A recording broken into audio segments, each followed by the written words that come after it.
So those issues on paper are going to be more important. But remember, this politics is so much about power, and TDP understands the power that it has right now, because it has worked with the opposition, it has worked with the government, and it knows that feelers will always be there for it. So TDP will go for plump postings is what I hear. The portfolios are not with us right now. Chandrababu Naidu is in that NDA meeting. He's going to come back, talk to his advisors, but he has things in his mind. But remember, he's a changed man, he's a more experienced man. He has seen good times with the BJP, bad times with the BJP. So clearly he's going to take people along and look forward to starting a non-confrontational, cordial thing with the BJP, while knowing fully well that the power lies with him, even when the BJP has about 240 seats, because there are feelers from the opposition camp also towards him. So we are waiting for Chandrababu Naidu to come back to get an idea of what he could have actually talked about and presented. As of now, he has just said that he is going to hear them out, hear the central leadership out, and then basically decide with his advisors on the way forward. Right. So Vasudha, very interesting, keeping cards close to their chest in a sense, saying that there are no overt demands just now. So we have seen articles and, reports of how the speaker's position is being demanded, will be demanded rather, by the TDP. Also, Vasudha, as you've been telling us, he's going to come back and then return to Vijayawada. Today, and then tonight. yes, that's what Vasudha had reported earlier, and hold meetings there and then return, and then you have the swearing in on the 8th of the Prime Minister. Then you have Chandrababu Naidu's own swearing in taking place on the night. So very, very hectic. Or is he going to leave some people here to carry on the negotiations? Well, what I understand right now, while that is the plan, he has already told his advisors to stay in Vijayawada. He's going to go and talk to them about it. What I hear right now is that he could even be staying for a few more hours, because all of this depends on the NDA meeting today, the tone and the tonality of the BJP leaders with respect to TDP. Also, remember that when the alliance was taking place, it seemed to a lot of us that there was a lot of delay in this alliance that was taking place, because there was no answer from the BJP. TDP seemed interested, but at the same time, Mr. Naidu was also getting cold feet, because he seemed quite confident about his party's position in the state, and this was happening throughout January and February. But there was some reluctance from the side of the BJP, and they went ahead with the alliance only when they got surveys from the state making it clear that Jagan Mohan Reddy is on a decline. So, so Mr. Chandrababu Naidu has waited for long, and he is going to demand his pound of flesh, but he's going to think through this, because he's not the same person that he was in 2019 when he walked out of this alliance, over this issue of special category. And that is something that he's not willing to talk about right now, because he's saying that, yes, of course, that is, all TDP people say that, yes, that's of course something that we have talked about for years. But now there are so many things that the state wants, and we're going to focus on that, apart from ensuring the place that the TDP gets what it deserves. Vasudha, what about the names of other ministers? Where is the BJP in terms of deciding that? Well, Vishnu, what I hear from my sources is that, that there's going to be an important meeting on the 7th. Yesterday, if you remember, I was covering the Prime Minister's victory speech at the BJP office. And remember, even after delivering his speech, he sat and he talked to his senior ministers, which included Rajnath Singh, Home Minister Amit Shah, Jai Shankar, Nirmala Sitharaman, Ashwini Vaishnav, Piyush Goyal. So he has been having these meetings. So clearly, there is a picture in his mind of how his cabinet will look like. And let me also tell you that this time, the focus is going to be on inclusion, because the whole BJP game of having non-Yadav OBC, non-Jatav Dalits on their side from 2014, 2017, 2019 in UP has gone for a toss. The 10% Dalit population in Maharashtra seem to have voted against them. The whole region of Marathwada has gone to the Congress and to the India Alliance. So there are some very crucial, worries that the party has. Haryana, they have lost 5 seats. Rajasthan, they've lost massive number of seats. So these are certain worries that the BJP has. The focus clearly will not be on governance entirely. The focus will not be on getting bureaucrats who will actually turn things around. The focus will be on keeping everybody happy and undoing a lot of this damage that 2024 election results has shown the BJP. I think that is going to be the focus, so we can actually see a lot of representation from rural parts of India, from Dalit, SC/ST communities, from OBC communities, to give them a sense of assurance that the BJP is not going to change the constitution, and they have representation in the party and in the government. All right, well, thanks very much, Vasudha, for sharing all of those details with us. There have been a couple of reactions which have come in from Nitish Kumar as well. Let's just take a look.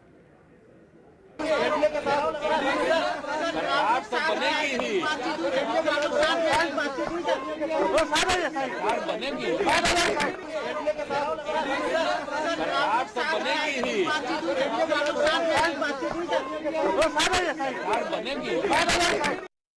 right, so that was that very cryptic, sentence that did you hear anything? He said that "Aaj hi banegi," that the government will be formed today. So that was a very cryptic one-liner that he gave to the media that left us all wondering what does he mean? How today? Swearing in whatever, which government is going to be formed, and this coming after that flight that he spent with Tejashwi Yadav. So that has also been, something of a speculation. But right now, the meeting of the NDA is taking place. And what we do know is post that, according to sources, and that's, I think, which only BJP sources, that should Nitish Kumar and Chandrababu Naidu agree, they will all go to the Rashtrapati Bhavan.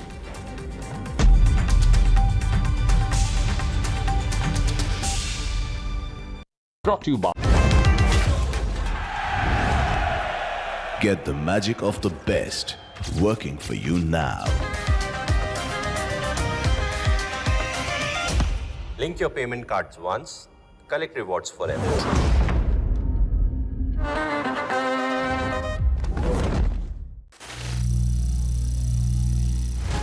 Some people say the metaverse will only be virtual.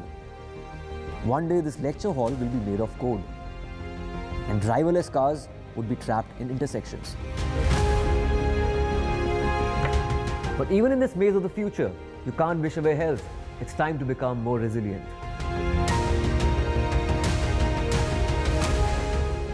"10 years of Banega Swasth India, we have grown and achieved so many milestones.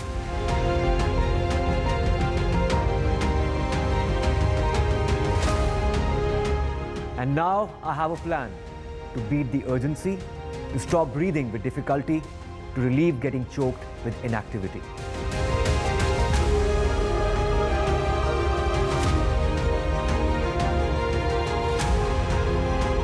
Energize our government, our environment, our society, and ourselves. Everyone, everywhere, every day.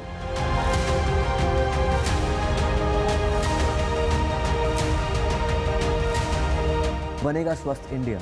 One world hygiene. Stay informed and entertained with the new and updated NDTV News app. You can watch all our channels live, listen to podcasts, read breaking and exclusive news from around the world and more. Download the NDTV app today and get access to the best journalism and storytelling on your smartphone or tablet. The NDTV app. News that matters to you. The Indian voter has given her verdict. NDA has survived. Opposition has revived. Ab ki baar coalition sarkar. What shape will the new government take?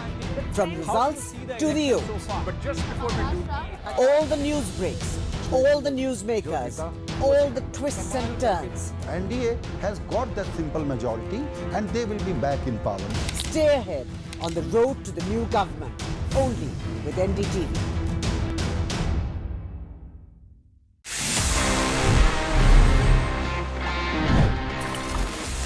तो friends, अभी time आ गया है for me to answer all the questions जो आपने पूछे थे in this segment which is ask TG, one of my personal favourites, because मजा आता है आपसे बात करने में, थोड़ा सा सवाल जवाब करने में. Let's see the questions we have for this week's episode.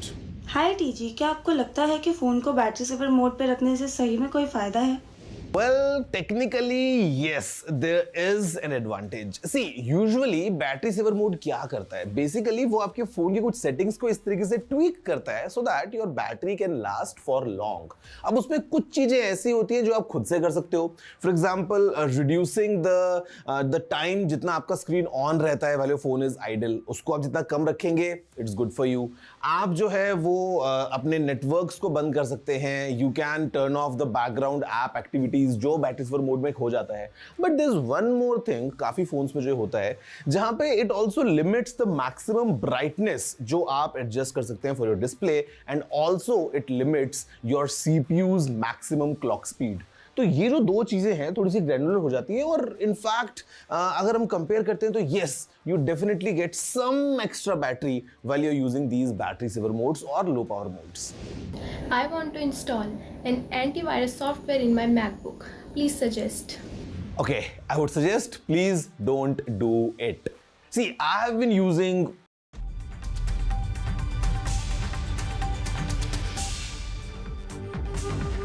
Welcome back. We've been bringing you all the big developments taking place in Delhi as all roads lead to Delhi today, a day after the results, with the NDA meeting taking place right now. And in a short while, the meeting of the India bloc will also take place. A resurgent opposition buoyed by their performance in the Lok Sabha polls. 232 was the final number that you can see on your screens. And speculation about the possibilities of, making an attempt to form government as with Chandrababu Naidu and Nitish Kumar, who are two leaders who have the numbers, who have been apart, who in the past have done business both with the India Alliance. Of course, Nitish Kumar was a big part of it, and then Chandrababu Naidu. So all that is being speculated right now. Let's go across to Ghazali, who joins us from outside Abhishek Banerjee's residence. Now, Mamata Banerjee herself hasn't come, but she has sent her nephew to participate in that meeting. And really, that's the question that, as we go into this,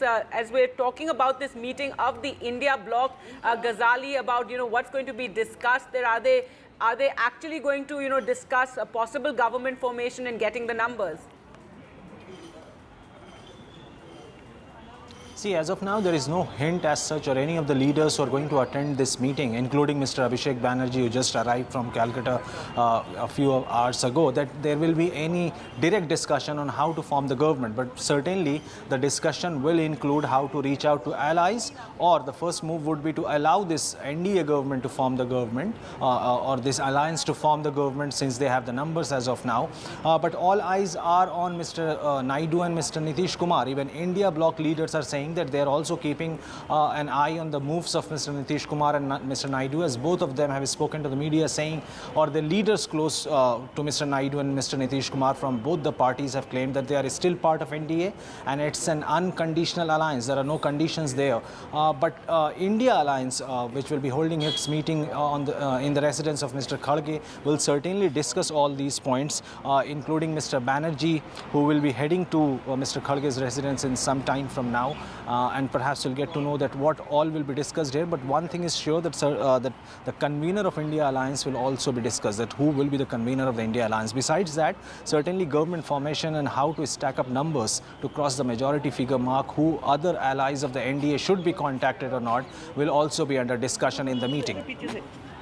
Right, Ghazali, and the flip side of that is, on one hand, it's speculation about whether they'll make any kind of attempt to form government, but on the other hand, keeping their flock together as well, because, if we know anything about the BJP and, Prime Minister Modi and Amit Shah, they're going to want, to secure themselves and not just depend on Nitish Kumar and Chandrababu Naidu, who have been, slippery in the past, especially Nitish Kumar. So possibly for the India bloc, the worry of keeping all their flock together as well. See, Gargi, if you see the current situation, the majority of the leaders of every party knows each other, be it on the India Alliance side or on the NDA side. Mr. Nitish Kumar was with the India Alliance months ago. Even Mr. Naidu has been criticized with the BJP, or he himself has criticized BJP, the Prime Minister, the Home Minister in the past. So that always leaves a room for both the alliance partners to get more parties on their side. And yesterday we were reporting from the Aam Aadmi Party headquarters, one of the alliance partners in the India Alliance, and and one of the leaders clearly said that not having a PM face in our alliance, in India Alliance, will work for us to get more alliance partners. Why? Because even if in the NDA, it's pretty much decided that who will be the Home Minister, who will be the Finance Minister, who will be the Foreign Minister, or say the Railways and Union Urban Development Ministry, and other portfolios are already decided. Now, the second thing which was very interesting, which perhaps the India Alliance parties will go out to seek support from other parties, would be the logic that they are using right now, that BJP often decimates its alliance partners. Okay, Ghazali, just hold that thought for half a second. I'll come back to you. I just wanted to tell our viewers what we are seeing on our screens right now. On the left-hand side, vehicles coming outside the residence of the Prime Minister, where a crucial meeting of the NDA has been taking place. There is a wide expectation that the Prime Minister, the Home Minister, JP Nadda, along with NDA allies and others, the Defence Minister, will be going to Rashtrapati Bhavan to stake claim. On the right-hand side of your screen is the venue for the India Bloc Alliance. That's a meeting that's scheduled to take place anytime now. So leaders from whichever alliance they are a part of here in the national capital to hold consultations. But it is interesting that the NDA moving to stake claim today. They aren't waiting for a moment. Is this a sign of them being possibly jittery about the two potential kingmakers, the TDP or Nitish and his JDU? That remains unclear at this stage. But those are the images we are seeing. And Ghazali telling us a little bit about the other major opposition leader, Mamata Banerjee. Interestingly, of course, she did not fight with the India bloc in Bengal itself. That relationship between her and the India bloc has been somewhat testy. She's not attended many of their meetings. But now that the elections are over, she's coming to the national capital region along with Abhishek Banerjee, expected to be a part of this meeting. Let's go straight across to my colleague Vedant, who joins us. Vedant, thanks very much. He's outside the residence of Sharad Pawar, and that, of course, is the third very senior leader if we're talking about the India Alliance. In fact, Mr. Pawar yesterday was asked specific questions in Maharashtra when he was there on whether the India Alliance was reaching out to either Nitish or Chandrababu Naidu. Is there any other indicator of a broader role that he can sort of play as a senior leader, somebody who's reached out in the past and worked on alliances?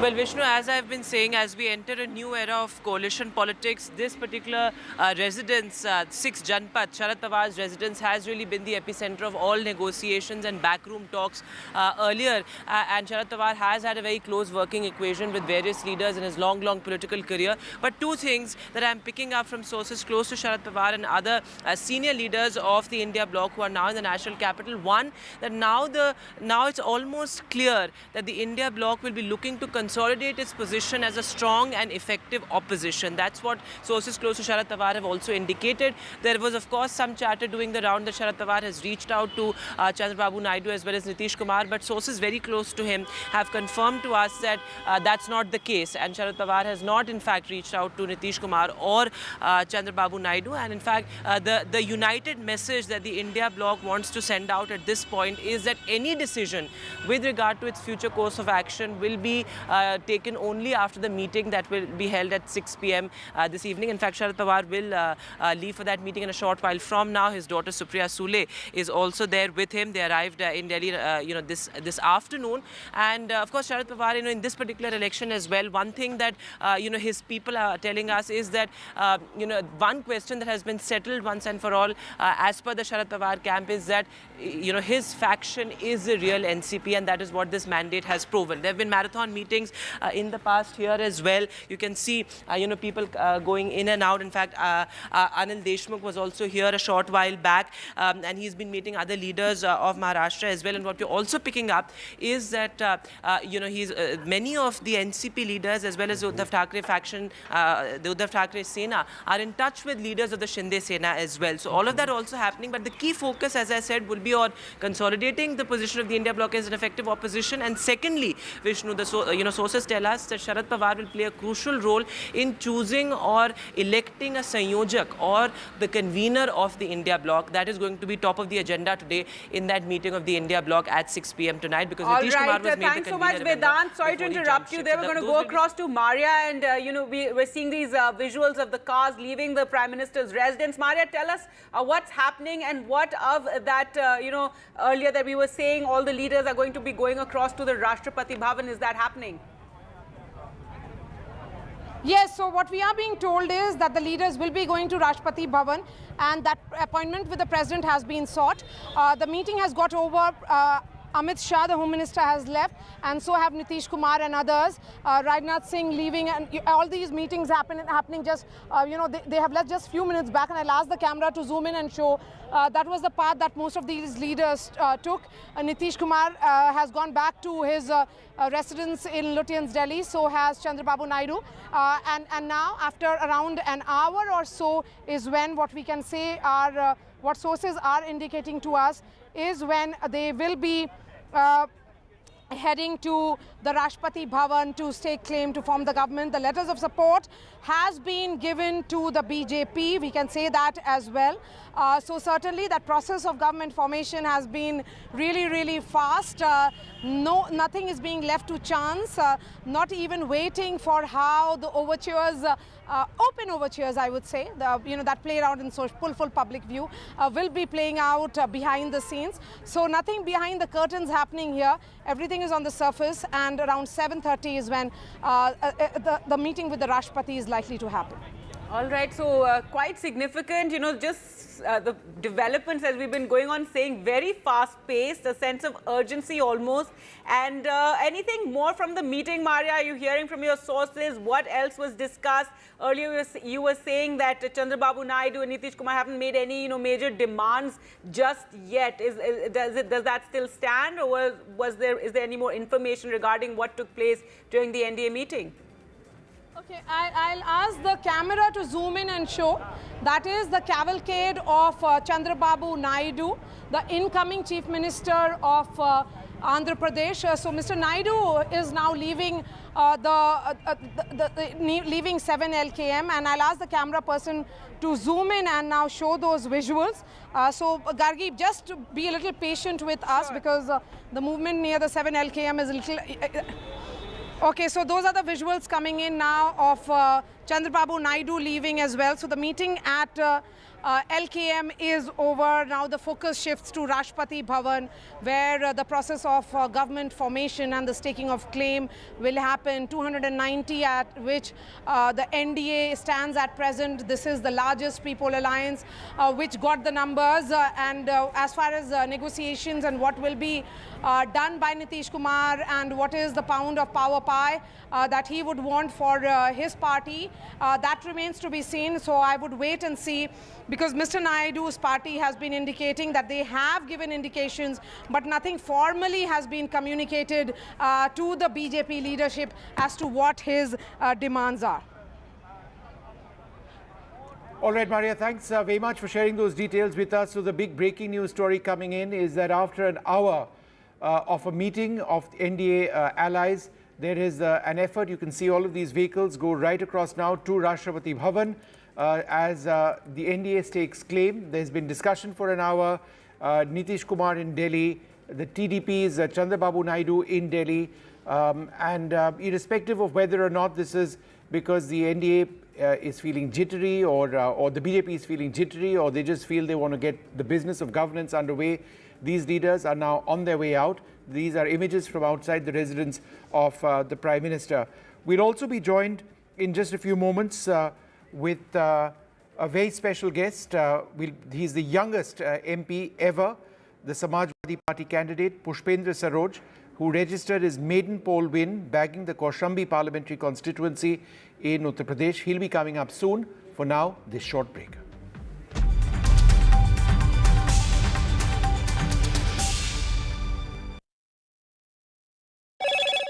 Hello, Moto. Motorola, India's best 5G smartphone brand.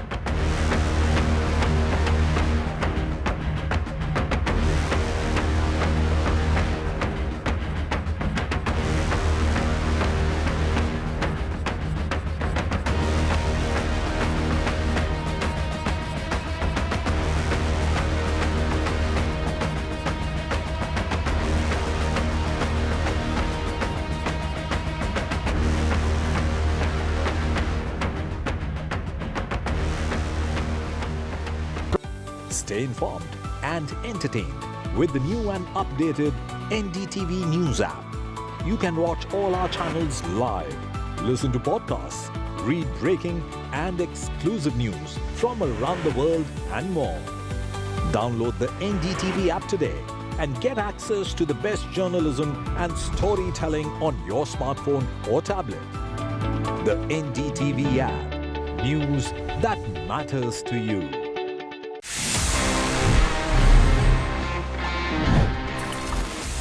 This is a Samsung phone और इसमें Android है. You know what happened? सबसे पहले अगर हम जाएं थोड़ा सा पीछे अगर हम rewind करें about the history of Android. Well guys, the creators of Android जब उन्होंने बना लिया ये operating system, they went to Samsung because they wanted कि Samsung उस Android को खरीद ले. So they all went to Seoul in South Korea. They met with the Samsung people, but Samsung was not that impressed. And Samsung said no. और उसके बाद क्या हुआ? Just weeks later, Google in fact bought Android for $50 million. Imagine करो अगर Samsung ने उस time पे Android खरीद लिया होता, would have been the case that Android would have been Samsung's own exclusive operating system.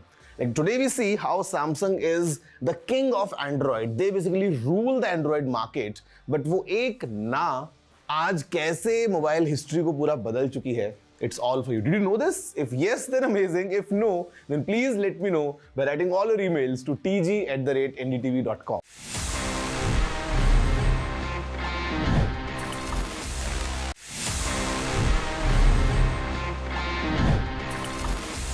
Just sharing से याद आया, sometimes it's a thing that we need to share our Wi-Fi network. घर में कोई दोस्त आया हो, maybe there's some guest coming.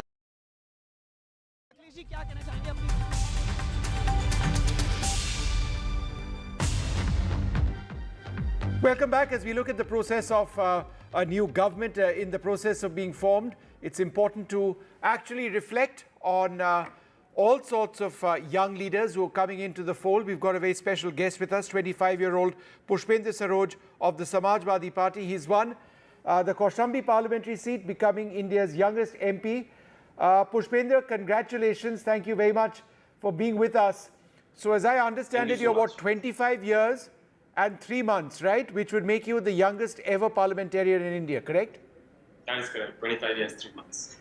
And your margin of victory, 103,000 against a senior BJP leader, Vinod Kumar Sonkar, a sitting MP. Remarkable, absolutely. Congratulations. When did you decide to take the plunge into active politics? Well, I thought of this 5 years back when my father was defeated. He contested back in 2019, and that's when I thought that if I get to 2024, I'll be 25. And then I met our national president, Mr. Akhilesh Yadavji, and he got convinced by me, by my speaking sense and by how much I am connected to my people. And he told that, why don't you contest instead of your father? So I was like, okay, I will, and I'll give it a try. And he gave me a lot of commitment, a lot of confidence. And that's what I brought upon the people. And the people gave me an ashirwad. That's what I tell them. And by their grace, I won the election. Right. The Samajwadi Party, your party, has done tremendously well. This time around, you've been the party, and Akhilesh Yadav has, they've really taken the battle to the BJP. Is this result of, in Uttar Pradesh, bigger than your wildest imagination? Yes, I would like to thank all the people of Uttar Pradesh that they've given us such a big mandate here. And as you can see, the core issues that should actually be discussed in Parliament, core issues that we should be fighting elections on, those were the core issues that people of Uttar Pradesh voted for, which is inflation, unemployment, and the paper leak, especially for our young voters and first-time voters who were very heavily involved, who voted along with their family. These were the muddas that they say in our constituencies that they voted for. You've sort of been associated in a sense, indirectly or directly, with politics. Your father has been a 5-time MLA, a former UP cabinet minister. It must be sweet revenge that the man who defeated your father, I think it was in 2019, is the man that you have defeated now. Is that the way you look at it? Yes, that is correct. When we started our election campaign, we really wanted to fight upon core issues that were from our constituencies. But the former BJP MP, he said that he defeated my father, he's going to defeat me as well. But that's what people took upon themselves, and they voted against him, and they brought upon a new face, a young face. And as you can see, Mr. Akhilesh Yadav. He gave a lot of ticket to young generation, and he wants a new vision. He wants the core issues that the election should be fought upon: inflation, unemployment, and he wants discussions in the parliament, a productive discussion to take place so that we can work for the people. So I would like to thank him as well. I would like to thank my people of my constituency and the people of Uttar Pradesh who have voted for the change. The minimum age at which you can become an MP in India is 25. You're 25 in 3 months. So you took a bit of a gamble, right, when you entered the fray, knowing that you just about qualified to be an MP should you win the elections. But were you even allowed to register in the process of contesting? Because you would have been 24 at the time the election campaign began. Yes, that is correct. That's when I began my campaign. I was 24. And to be very honest, I still haven't registered anything on my mind yet. It's just we're in an election mode. We just won yesterday. It is the same thing. The people have given me their faith and brought upon me a victory. That is a record. We've set 2 records here with the biggest margin, the youngest candidate to win an election. So it's just my people who I'm going to be representing in the parliament. And this, hopefully, we'll move on with our people and shine their light in the parliament. All right, Pushpendra Saroj of the Samajwadi Party, the MP from Kaushambi in Uttar Pradesh. Congratulations and thank you very much for speaking to us. Thank you so much. Well, it's time now for us to take this short break. There's more coming up.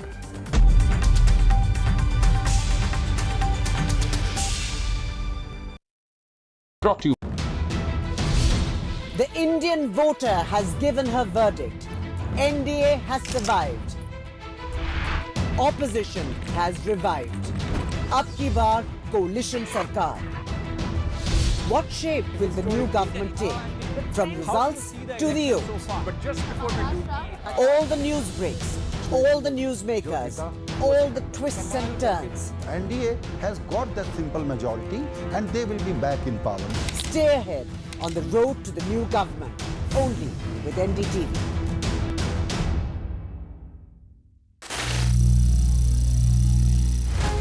Some people say the metaverse will only be virtual. One day this lecture hall will be made of code, and driverless cars would be trapped in intersections. But even in this maze of the future, you can't wish away health. It's time to become more resilient.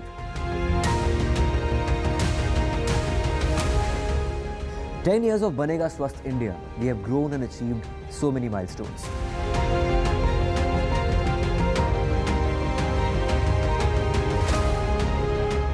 And now I have a plan to beat the urgency, to stop breathing with difficulty, to relieve getting choked with inactivity.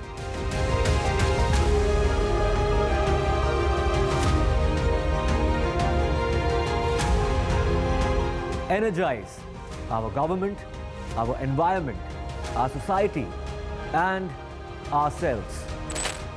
Everyone, everywhere, every day.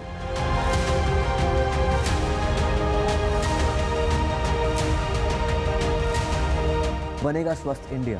One world hygiene. Stay informed and entertained with the new and updated NDTV News app. You can watch all our channels live, listen to podcasts, read breaking and exclusive news from around the world and more. Download the NDTV app today and get access to the best journalism and storytelling.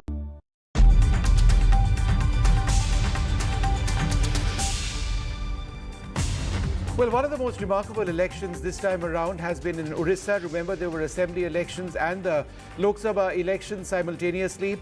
Naveen Patnaik has been he's been a chief minister now for several terms, one of India's longest serving chief ministers.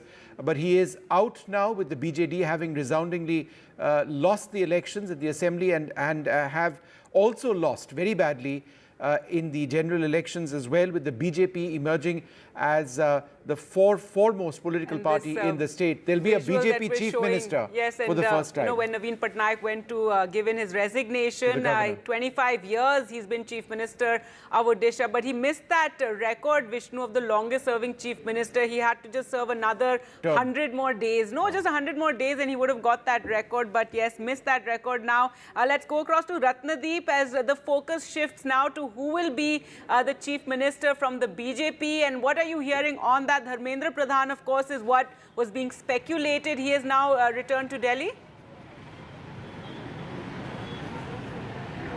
That's right. In fact, Dharmendra Pradhan had to fly back to Delhi to attend the Council of Ministers meeting that Prime Minister Narendra Modi had convened. What we are hearing that Dharmendra Pradhan might return back to not Bhubaneswar but to his constituency Sambalpur by tomorrow, because he's yet to collect his certificate, the winner's certificate, and then at some point of time by tomorrow evening he's going to reach Bhubaneswar back. That's what we are hearing. But the core committee, BJP core committee members, including state BJP President Manmohan Samal and other BJP leaders, might leave for Delhi later in the evening. That's what we are hearing from the BJP. But at this moment I am outside the residence of the former Chief Minister Naveen Patnaik, who had resigned this morning. We are outside Naveen Niwas, and all the BJD candidates who have won this time have been called to Naveen Niwas for a very crucial meeting to review this poor show of the party. Remember, out of the 21 Lok Sabha seats, BJD could not manage a single seat in Odisha. Their numbers in the state legislative assembly have fallen down by half.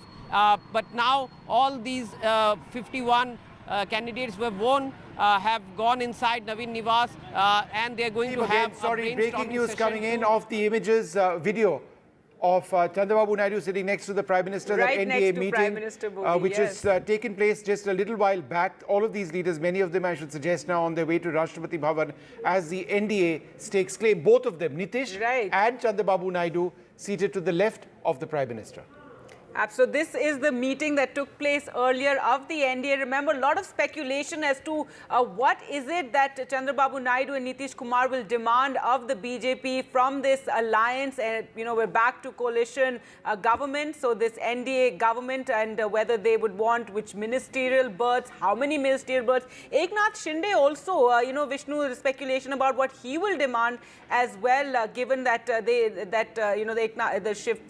Shinde Sena did better than the BJP in Maharashtra. So there you can see the meeting that took place. Later they are all expected to go to the Rashtrapati Bhavan. Right now they've all left from this meeting from the Prime Minister's residence. They're already on their way, as I understand. No, they've gone off to other places, and they're to reconvene in about an hour. An appointment was sought and has been given, and they will then be going to meet with the President and give those letters of support and show that they're all together in this and all set to form a government. Swearing-in ceremony will take place on the 8th evening. A lot of bonhomie on display, a lot of chatter and smiling faces, as you can see there. But really, the undercurrents and what we do know from our reporters, what they're telling us, what Vasudha is telling us, is that Chandrababu Naidu has gone to meet with Piyush Goyal. Now that's interesting. Is that where the demands are going to be made? Is that where the pound of flesh is going to be extracted for joining with for the a NDA special given status, right? A special status, how many berths, the speaker's position, etc., etc. It's all Delhi media is having field day speculating about what all is on the minds of Nitish Kumar and Chandrababu Naidu, what they want from Delhi. For Chandrababu Naidu, after a long time coming out of the cold and right there in the center stage, at the center as well as all set to become the Chief Minister of Andhra Pradesh as well. So I think it's no coincidence, Gargi, that Mr. Naidu and Nitish Kumar are seated where they are, right next to the Prime Minister. There are so many other allies in that square table, large square table, sitting arrangement, I should say. But the fact that they have a pride of place is perhaps comes at a time when they are very much kingmakers. The outstanding performance of both the JDU and the TDP in these elections. The fact that the BJP itself has underperformed makes them, if not kingmakers, which is a bad case scenario for the BJP, then certainly very important alliance partners. And we've also been talking about... There is no clarity as yet on what berths they want or what berths they will be given. But there have already been a couple of indicators of some key demands which they want. One of them, raised by the JDU, has been of a caste, all India caste census that has been problematic for the BJP in the past. Will they be pushing for that? A few other demands as well. What posts, we'll have to wait and see. That's right. And, we're talking about the urgency with which all these developments are taking place, because we do know that the India bloc too has been talking of reaching out. They have great relations with so many Sharad Pawar, with so many of the leaders on the other side as well. Maria joining us on the phone line. And Maria, we're looking at the visuals from inside where the NDA meeting took place, and, how Chandrababu Naidu and Nitish Kumar are seated right next to the Prime Minister. Yes, that's right. And this is in order of the strength or the numbers that they are bringing to this alliance. Prime Minister Narendra Modi, the head of, in the sense that he is the face of the BJPs with 240. And sitting next to him is Chandrababu Naidu, TDP Supremo, who is bringing 16 MPs to this coalition. Then is Nitish Kumar with 12 MPs. Nitish Kumar and Chandrababu Naidu are seen talking to each other. Nitish Kumar is seen, the wily politician that he is, and also mercurial in nature. He's seen to be unusually very, very pleasant. Having tracked Nitish Kumar's politics, I can say that there is, he appears as if he has something up his sleeve. On the left of Prime Minister Modi is JP Nadda, the BJP president, and thereafter you are seeing other senior leaders of the party, Defence Minister and Home Minister as well. All of them, in fact, the letters of support has been given to BJP president, and the process of government formation has already begun. The oath-taking ceremony will be on 8th, which is on 8th evening. But these visuals are essentially send that message that as far as the NDA is concerned, NDA is a bloc which is all set to form the next government. All right, Maria, thanks so much for joining us, and we will bring you more updates on this. So there you can see the visuals of the NDA meeting that took place a short while ago, and later today there will be a meeting with the president as well. We'll slip into a short break and return with more updates.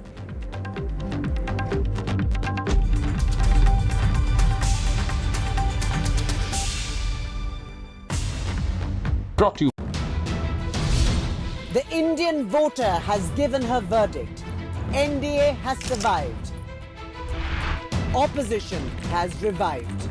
Ab ki baar coalition sarkar. What shape will the new government take? From results to the oath. All the news breaks, all the newsmakers, all the twists and turns. NDA has got that simple majority and they will be back in power. Stay ahead on the road to the new government, only with NDTV.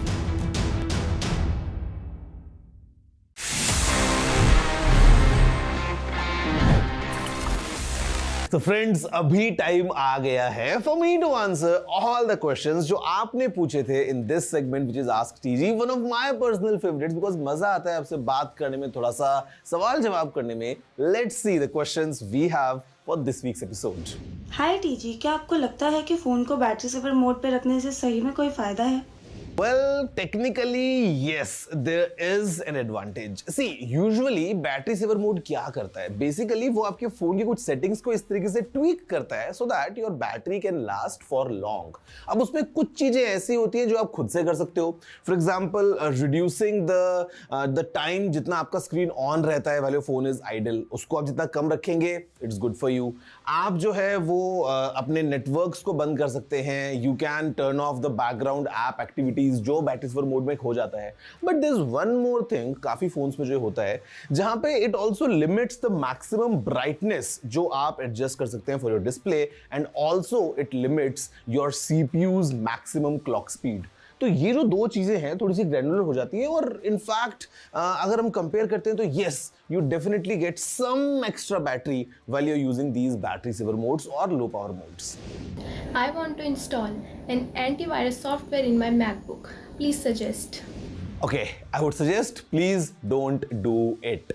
See, I have been using all these MacBooks for almost, I don't know, like how many years. In fact, जो Windows laptop भी होते हैं उसमें भी आपको inbuilt एक defender का option मिलता है.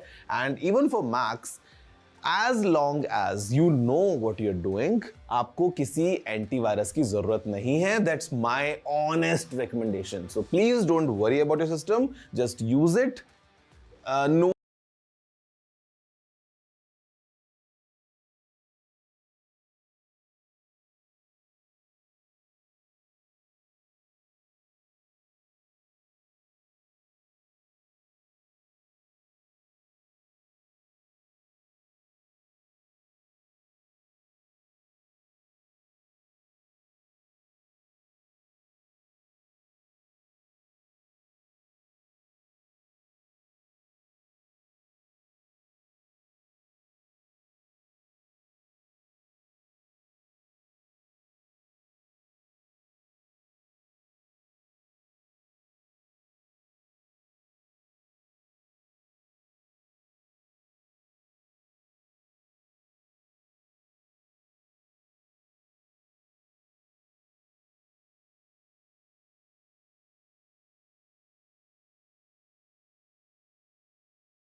For this, Ankit, if all the focus was on the NDA meeting and those visuals of the Prime Minister and Nitish Kumar and Chandrababu Naidu, now the focus shifts to the India bloc meeting, which is going to take place in just a short while from now as leaders have started arriving.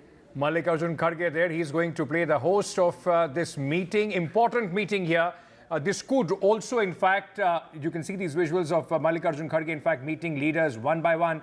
The fact is that for India Alliance, the decision would be today whether they are going to try and bid for the government, try and reach out to Nitish Kumar, to Chandrababu Naidu, or is the government, have they decided to sit in the opposition as a more united and stronger opposition from last time? Rahul Gandhi, Priyanka Gandhi, in fact, also going into this meeting, we saw... And Sonia Gandhi as well inside. Exactly, Sonia Gandhi as well going in. So while the leaders have started arriving for this meeting, let's very quickly get our colleague Mohammad Ghazali, who is at this moment tracking this important meeting. Mohammad Ghazali, one important name who's not coming to this meeting today is Uddhav Thackeray. He has in fact sent Sanjay Raut to attend this meeting.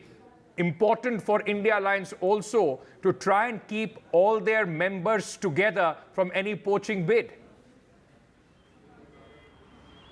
Oh yes, certainly. And as Gargi was rightly pointing out, that the initial focus was on the NDA meet, and now the focus shifts towards the India bloc meeting right now. I'm right outside the residence of Abhishek Banerjee, the TMC MP, who will be the face of the party in this meeting. And we spoke to him, but he refused to comment on what will be the issues of discussion in this meeting. But very naturally, it appears that the India Alliance or the India bloc members have felt that NDA should form the government. But the discussion will be on to stitch a united opposition, also to ensure that nobody leaves the opposition at this point of time, as NDA bloc is taking the claim to form the government right now. Also, yesterday the Aam Aadmi Party, one of the constituent members of this India bloc, was saying that perhaps with what logic we will go and talk to other allies of the NDA is that BJP always decimates its own allies. So this will be one talking point. And also in this meeting it will be discussed that who should be the convener of the entire India bloc, and who should be the face, which leader should go out or reach out to other allies of the NDA if they are interested, or say if they have any chance of forming the government or to cobble the number for the majority figure mark. Right, Ghazali, and a lot of statements being made, be it Tejashwi Yadav, Sanjay Raut, all talking about wait and watch. We'll see Sanjay Raut going as far as to say that do Chandrababu Naidu and Nitish Kumar support a dictator? Let's see what what choice they make. So all that, a lot of bravado, but at this meeting, what Sunil was saying when he was reporting from the Congress office is more tempered. The fact that the realization that instead of maybe attempting to cobble up these numbers, perhaps more concentrate on consolidating going forward. A lot of important assembly elections also taking place later this year. So that will be interesting to see what emerges from this India bloc meeting that is taking place. Yes, certainly that should be the focus, because everyone has been this victim of gaining majority in assembly elections and yet not been allowed to form the government, or their MLAs ditching the party. So that would also be one of the focus points of the discussion there, that how to stay united even if NDA is forming the government, and they will all be in the wait and watch mode, because all eyes will be on Mr. Naidu and Mr. Nitish Kumar, though they have extended support to the government. But still there is a lot to see in the coming days, that how this NDA alliance will work, and this is exactly would be discussed in the India bloc meeting as well, to wait and watch, because realistically they also know that they don't have the numbers. NDA has crossed the majority figure mark of 272. They have the numbers, they will form the government, but certainly these issues will be discussed in the meeting, that which leader should go out and speak to the other alliance members. Like Sunil just reported that how Mr.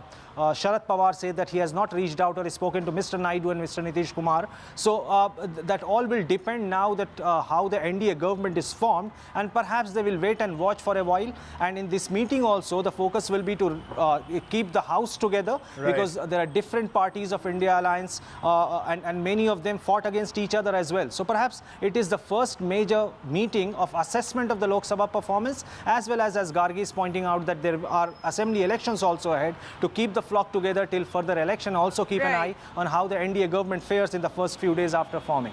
Right, Abhishek Banerjee there going in for that meeting, and I want to just again see those pictures of Kalpana Soren, which has been very interesting to see.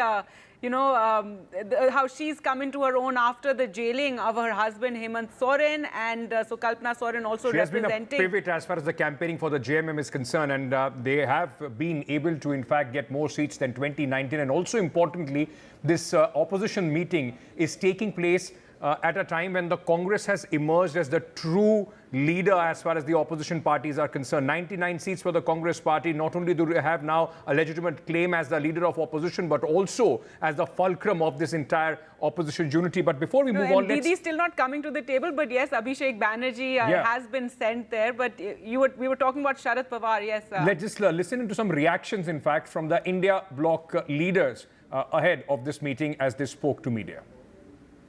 Number क्या है वो देखने के बाद ही कदम उठाने की आवश्यकता होती है। नंबर है या ये बात नजरअंदाज नहीं कर सकते और इस पर ध्यान देना होगा। आप चंद्रबाबू नायडू से बात करेंगे, नीतीश कुमार से बात करेंगे? नहीं, क्योंकि ये इशू हमारी नीति में जो तय हो जाएगा, इस लाइन पर हम जाएंगे। अभी हमने बात ही नहीं की तो कहीं के लिए किसी का नाम नहीं है। कौन होगा नेता या क्या होगा, इस पर डिस्कशन करना या बातें करना ये गलत है। तो हम लोग सब लोग आज बैठक में यहाँ आए हैं। 6 बजे हम लोगों की बैठक है और देखते हैं बैठक में क्या सभी लोगों का राय होता है।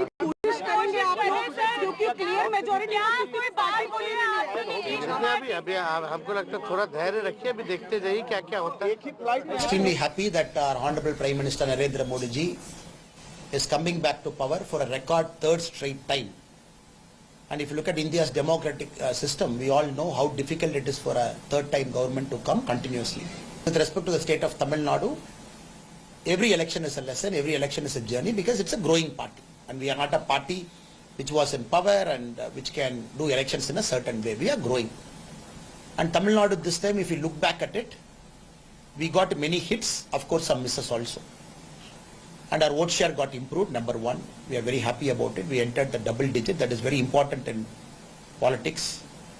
Mr. Balu, the big question is, can the India Alliance stake claim to form a government? They don't have the numbers. They need Nitish Kumar as well as, Chandrababu Naidu. Have you been speaking to them? Are you trying to form a government? Whatever it is, we are meeting by 6 o'clock there at Karge's house. We will discuss detailedly the pros and cons of it. Whether to form the government or just be in opposition to work ahead. So when you say to be in opposition, you're a sense of resignation that it's not possible because the numbers are not there, but you can be an effective opposition, a strong opposition, you're saying? Very, very good. See, this time we have got a very strong contingent. We will oppose tooth and nail of the ill doings of the government, the proposed government. So when you say that, that means you are ready to be in the opposition. The big question is that, sometimes, and many feel that the BJP will attempt to break the India Alliance. So, DMK could be a possibility. It is a very, as it is concretized and it is a very strong fortress. They cannot just meddle with the very senior leaders are there. And the leaders are years together, they were in politics, all India politics. It is not at all possible. In no stretch of imagination could be done. It can't be, the fortress cannot be dismantled. All right, so that meeting of the India bloc underway. Now we're joined by Naresh Kaushik, senior journalist, joining us for more. And Naresh Kaushik, so the focus earlier was on the NDA meeting, and now the India bloc meeting is going to be taking place. I'd like to get your comments on these, very fast-paced developments that we've seen as far as the NDA is concerned. Akhilesh Yadav also arriving for that India bloc meeting. But the fact that Prime Minister Modi went and gave in his resignation to the president, then the NDA meeting, now it seems that they're all going, all the, Chandrababu Naidu, and Nitish Kumar, Narendra Modi, Amit Shah, etc., all going to the president to stake claim. So do you feel there's a sense of urgency here and maybe jitter, maybe because they're jittery? I think there is obviously urgency because they need to keep their flock together.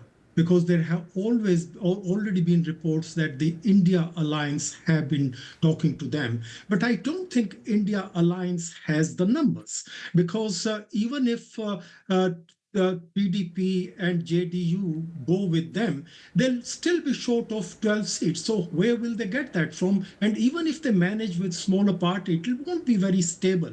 So I think it will be better, I think, for the country's perspective as well, because India needs a stable government. So NDA with a pre-poll alliance has acquired majority for 293, and I think they are, right to stake their claim. In fact, of course, it would be, there is no doubt at this moment that despite the kind of results that the BJP would not have been expecting, they have the numbers to form the government, although it is going to be, Modi 3.0 is going to be very, very different from what Prime Minister Narendra Modi is used to, not only as the Prime Minister with brute majority, but also when he was the Chief Minister, he always had a clear number as far as the majority is concerned. How do you see that as a challenge for the BJP and the Prime Minister? We are almost moving back to the Vajpayee era of coalition politics. You're absolutely right. Mr. Modi is not used to coalition politics. He has never had a coalition. He always had a good majority, and you may say even brute majority. So, and also his nature is not at least we know him not as someone who has been very conciliatory in terms of his ideas. But this, as you say, this reminds me of our Mr. Vajpayee's time. So he has to act like Vajpayee, but he's not Mr. Vajpayee. He's Narendra Modi. So it will be very difficult for him to adapt to the new circumstances. And the other problem he has is he doesn't have someone like Pramod Mahajan, who used to be a go-between of Vajpayee with the other parties, because Pramod Mahajan, I remember, he had contacts in all the parties, and same was with Arun Jaitley. Arun Jaitley is also no more. Sadly, he passed away a few years ago. I was going to say Arun Jaitley will be sorely missed right now. Absolutely. He doesn't have Arun Jaitley, he doesn't have Pramod Mahajan, and the current cabinet or the outgoing cabinet doesn't have a single person who has contacts everywhere. So that is something he has to do it himself. I think the role of a lot of politicians and leaders of the BJP is going to change, especially people like Rajnath Singh. I was just going to say that, Ankit, you spoke of the Vajpayee era and going back to the Vajpayee era, and Rajnath Singh is somebody who comes from that Vajpayee group, as it were. He was around, so he is somebody who does have connections and friendships across the board. But do stay with us, Mr. Kaushik. We're also joined by Sunil Prabhu, who is at the where this meeting of the India bloc is taking place. We're going to try and go across to him. I know the connectivity is a little sketchy over there, but yes, Sunil. So the top leaders have arrived over there for the meeting. Tell us, what are you hearing? What have you picked up? What is going to be discussed during this meeting of the opposition leaders?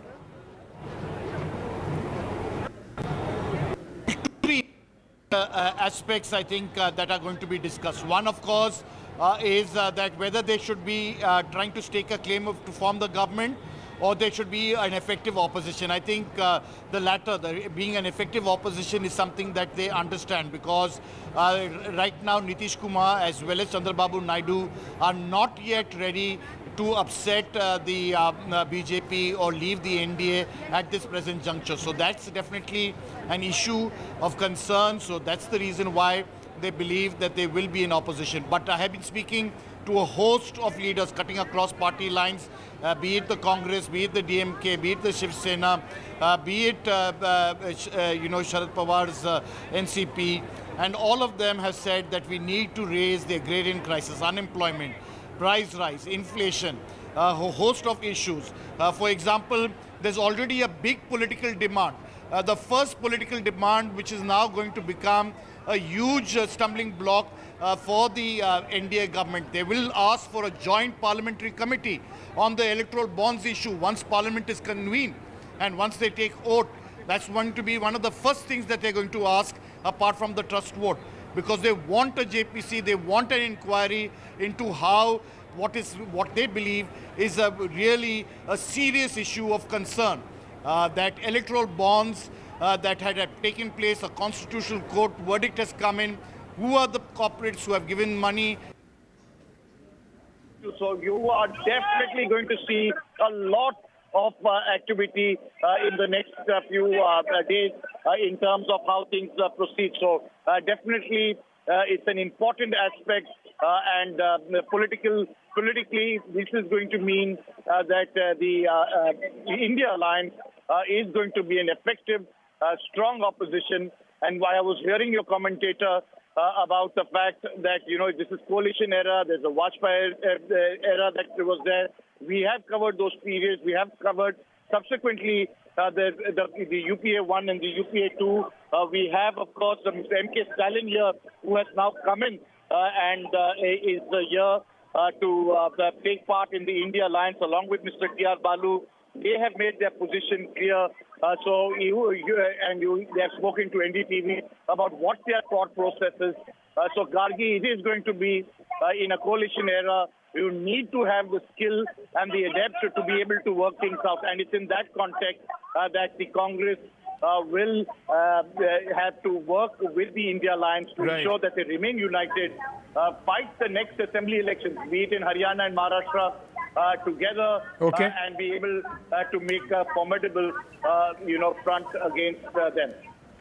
All right. In fact, you can see Tejasvi Yadav there still struggling because of his back injury. In fact, and also before that, Umar Abdullah walking into the India Alliance meeting. M.K. Stalin has been, we've been told, has also walked and in fact, Sunil, if Sunil's still with us, I want to ask one more question. Ankit, because earlier when we've been talking about whether the India bloc and these opposition parties are going to make an attempt to form government, get those numbers. But on the other hand, what about their own unity? And, we do know the BJP never lets anything to chance. They wouldn't want to be at the mercy of Nitish Kumar and Chandrababu Naidu, so they'd like to shore up their numbers. So, Sunil, are you sensing anything on that front? I know you asked Mr. Balu about that, given how the DMK has performed, and yet they have to stay out of power at the centre again. And he started laughing to your question, but yes, is that something that will also be on their minds as they meet today? Not only Balu, I asked Sanjay Raut, and he's also very categorical, as well as the Supreme. Very, very clear. There's no question of, for example, in Maharashtra, the NDA breaking, the DMK breaking. They are quite determined that they will be able to fight together. For example, Mr. Uddhav Thackeray, they said it will mean, disrespect to Balasaheb Thackeray, as well as, of course, what they entirely fought for. They virtually divided their party, both the NCP, Sharad Pawar, as well as the Mr. Uddhav Thackeray. So it's going to be extremely difficult for the BJP initially to try to break the India Alliance, but definitely they will be preying on a number of small parties to be able to build a cushion, as you rightly pointed out. That's a distinct possibility at this stage. But while they aren't going to be in government formation, they are going to be, I can assure you, in Parliament, a very strong and effective opposition, raising queries. As I said, for example, firstly, JPC into the electoral bond issue. That's going to be a huge political demand that is expected to be made on the floor of the House. Right, the Aam Aadmi Party, though, they're now been seen as one of the weak links as far as the India bloc performance is concerned. Only 3 seats coming there from Punjab. But let's very quickly listen in to one of the big winners of election 2024 and also a key ally as far as the India bloc is concerned. Supriya Sule spoke earlier to my colleague. Listen in. I'm joined by Supriya Sule, who many congratulations. It must have been an extremely tough battle for you because for the first time you were fighting apart from politically but also family member. Not really, because once you're fighting an election, it's an ideological fight. It's about issues based. So it doesn't really matter who you're fighting, because for me personally it was UPA versus NDA or India Alliance versus NDA, you can say. But many saw the family split, when you were voting. It must have been extremely difficult for you and your mother and father to, campaign at this stage in Baramati, which has been something that you've been contesting for the last 4 years, 4 times. Not at all. It was not a family issue at all. First of all, my family is not split. A small part of the family had decided to take another route. That doesn't mean the family is split, first of all. And I think your relationships are in one place and your professional responsibilities. They are 2 different roles. The verdict is completely against the present government, and you saw today, for example, the Deputy Chief Minister Fadnavis say that I want to quit as Deputy Chief Minister and devote my time to the party in the BJP. What is the signal? Do you accept what he's doing, or do you feel that this government now is on its last legs? No. First of all, unemployment, price rise and corruption are 3 huge issues which are not only alarming in Maharashtra but all over India. The agrarian crisis, farmers are under absolute duress, and there's anger. So that clearly has reflected in polls in most parts of India, point number 1. And point number 2, I think what happens in the BJP is an internal issue of the BJP. But in terms of, you saw who's the actual, this was a fight for not only Sharad Pawar but also for Uddhav Thackeray. Who is the original party? Because you all have been fighting it against the Election Commission, gone to the Supreme Court, and it's been really a battle. This is the people's mandate that, in a sense, Mr. Sharad Pawar or Uddhav Thackeray are the real Shiv Sena as well as the NCP. Do you agree with that? No, we never doubted it. We never doubted it at all. So whatever happened or whatever injustice was done to Mr. Pawar or to Mr. Uddhav Thackeray was something which was this Adrusha Shakti which was doing. I don't think the people ever agreed with it, and this was their chance to tell that they have rejected ICE especially, which is ICE means Income Tax, CBI and ED. The way it is misused all over India to bully people, scare people. People are tired of the fear. Do you see the MVA going forward for the assembly elections? Is there a possibility? Because, it was extremely tough in terms of, and I know you all had to really work with each other to compromise and work together. No, not at all. It was not difficult at all. And alliances are like that. Somebody has to take a step forward and one step back behind, but it's in the larger interest. It's not about personal gain. And so you don't see any split in the MVA, and you all will all be together for the assembly? Why would there be a split? And what would be the split about? No, because in terms of some Congress would want to be a bigger partner. No, but that's okay. That's what coalitions are all about and alliances. You have to build them.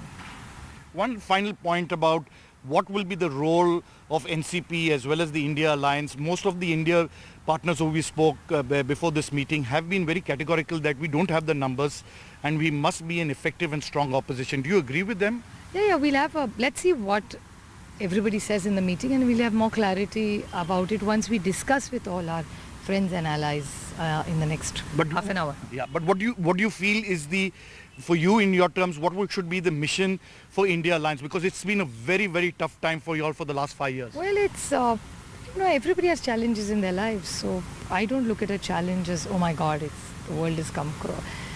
Everything that goes up has to come down, and everything that does bounce back. And who's going to worry about the country? Nation first.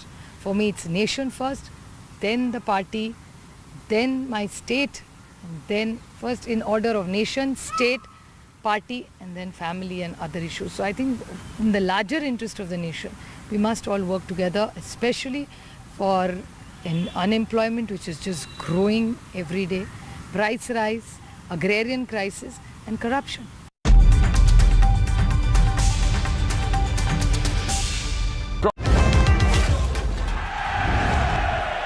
Get the magic of the best working for you now. Link your payment cards once, collect rewards forever.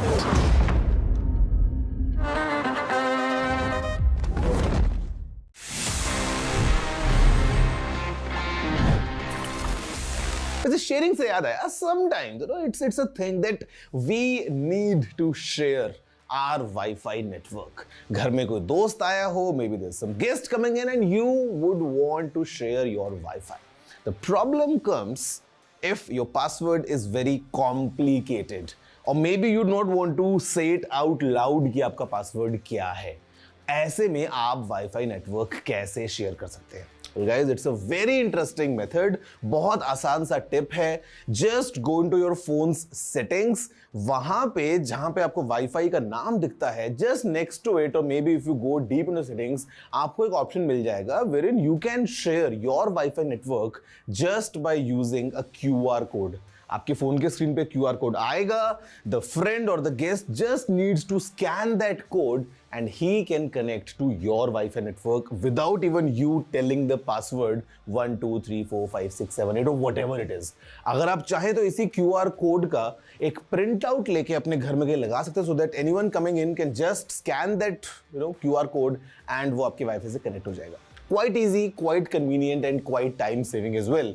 कैसी लगे ये tip? मुझे जरूर बताना. You know the address. It's tg@ndtv.com.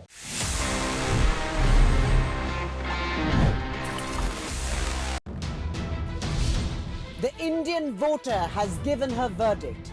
NDA has survived. Opposition has revived. Ab ki baar coalition sarkar. What shape will the new government take? From results to the oath. All the news breaks All the newsmakers, all the twists and turns. NDA has got that simple majority and they will be back in parliament. Stay ahead on the road to the new government, only with NDTV.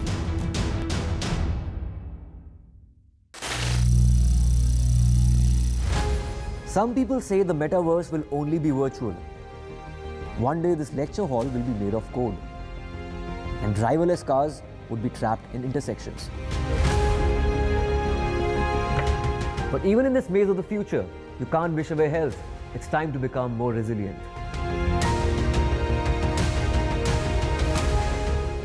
"10 years of Banega Swasth India, we have grown and achieved so many milestones.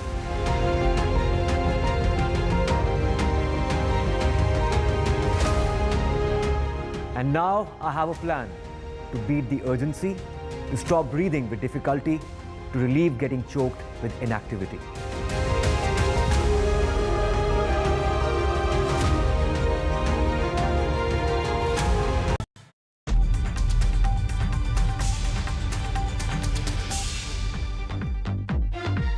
All right, we are getting some breaking news at this moment from one meeting to other. The NDA meeting, the resolution has been passed on electing the Prime Minister Narendra Modi as the leader of the National Democratic Alliance. This is the resolution on your screens at this moment, ladies and gentlemen. The NDA has elected Prime Minister as the leader of the National Democratic Alliance. Of course, an exercise that was expected. And now from here on, the process of the government formation will also, in fact, take a new pace. That's right. At around 7:30, you'll have Narendra Modi, Amit Shah, along with Nitish Kumar and Chandrababu Naidu going to meet with the president. They sought that appointment, and around 7:30 is when that meeting is going to take place. What we do know, as we've been reporting, is that on the 8th, the Prime Minister will be sworn in for a third time. So that is when the swearing-in ceremony will be taking place, and today is a day of meetings, and the NDA meeting having taken place earlier and the India bloc opposition meeting taking place now. But let's go across to Maria, who's been getting us, all the developments that have been taking place today. And Maria, so that is the big breaking emerging from that meeting that took place. Narendra Modi elected as the leader of the NDA. Yes, in fact, a resolution has been passed as well, Gargi, and I'll read that resolution, which is essentially a prastav, as they say in Hindi. Bharat के 140 करोड़ देशवासियों ने पिछले 10 वर्षों में आदरणीय प्रधानमंत्री नरेंद्र मोदी जी के नेतृत्व में एनडीए सरकार की जन कल्याणकारी नीतियों से देश को हर क्षेत्र में विकसित होते देखा है। बहुत लंबे अंतराल, लगभग 6 दशक के बाद भारत की जनता ने लगातार तीसरी बार पूर्ण बहुमत से सशक्त नेतृत्व को चुना है। हम सभी को गर्व है कि 2024 का लोकसभा चुनाव एनडीए ने आदरणीय श्री नरेंद्र मोदी के नेतृत्व में एकजुटता से लड़ा और जीता। Then the resolution goes on to say, हम सभी एनडीए के नेता आदरणीय श्री नरेंद्र मोदी जी को सर्वसम्मति से अपना नेता चुनते हैं। So clearly Narendra Modi, prime minister, having been chosen by the NDA as the head of the NDA, and now because that is the way the government process will begin, he will be going ahead, and now he has the letters of support. The letters of support has been given to JP Nadda, who is the BJP president. It has been given by Mr. Naidu, Nitish Kumar, LJP chief Chirag Paswan, also Eknath Shinde, and all those smaller parties, including RLD, Supremo, and others who were present in that meeting. But the big part or the takeaway of this is this: हम सभी NDA के नेता आदरणीय श्री नरेंद्र मोदी जी को सर्वसम्मति से, unanimously, that's what it means, से अपना नेता चुनते हैं. Right. So now, of course, the Prime Minister, armed with the letters of support, will stake claim to the government. This will be the Modi government 3.0, the continuation after 10 years of enjoying a government of full majority. Prime Minister this time will be heading a coalition government, and that is the reason why, in fact, in the last 24 hours, you've started hearing, of course, the word NDA much more than you're used to in the last 10 years. But important, in fact, that this step which has been taken in the formation of the government. Maria, if I may ask you, from here on, after the Prime Minister goes along with the leaders to the President, how long is this entire process going to take place? What are the next few steps? So we are being told is that today the outgoing cabinet is being hosted by Droupadi Murmu, the President of India. And yes, the letters of support has been given. On 7th is when the NDA parliamentary party meeting will be taking place as well.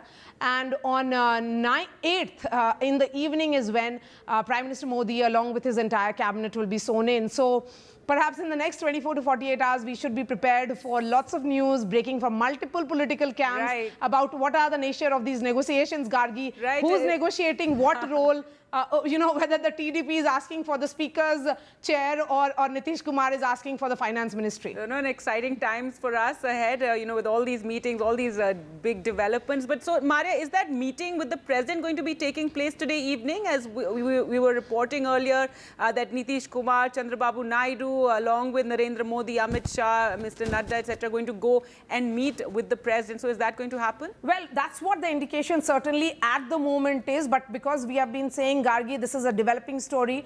The letters of support has already been given to Mr. Nadda, who is the BJP president.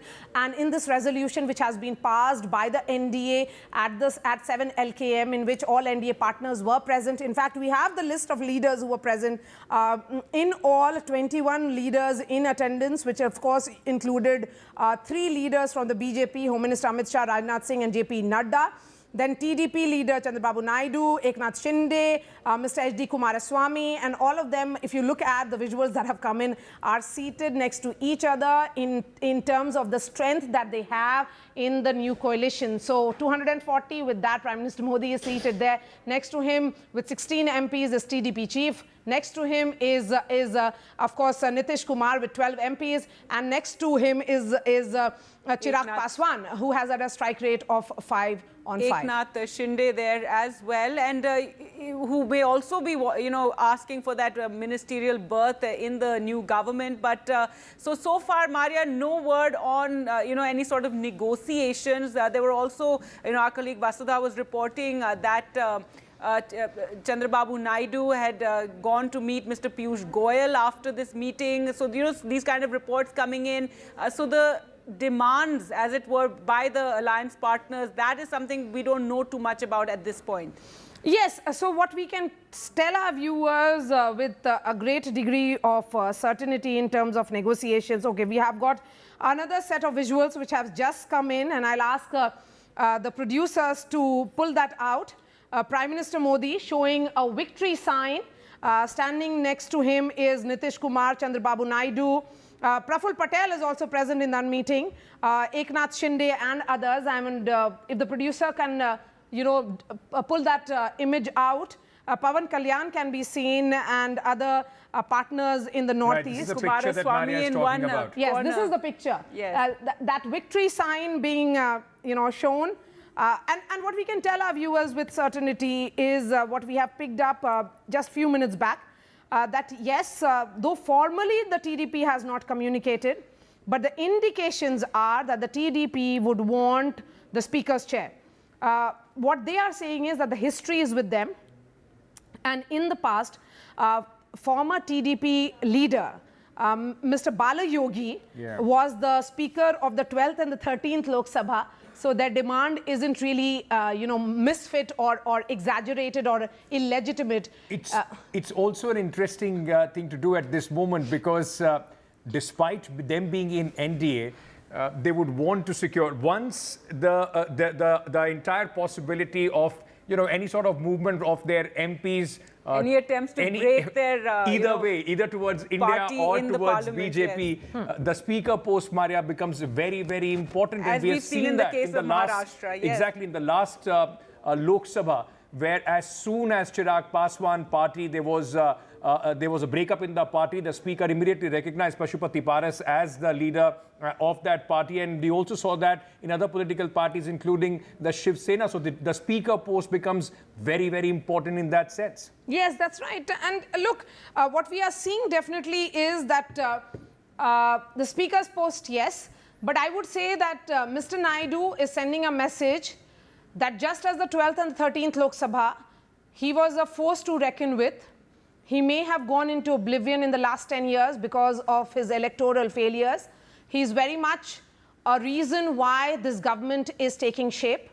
He is a federal player, a man who has a great saying at the national level, the first CEO of Indian politics, because he was seen as the CEO of Andhra Pradesh. And that is the reason why Chandrababu Naidu will be able to, perhaps negotiate a very treacherous terrain of alliance negotiations. And, and he's a veteran after a long time. After a long time, and he's a veteran at alliance politics. Absolutely. Just look at those equations. Jitan Ram Manjhi with one MP, he himself is standing there. Next to him is Praful Patel representing Ajit Pawar, one MP. Then it is Shinde Sahab. With and 7 MPs there. Yeah, and behind him is Pawan Kalyan. Then the only woman here is, of course, Apna Dal's Anupriya Patel. Right, important. In fact, let's go across also to Vasudha, our colleague who's joining us at this moment. Vasudha, important steps now being taken by the NDA as quickly as they can to stake claim of the government. They don't want to leave anything to chance. There are already meetings of the India bloc on the other side as well. Don't give them any opportunity, seems to be the mantra. Absolutely, Ankit, and I'm coming to you from, the residence of Jaidev Kalla, who is with the TDP, and this is the place that Chandrababu Naidu always stays when he comes here.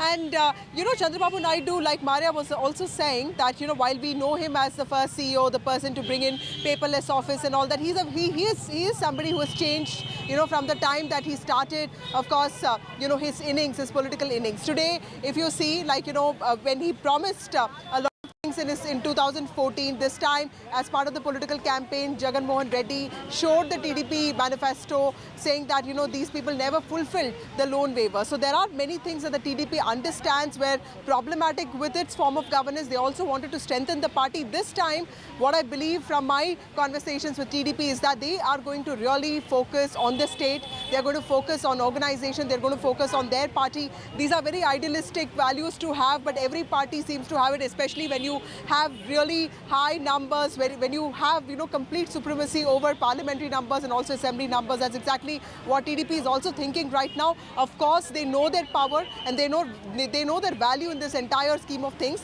which is why, apart from plump portfolios, they will be looking at some very specific incentives for the state so that the opposition does not, push them to a corner. We already saw Jairam Ramesh's tweet asking if Chandrababu Naidu has the boldness and courage to ask for special category. So what they are saying right now, TDP, is instead of special category, we'll be looking at incentives, we'll be looking at the Polavaram project, we'll be looking at financial capital to build Amravati, to make it the next Hyderabad of that part of the country. We will look at investments, we will look at all kinds of central support to ensure that the welfare model of Jagan Mohan Reddy keeps going on, and also Chandrababu Naidu's flagship investment technology. I'm curious about one thing, Vasudha. So those things are something that's going on.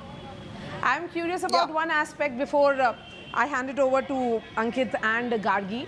Mr. Naidu left the Prime Minister's residence and he went straight to meet Piyush Goyal. Correct me? Yes.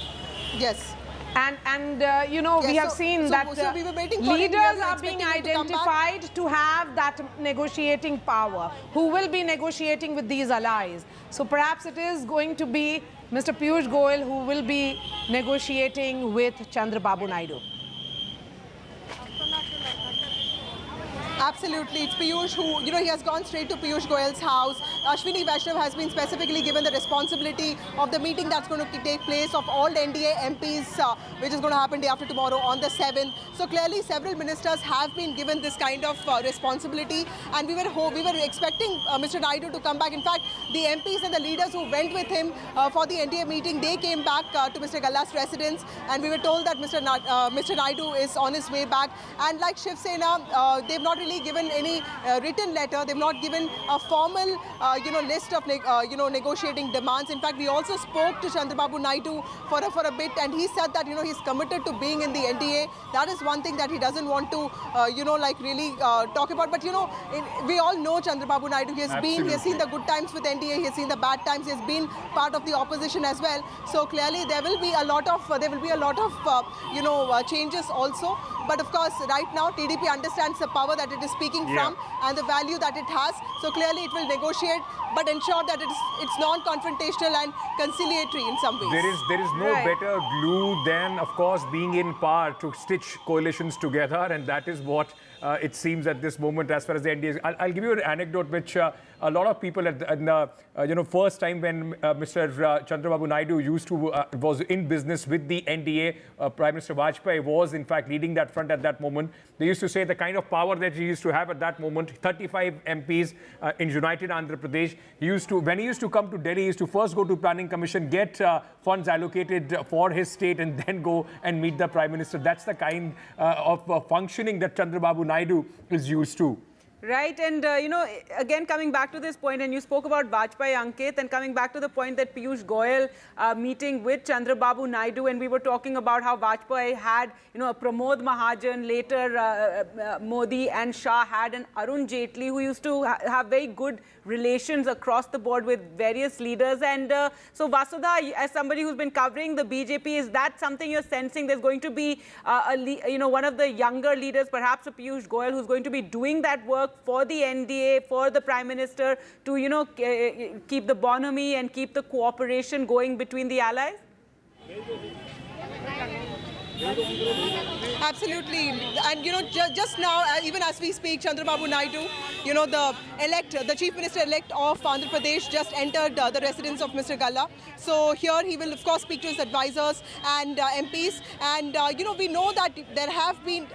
TDP knows the power that it has. It knows the kind of value that it has. It also knows that it is getting feelers from the opposition. So there's going to be a lot of thought. Remember, Chandrababu Naidu is somebody who's not going to push for things very fast. Remember, even the alliance, even before he was arrested, he did not say yes. After he was arrested also, he was not saying yes. He kept coming to Delhi. He kept talking to people. So there were many conversations before the alliance actually finalized. So we can expect him to actually brainstorm this with lots more people before coming to a conclusion. But let's be assured that he is going to ensure that his party gets what it deserves, because this is for the first time in the long history of TDP that the party has performed so well, and the party, and at least Chandrababu Naidu, is not going to let it go that easily.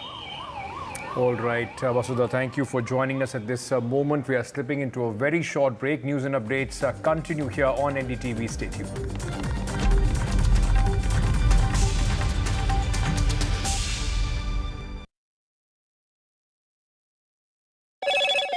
Hello, Moto. Motorola, India's best 5G smartphone brand.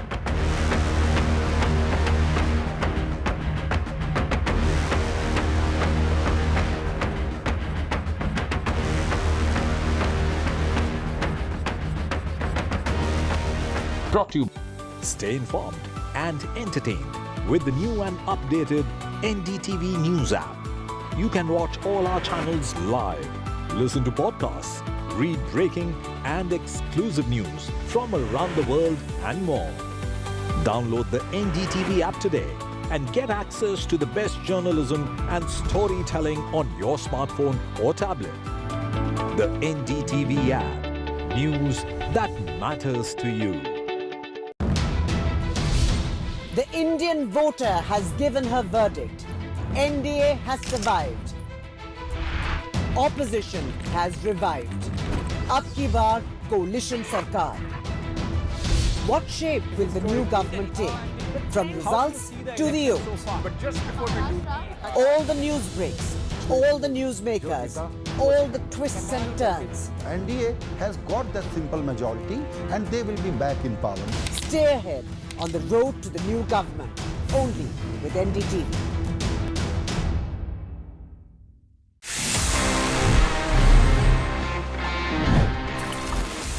So friends, अभी time आ गया है for me to answer all the questions जो आपने पूछे थे in this segment which is Ask TG, one of my personal favorites because मजा आता है आपसे बात करने में, थोड़ा सा सवाल जवाब करने में. Let's see the questions we have for this week's episode. Hi TG, क्या आपको लगता है कि फोन को बैटरी सेवर मोड पे रखने से सही में कोई फायदा है? Well, technically, yes, there is an advantage. See, usually battery saver mode क्या करता है? Basically, वो आपके फोन की कुछ settings को इस तरीके से tweak करता है so that your battery can last for long.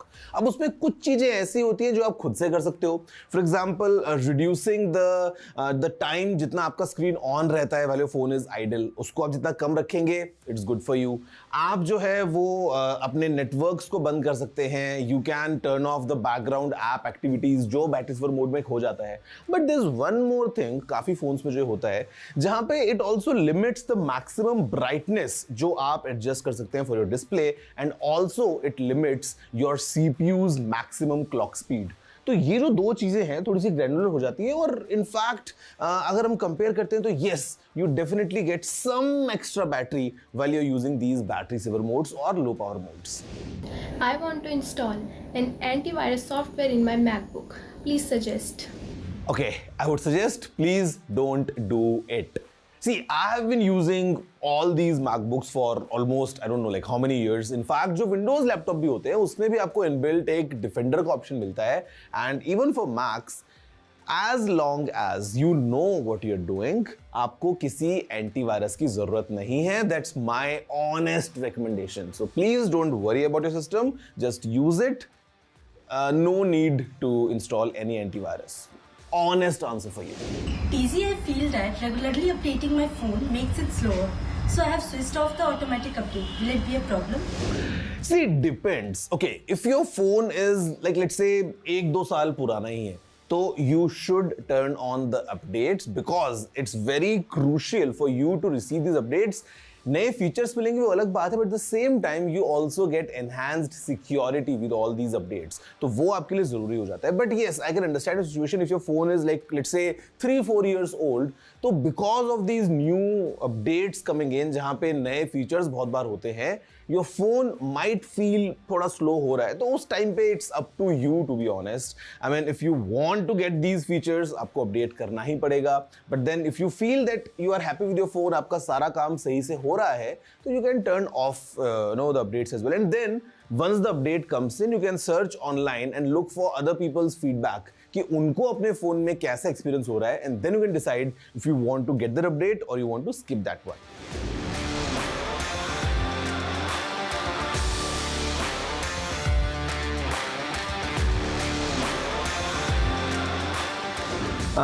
Friend आपके घर के लेआउट पे ये डिपेंड करता है because in Indian households we have different kind of geometry going on. अगर हम घर के अंदर की बात करते हैं some areas might have a different kind of flooring all together. घर में कहीं पे कारपेट होगा कहीं पे कारपेट नहीं होगा कहीं पे वुडन फ्लोरिंग है कहीं पे मार्बल लगा है कहीं पे टाइल्स है तो इट बिकम्स थोड़ा सा difficult considering our Indian households the way we live our lifestyle. मतलब इन द वेस्ट या in foreign countries sometimes it's very easy for the robot to do all that cleaning but India में considering हमारे घर में जैसा furniture होता है थोड़ा सा कई बार मुश्किल हो सकता है. So please understand your house first कि क्या आपको लगता है कि रोबोट क्लीन कर पाएगा. Usually they are quite good at it but then again there might be some issues as well. Second thing is कि आपको देखना है कि the kind of option you want.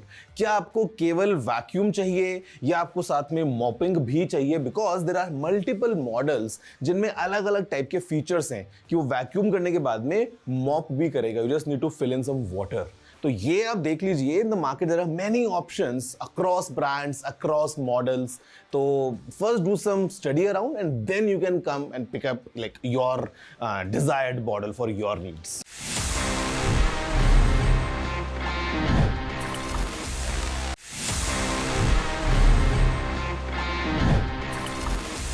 This is a Samsung phone और इसमें Android है. You know what happened? सबसे पहले अगर हम जाएं थोड़ा सा पीछे अगर हम रिवाइंड करें about the history of Android. Well guys, the creators of Android जब उन्होंने बना लिया ये operating system, they went to Samsung because they wanted कि Samsung उस Android को खरीद ले. So they all went to Seoul in South Korea. They met with the Samsung people, but Samsung was not that impressed, and Samsung said no. और उसके बाद क्या हुआ? Just weeks later, Google in fact bought Android for $50 million.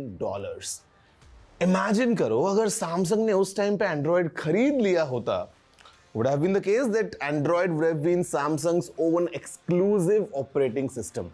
Like today we see how Samsung is the king of Android. They basically rule the Android market. But वो एक ना आज कैसे mobile history को पूरा बदल चुकी है? It's all for you. Did you know this? If yes, then amazing. If no, then please let me know by writing all your emails to tg@ndtv.com.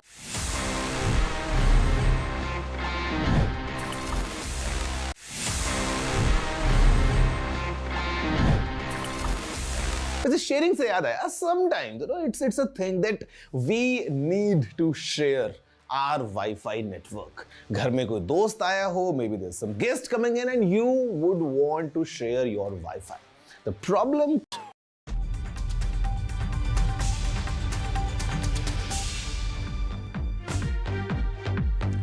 All right. Go ahead, Gargi. Right, welcome back. And the NDA meeting ended a short while ago. Chandrababu Naidu has given his first reaction. Let's listen in. Sir, how was the meeting? Are you pledging support? Sir, how was the meeting? You're part of the NDA, sir. Sir, how was the meeting? How can we contest elections if you are not a part of NDA? Three parties combined we collected. Why you got that doubt, I don't know. Sir, how was the meeting? How was the meeting, sir? Good. And sir, what about portfolios? Sir, anything? Sir, any portfolio? I will talk to you after.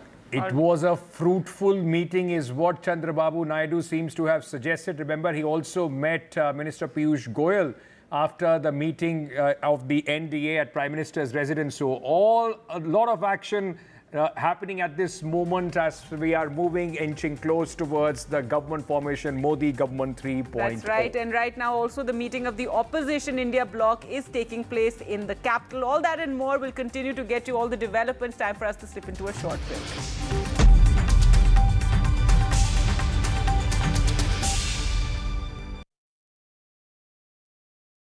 Brought to you. The Indian voter has given her verdict. NDA has survived. Opposition has revived. Ab ki baar coalition sarkar. What shape will the new government take? From results to the oath. All the news breaks, all the newsmakers, all the twists and turns. NDA has got that simple majority and they will be back in parliament. Stay ahead on the road to the new government, only with NDTV.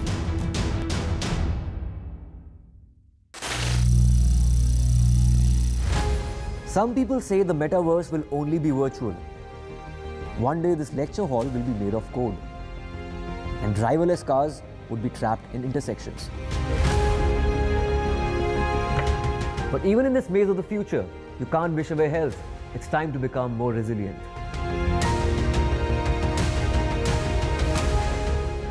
10 years of Banega Swasth India, we have grown and achieved so many milestones.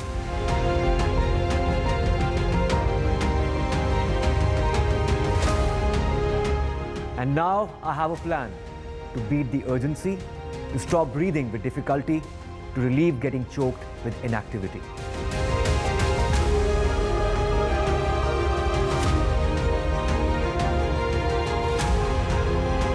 Energize our government, our environment, our society, and ourselves.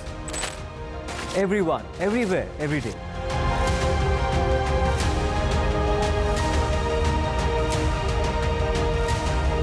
Banega Swasth India.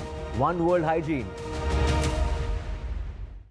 Stay informed and entertained with the new and updated NDTV News app. You can watch all our channels live, listen to podcasts, read breaking and exclusive news from around the world and more. Download the NDTV app today and get access to the best journalism and storytelling on your smartphone or tablet. The NDTV app. News that matters to you.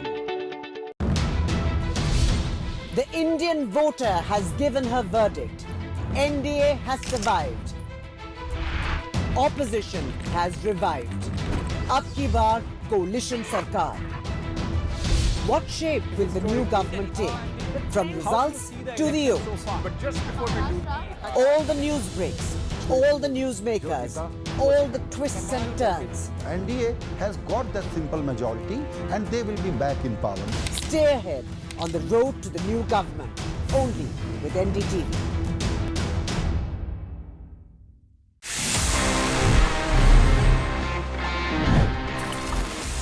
तो friends अभी time आ गया है for me to answer all the questions जो आपने पूछे थे in this segment which is ask TG, one of my personal favourites because मजा आता है आपसे बात करने में, थोड़ा सा सवाल जवाब करने में. Let's see the questions we have for this week's episode. Hi TG, क्या आपको लगता है कि फोन को बैटरी सेवर मोड पे रखने से सही में कोई फायदा है? Well, technically, yes, there is an advantage. See, usually battery saver mode क्या करता है? Basically, वो आपके फोन की कुछ सेटिंग्स को इस तरीके से ट्वीक करता है so that your battery can last for long. अब उसमें कुछ चीजें ऐसी होती हैं जो आप खुद से कर सकते हो. For example, reducing the time जितना आपका स्क्रीन ऑन रहता है while your phone is idle, उसको आप जितना कम रखेंगे, it's good for you. आप जो है वो अपने नेटवर्क्स को बंद कर सकते हैं. You can turn off the background app activities जो बैटरी सेवर मोड में हो जाता है. But there is one more thing काफी फोन्स में जो होता है जहां पे it also limits the maximum brightness जो आप एडजस्ट कर सकते हैं for your display, and also it limits your CPU's maximum clock speed. तो ये जो दो चीजें हैं थोड़ी सी ग्रैनुलर हो जाती है, और इनफैक्ट अगर हम कंपेयर करते हैं तो yes you definitely get some extra battery while you are using these battery saver modes और low power modes. I want to install an antivirus software in my MacBook. Please suggest.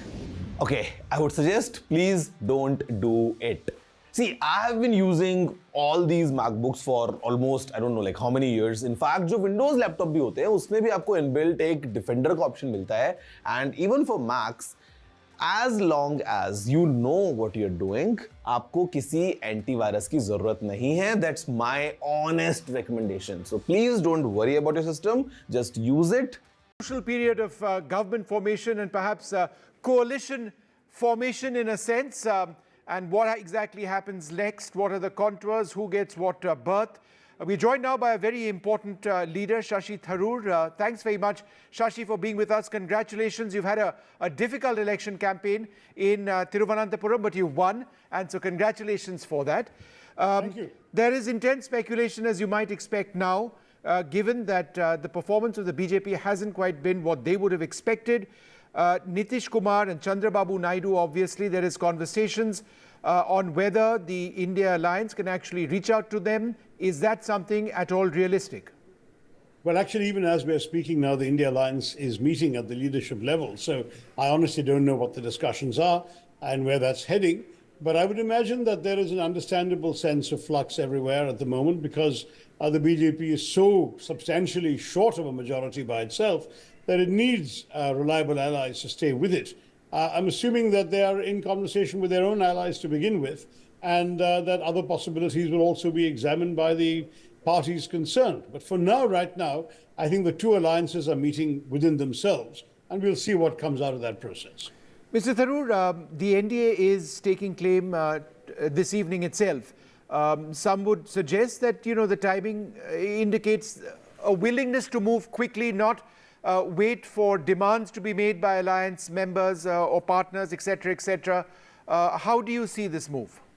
Look, I mean, I think you know, it's their business, and I'm not the one to comment on it. But I do believe, as somebody who is part of this wonderful sort of festival of democracy that we've just concluded, that the BJP is going to have to learn to work better with allies. I think from what we saw of the way in which they treated their allies in the first couple of terms, there was a kind of take it or leave it attitude to many of their decisions. And they got away with it because the allies knew they weren't needed there. BJP had a majority by themselves. Now the allies know very much that they're indispensable, that without allies, the BJP can't pass its budget, can't pass laws, can't stay in office. And I think that's going to change very much the tone, tenor, and modus operandi of the government. And that'll be for the good. That'll be better for our country's democracy. I've often argued that you know, we've been underrating the value of coalition governments in our politics. And I think it'll be good for the BJP as well to learn to work with others. And I hope that'll extend to working with the opposition in parliament as well, because we are not going to be an insubstantial opposition. We have the numbers that require them to take us very seriously. I'll talk about Parliament in a moment, but I just want to go on a little bit longer about this entire talk of alliances at this stage. The reason I focus on Chandrababu Naidu is because there has been an acrimonious relationship between him and the BJP in the past. He's tweeted about the use of agencies. He's tweeted about institutions being impacted, etc., etc. This is very much the language which the India Alliance has used in your election campaign this time. Is that why you feel that possibly Chandrababu Naidu may not be a reliable partner of the NDA? Is that your sense? That's not for me to say, but don't forget that I was in Parliament when the TDP of Mr. Naidu introduced and led the debate on a no-confidence motion against the Modi government. And they did so because of their bitter experiences as an ally. I'm sure they had to do a lot of hard thinking before agreeing to be a pre-poll ally of the BJP. And now that they've seen that the BJP needs them in ways that the BJP did not need them before when they were allies the previous time, my guess is there's going to be a little more hard bargaining within the alliance. But that's not, again, something that I can be privy to. Sure. It's happening within the NDA, Vishnu. But it will happen. I've heard some very tough language used by the TDP speakers during that no-confidence motion not so long ago. The NDA has opened its account in Kerala.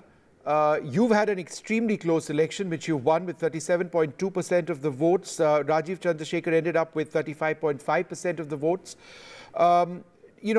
Do you believe that the BJP is progressively making a substantial entry into Kerala, something which was perhaps unimaginable till earlier? No, I think we certainly will have to analyze this much more closely and certainly taking local inputs into account. But one thing that's pretty clear is that Suresh Gopi, whom I've known for many years as a friend of mine, wasn't always in the BJP. He ran an overtly secular campaign. He went out of his way to appeal to minority voters in Thrissur. This is not your classic sort of BJP communal appeal that we're all used to, particularly in northern India. And so if at all what you're saying is to be taken one step further, it would be that the BJP can only be viable where they understand the limits of the communal appeal and speak to minorities in language the minorities can appreciate. Remember that in Kerala, only 53% of the population is Hindu. And our minorities have no minority complex. They feel they're as much fully stakeholders of Kerala's society, economics, politics, culture, entertainment, the works, as anyone from the so-called majority community. And therefore, from our point of view, Kerala has been a very different place to live and work in.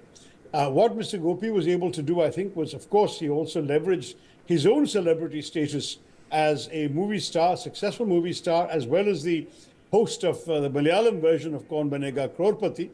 And he was able as well to come across to many minorities as somebody who could represent them without any of the communal overt messaging that we've seen with BJP candidates elsewhere. So if the BJP is willing to transform itself into a different sort of party, at least in Kerala, it might do better. But they are facing a huge challenge. For example, they tried to reach out to Christian minorities across the state during last Christmas. But the Christian minorities were looking on their WhatsApps and on their mobile phones at pictures of burned and destroyed churches from Manipur, assaults on Christian pastors in Jharkhand and Chhattisgarh and elsewhere, attacks on churches during Christmas week happening in 3 or 4 North Indian states. And they looked at all this and said, if this is what the BJP is doing elsewhere, why should we trust them here? Sure. And their appeal fell flat in many places. So that would have to be something the BJP would have to tackle. They would have to amend their approach and mend their ways if they really wanted to appeal to voters in a place like Kerala. Mr. Tharoor, the number which the India Alliance was talking about was 295. Many of your leaders said that, no, we are going to get to 295. That didn't happen. You did, of course, do much better than many others. You ended up with 232. But would you say that Karnataka was the biggest disappointment, and also Bihar? And I ask about Karnataka because of the recent assembly election results where you did very well. I know that assembly election results don't translate into national election results, but the gap between the elections would have suggested that perhaps a wave may extend. Are you disappointed greatly at Karnataka? And what about Bihar? Yeah, disappointed a bit in Karnataka. I wouldn't say greatly because we got 9 seats, if I remember right. And we were expecting there in the neighborhood of between 12 and 17, but the lower figure would have been acceptable. 9 became a bit of a blow, I will admit that. Bihar, certainly everything we saw from the ground appeared to involve a huge degree of enthusiasm for Tejasvi Yadav, his party and his message. And that was belied, though the Congress did win a couple of seats, and we are very happy that we have good representatives, including the re-elected MP Mohammad Javed, who had served with me in the last parliament, and I know to be a first-class representative of Kishanganj in Bihar. The third state where we thought we might do slightly better was Madhya Pradesh. We didn't expect a total blanking out. We thought we'd get a handful of seats, and that did not happen. On the other hand, we did very well in unexpected places. Rajasthan and Haryana gave us very good numbers, and those are both states where we had 0 last time around. Sure. You know, there's some wins, some losses, some gains, some setbacks. On the whole, I would say the Congress has much to be happy about, but we will need to do, of course, a state-by-state analysis. You haven't mentioned Delhi. We certainly did not expect to lose every seat in Delhi.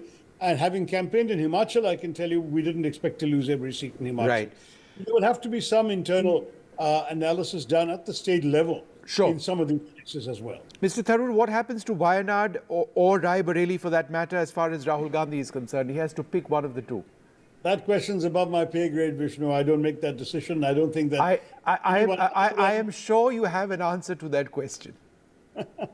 I'm sure I do believe that the whatever choice is made will be the right one for the party and for the country, because both are very important signals and both are places where Rahul Gandhi won a thumping majority of multiple lakhs. I think it's very, very good that we have signaled once again that we're back in UP with a bang, which I think has a special value, given the two things. Number one, the idea that the old slogan you remember in the 60s and 70s was that he who rules UP rules the country, and that's certainly an important fact.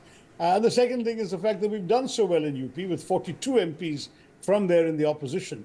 I think there's a very strong case for a major leader from that state to demonstrate that affiliation. Well, in this case, he who does not rule UP is still is in power. And I mean, the question is, and you can't deny that. You know, in as much as the Congress is happy about your performance, the fact of the matter is that, you know, it's not a small majority that they have at 293. You know, for the NDA, it's significant. I know the BJP is not done well, but is there any good reason for the NDA as an alliance to feel terribly disillusioned? Yes, and I'll tell you why. Number one, it's because the government has not been used to working with allies. If you look at the last 2 terms and how they treated their allies, which resulted in the successive departures of Naveen Patnaik's BJD, of Chandrababu Naidu's TDP, of the Akalis, of the Kushwaha party. There have been so many, and Nitish Kumar has left them twice. Many allies have chafed under BJP's stewardship. So the BJP hasn't been very successful at keeping allies happy. Now, in this particular... And Nitish Kumar, of course, you'd be quite happy if he was to make another switch, right? This time in your favor. Listen, I'm not going there yet, but just to answer the point you were asking, question you were asking earlier, my point is the BJP has a real challenge in dealing properly with allies and keeping them on board. Right. But where in the past it didn't matter when these allies, all the ones I've mentioned, slammed the door in the BJP's face and walked out, it didn't matter because the BJP had a majority by itself. But this time, the BJP does not have a majority by itself, and the departure of several of these allies can bring the government down. So it's not the same. You see, they have 295. Coalitions, as has often been remarked by BJP spokespeople, are not like a Hindu marriage. I mean, there's no sort of indissoluble sacrament there. Coalitions can merge, dissolve, add, subtract upon the whim of their leaders. And that applies equally for the India alliance. That applies to every alliance in our country, which is why you need a conciliatory, accommodative approach for a coalition to work. Okay. Dr. Manmohan Singh was the right kind of coalition leader. Okay. Atal Bihari Vajpayee was the right kind of coalition leader. Okay, Mr. Tharoor, interrupting because one more question. I need to run to some breaking news coming in. Now, I mean, assuming that they are in Parliament, and they will be shortly because swearing in is expected to take place on Saturday, the process of governance, the process of Parliament working, are we going to see another opposition which is going to, there are going to be terrible exchanges where very little work is done, or will you be a positive opposition which allows governance to take place?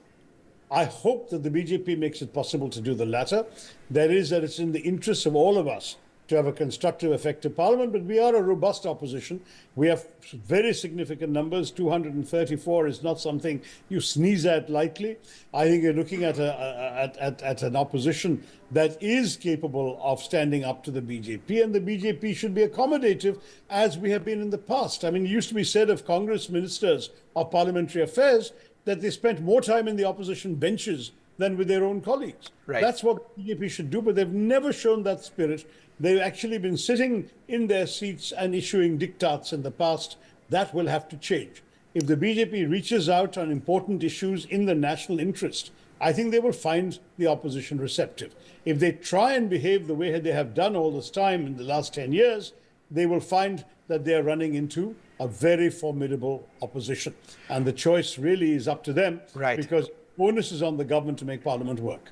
Shashi Tharoor, congratulations once again. Thank you very much for speaking to NDTV. Thanks very much. Thank you, Vishnu. All the best.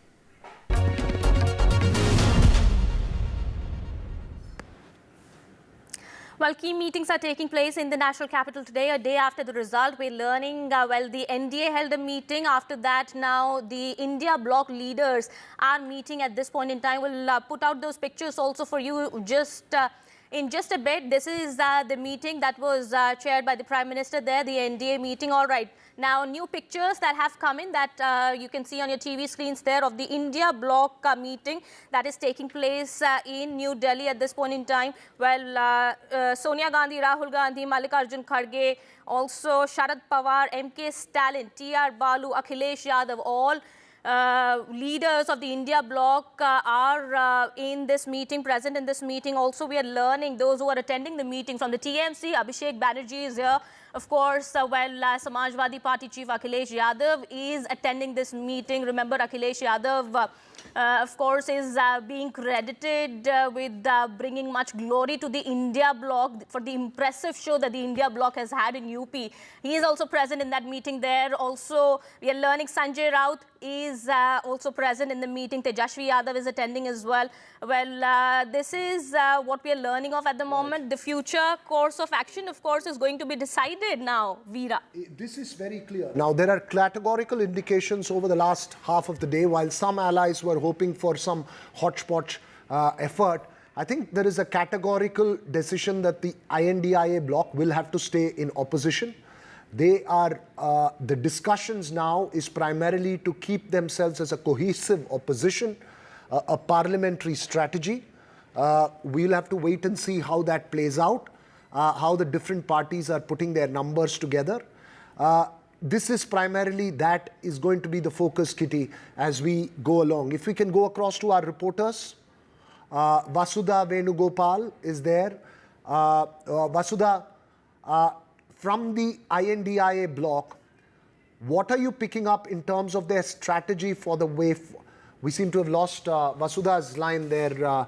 Tanishq also joins us now from UP, as well as Uma Sudhir, Prabhakar Kumar also there. Kitty, Tanishq, what's the sense you're picking up from the Samajwadi Party? It's a victory.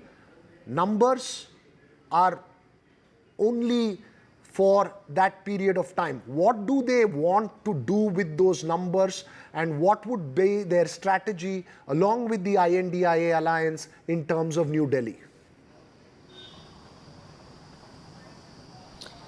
Well, after the impressive win by Samajwadi Party Chief Akhilesh Yadav,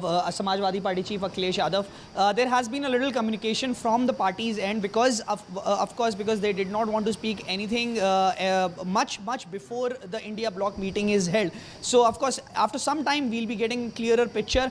But I spoke to Akhilesh Yadav today. But before anything else, I would like to show you how his, how he is the man of the moment. Behind me is the Samajwadi Party office, and what you see are the new posters that have just put up These posters were not here yesterday, and the new posters have been put up by different party leaders, by different leaders of the party, and also new, as you can see, the posters are still coming up. Now this is, of course, you know, it is a historic, it is a very important moment for Akhilesh Yadav, because this is his first major victory after the demise of Mulayam Singh Yadav. Now what worked in his favor, apart from we'll leave that aside at the moment. Anti-incumbency and the low voter turnout at the moment, Tanishq, we're focusing on what the leaders are doing in Delhi, what their key strategy is going to be in Delhi. If we can go across to Vasudha Venugopal, but before that, Uma Sudhir also with us. Uma, a veteran of coalition politics in the late 90s and early 2000s, now back in charge in Vijayawada and in Delhi. We've been speaking about it. What do you see Chandrababu Naidu's strategy in Delhi be? He's already, there's speak of speakers, 3 cabinet. How do you see him playing the role in Delhi?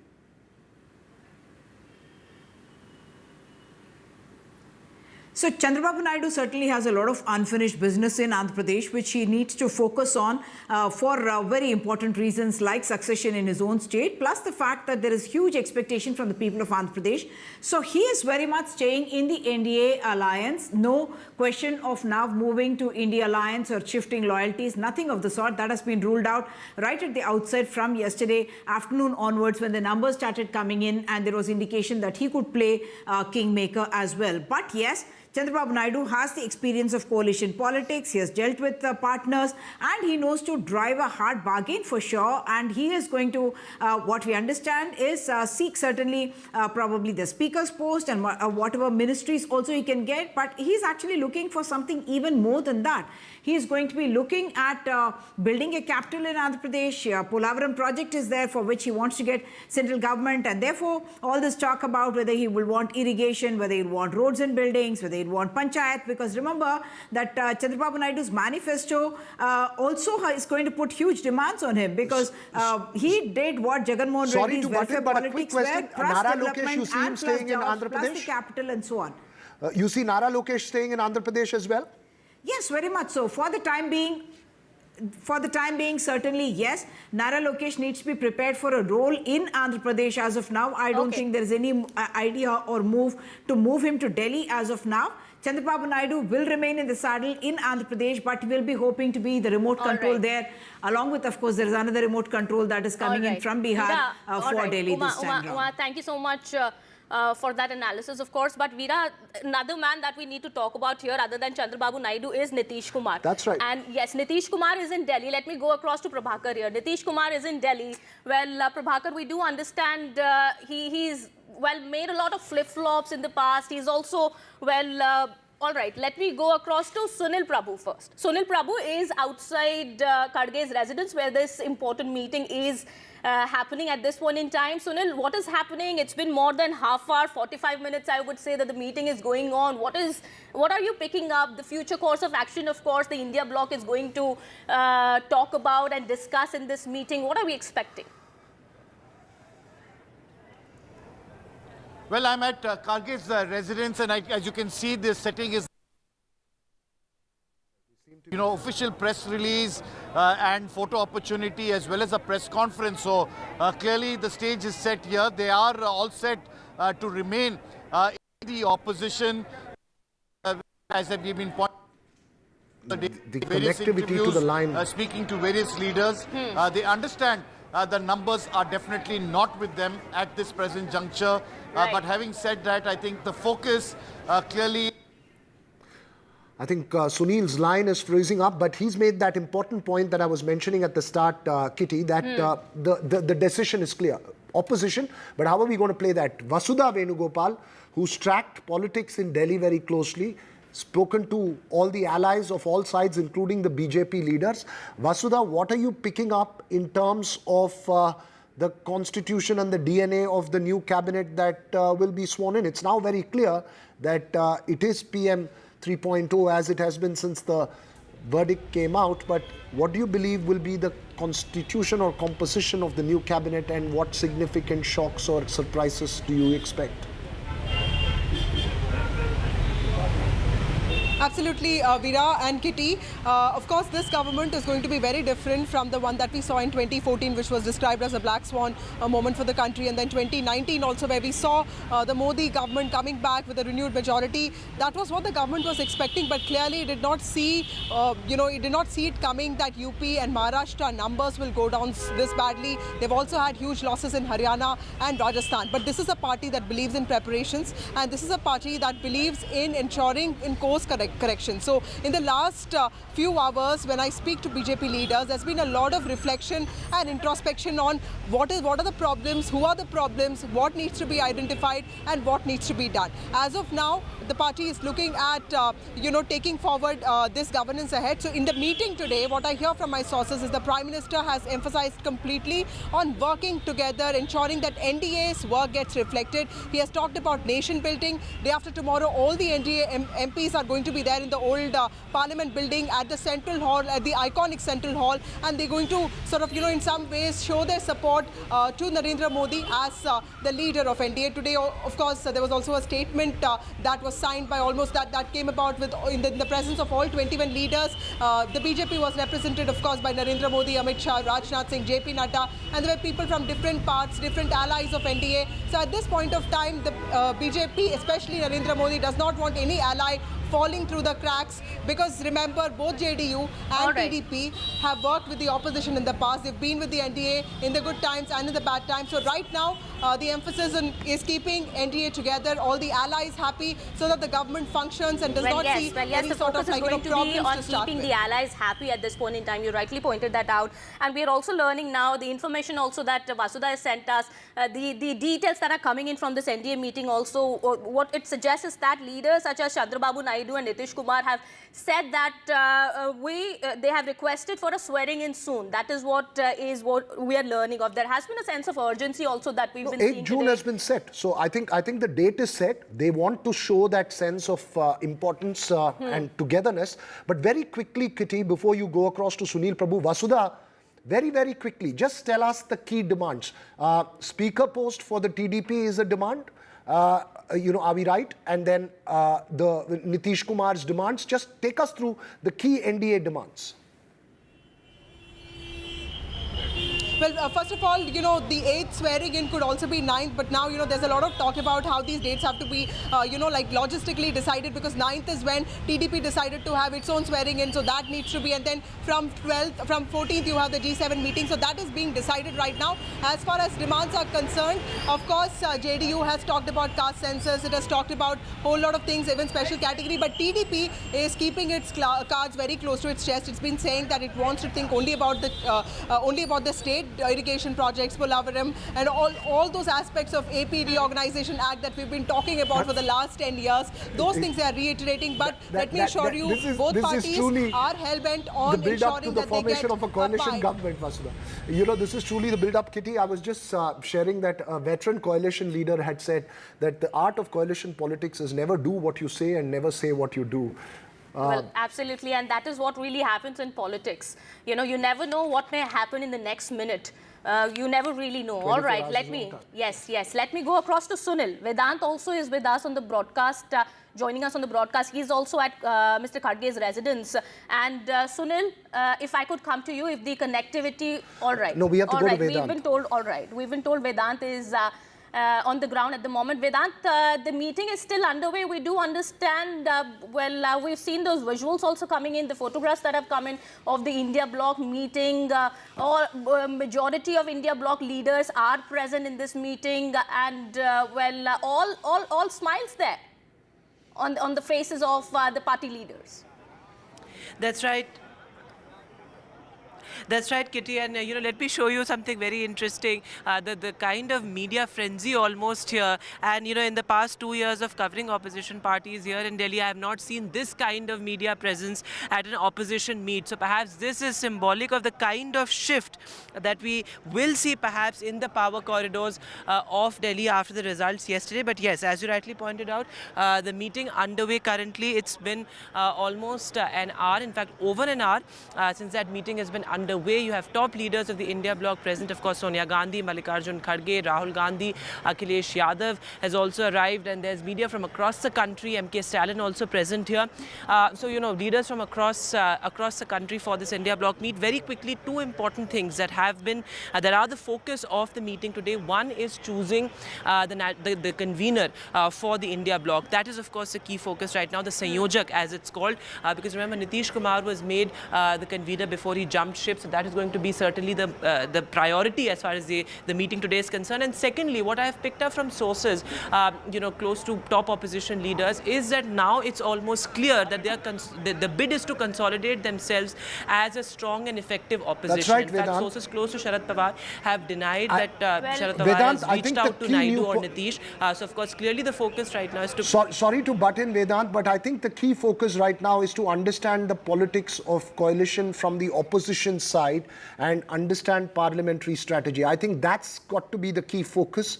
As some of the allies have pointed out, they are looking at what they can do in parliament. They are also worried, Vedant, because they also have parties which may shift over. They have to keep the cohesion together. While we spoke about JDU and TDP reaching out to that, they also have to keep the coalition together. Absolutely. Are you picking up anything in terms... also yesterday said that, you know, the India bloc must That's go right. ahead So, and Vedant, stay are you clean, picking but... up anything from there? Is the buzz about that strategy, is that worry reflected given the experience over the last 10 years? That's a very interesting question, Veera. In fact, you know, before this meeting, you had leaders of the India bloc meeting, Sharad Pawar as well, who really has been a backroom strategist as far as the alliance is concerned, whether it was Sanjay Singh, leaders from Maharashtra, including Anil Deshmukh, all of them meeting Sharad Pawar because, you know, they also have to keep the flock together. In fact, I'm being told Rahul Gandhi is about to step out as well after the meeting, so we'll keep a watch on that as well. But of course, you know, what we're also picking up from Maharashtra, Veera, is that several leaders of the Shinde Sena reportedly are in touch with Uddhav Sena as well, because what sources close to Sharad Pawar say is that the buzz in Maharashtra is that it's been proven which is the real NCP and which is the real Sena. So of course all those dynamics playing out, but at this meeting the focus is...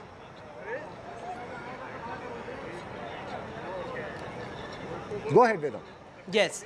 Yes, so that is what, you know, Devendra Fadnavis's resignation as well has sort of also bolstered the point that these people have been trying to make. In fact, we spoke to Supriya Sule also in the late in the afternoon, and she said that it's been proven which is a real NCP and which is a real Sena. So that existential battle has been won by the opposition, by the opposition Aghadi in Maharashtra. So of course, that's extremely interesting. But as you said, for the opposition also, it is a concern to keep their flock together. And all of that is being discussed. That photo opportunity that's going to happen here, that's to send out the message that the opposition is together, and this time they are going to come out as a cohesive. And Veera is yet to decide between the two seats that he's won, Raebareli, Wayanad, and that's the question that was asked to him yesterday in the press conference also. But he did not really give a clear answer. He said it will be after. My guess is that he will retain Raebareli because Wayanad has been a Congress bastion. It's a traditional bastion. It was a place which had elected him at a very difficult position. But if the Congress has to play the role of a strong opposition and build itself in the years to come, that 99 number that you see there, Kitty, has to go up. And the Congress's strategy will have to be to invest in the Hindi heartland states. The southern states are taken care of by the regional satraps. Till the Congress can regain its lost ground, at least marginally in the Hindi heartland, they will not have the kind of say they want in New Delhi. Absolutely. That's not a bad number actually. From their tally last time around in 2019 to 99, this time out of the number of seats that they had contested. But of course, this has to go up. This has to go up. This was not expected.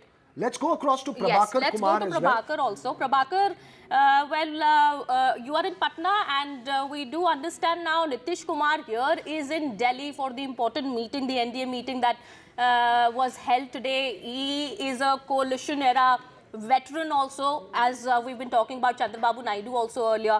Now, regional players, of course, are back in the coalition government. Nitish Kumar, as we've been specifically here talking about, has made flip-flops in the past, and those writing his obituary political obituary are really surprised today? I mean, what is he likely to ask? What are we picking up? It's going to be a hard bargain between the NDA allies. He would. Knowing Nitish Kumar, see, he's an old school politician and he has been in the public space for quite some time, around 4 decades, I would say. So he knows how to take advantage of the situation. He understands very well that this is a situation which has actually given him an edge to bargain, and he would definitely hard bargain as far as his party's position in this present government is concerned. What we are learning from our sources in the party is that the JDU as a political party has asked for 2 cabinet berths and 1 MOS berth. So that is the minimum they are asking for. They have also asked for the caste census to be done across the country, and then the special status. Nitish Kumar understands very well that this is not going to come across because there are many other states. The criteria will have to be changed. So Nitish Kumar will settle down for a special package. Okay. So in place of special status, the special package would do for him. So there are many things on his list which certainly Nitish Kumar would bargain for. And also, Nitish Kumar has been a part of the coalition government run by the Bajpayee government. So he would follow that model. He has been very appreciative of that particular model where there was a committee, there was a common minimum program, there was a convener. So Nitish Kumar would want that model to be followed here. And if he is chosen as a convener, he would certainly be a very happy man. Absolutely, absolutely. Well, it's fascinating how this plays out. What's the reaction you're picking up from the RJD there in Bihar, Prabhakar? We've spoken enough about Nitish. Remember, the realities of Bihar politics at the grassroots is also important. What is the sense you're picking up from the RJD? Are they, are they resigned to the fact that it will have to be just playing along with the NDA alliance? Yeah, see, the priority for them, because we had a word with Tesvi Yadav while he was leaving for Delhi today, and the priority for them actually is to keep the flock together, A, and B, to prepare for the next election. So they have understood this fact that this time they started from 0 and they have reached the number of 4, which is not enough actually to have a very proper say and to be part of the government formation, even if the NDA alliance is anywhere to reach that number. So they are eyeing the next election, which is the state election, which is happening next year. So Tejasvi Yadav is very focused on that. Sorry, Prabhakar, I'll have to go across to Sunil Prabhu, who's joining us from that NDA bloc meeting. Sunil, there was a quick question that was put about Rai Bareli or Amity that's been doing the round. What's the sense you're picking up? For the Congress to build itself, it needs to invest itself in the heartland and take on the BJP. So more likely that Rahul Gandhi retains Rai Bareli over Wayanad? That's right. It's not yet officially announced, but in all probability, he will remain in Raebareli because that's been something that has been close to the Gandhi family. It's been a pocket borough for them for many, many years. It's a long association, as no less than Sonia Gandhi herself pointed out in her rare election speech. And it's in this context that Rahul Gandhi will continue in Raebareli and allow, an election in Wayanad. Who will contest from there, whether it be Priyanka Gandhi Vadra or somebody else, we will have to wait and watch and see. But at present, it's most likely that he will retain and be a member of parliament from Raebareli, because it also helps for the Congress politically to be in the Hindi heartland to make its presence felt. Well, absolutely. So that's the decision. Like you said, the road to Delhi goes from UP. No, the road to Delhi now goes through Vijayawada and Patna, not from UP. But for the Congress to build its numbers. Sunil, when do we expect announcement of that? And one more very interesting point that you made while you were just speaking is that there is a possibility that Priyanka Gandhi could be Wayanad. Because remember, Wayanad is also a Congress bastion. They've kept winning it. That's right. It's been a bastion. There is a possibility of Priyanka Gandhi, if she does contest, of winning from there. Definitely for the Congress, there is a long road. The India meeting at present is meeting. As I said, it's more or less reconciled to the fact that it will be an effective and strong opposition, because they are aware that Nitish Kumar as well as Chandrababu Naidu are not yet ready. They are part of the NDA. They will seek their pound of flesh of a special status, from a huge list of demands that they made in their manifesto. They will have to be true to that. And Prime Minister Narendra Modi, who hasn't had, the privilege of working in coalition governments in the recent past in terms of like the Vajpayee era. He has been in coalition governments in 2014 as well as in 2019, but the BJP had a comfortable majority. So there's a big difference here with the BJP at 240. And with a strong and effective opposition, as I was pointing out, they are ready, for example, to raise in Parliament on the very, immediately for a joint parliamentary committee on the electoral bonds issue. Which they believe is a serious issue of corruption, which the Prime Minister himself talked about, that his fight will be against corruption. Absolutely. All right. It's going to be interesting times. It's going to be difficult times to run Parliament, to maneuver. It's not going to be the way you used to suspend MPs or remove them like it was done during Om Birla's time. Those are forgotten years. Though that's a different era now. It's not going to be easy you for the can't government. expect that in the 18th Lok Sabha. It's about a different DNA that Sunil is talking about as a veteran covering Parliament for 3 decades. In the Parliament. So and he's been meeting a lot of the top leaders of the NDA alliance privately, so he would understand the sort of a sense of the strategy that's playing out there. Okay, all right. Well, with that, we'll have to take a short break here. We'll be right back in just a minute.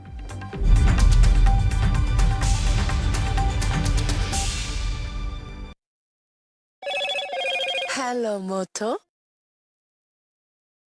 Motorola, India's best 5G smartphone brand.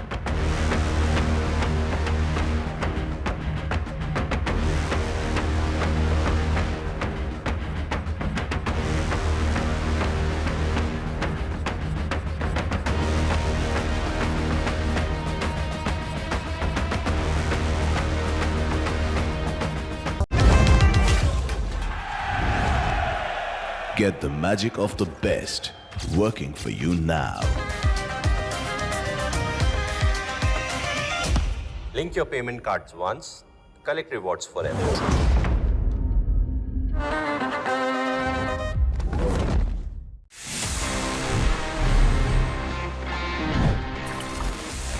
Sharing se yaad hai, sometimes it's a thing that we need to share our Wi-Fi network. Ghar mein koi dost aaya ho, maybe there's some guest coming in and you would want to share your Wi-Fi.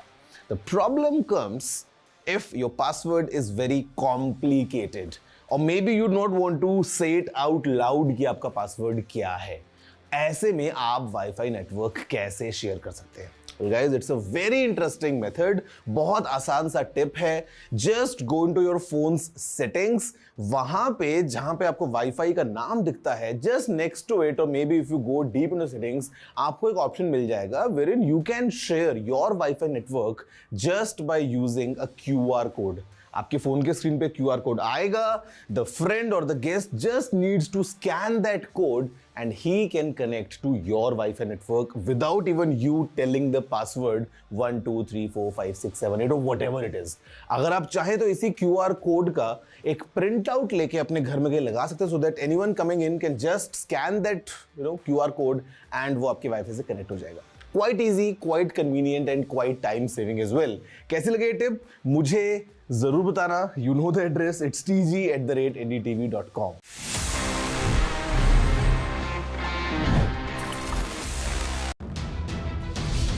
The Indian voter has given her verdict. NDA has survived. Opposition has revived. Ab ki baar coalition sarkar. What shape will the new government take? From results to the oath. All the news breaks, all the newsmakers, all the twists and turns. NDA has got that simple majority and they will be back in power. Stay ahead on the road to the new government, only with NDTV.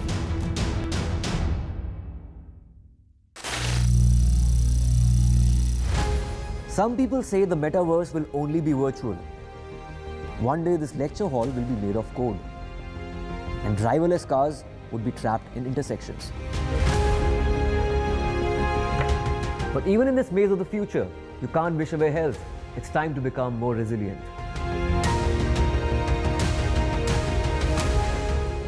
"10 years of Banega Swasth India, we have grown and achieved so many milestones.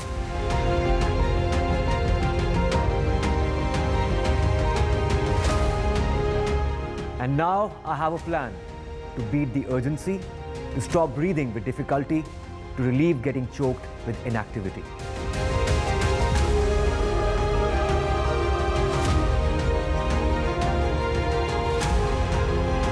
Energize our government, our environment, our society, and ourselves. Everyone, everywhere, every day.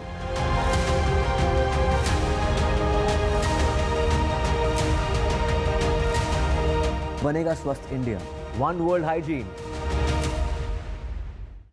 Stay informed and entertained.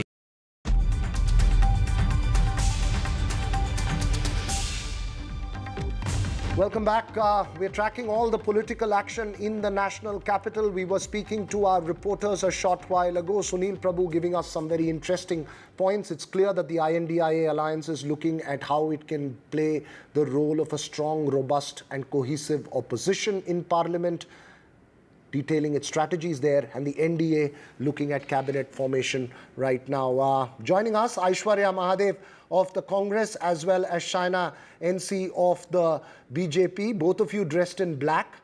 Aishwarya Mahadev, my first question to you, at the end of the day, is it like one of those T20 matches which had a clincher of a finish, but the winner takes it all?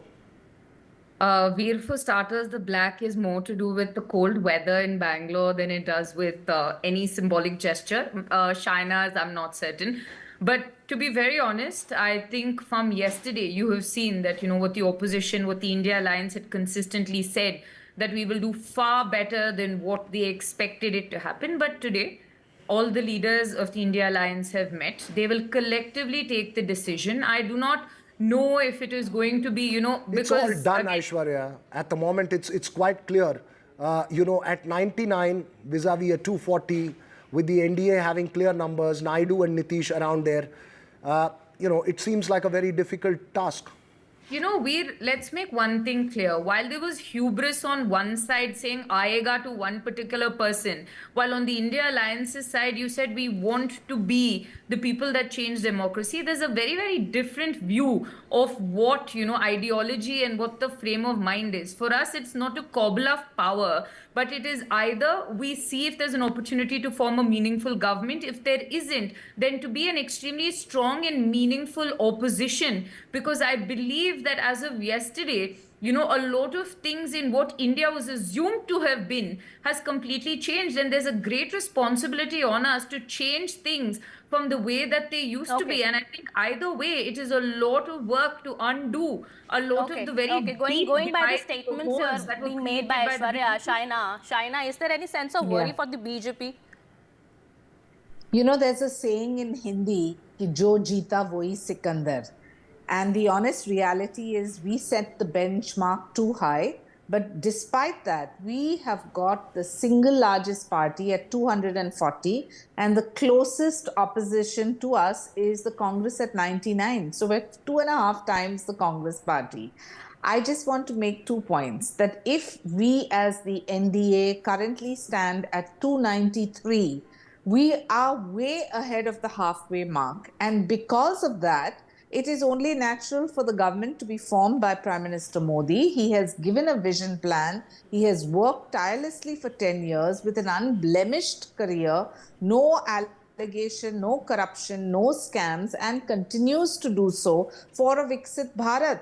And what is our vision for a Viksit Bharat? It is to take everyone along and to ensure that the Labharti schemes that percolate down to the poorest of poor, the infrastructure projects that we want for a robust economy, yes, all right. You said you are, of course, at 293. The halfway mark is 270. You have a comfortable majority along, but with the allies, of course. I mean, that's what we've been talking about. It's part of the NDA. But Aishwarya, very quickly, and I want a very brief answer. The INDIA member said that they are reaching out to Naidu and Nitish Kumar.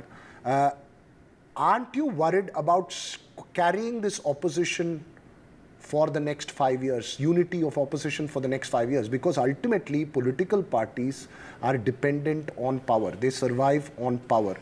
Is there a fear that some of the opposition partners of the INDIA alliance could get poached? And is that same fear there for the NDA as well? Shaina next, but first Aishwarya.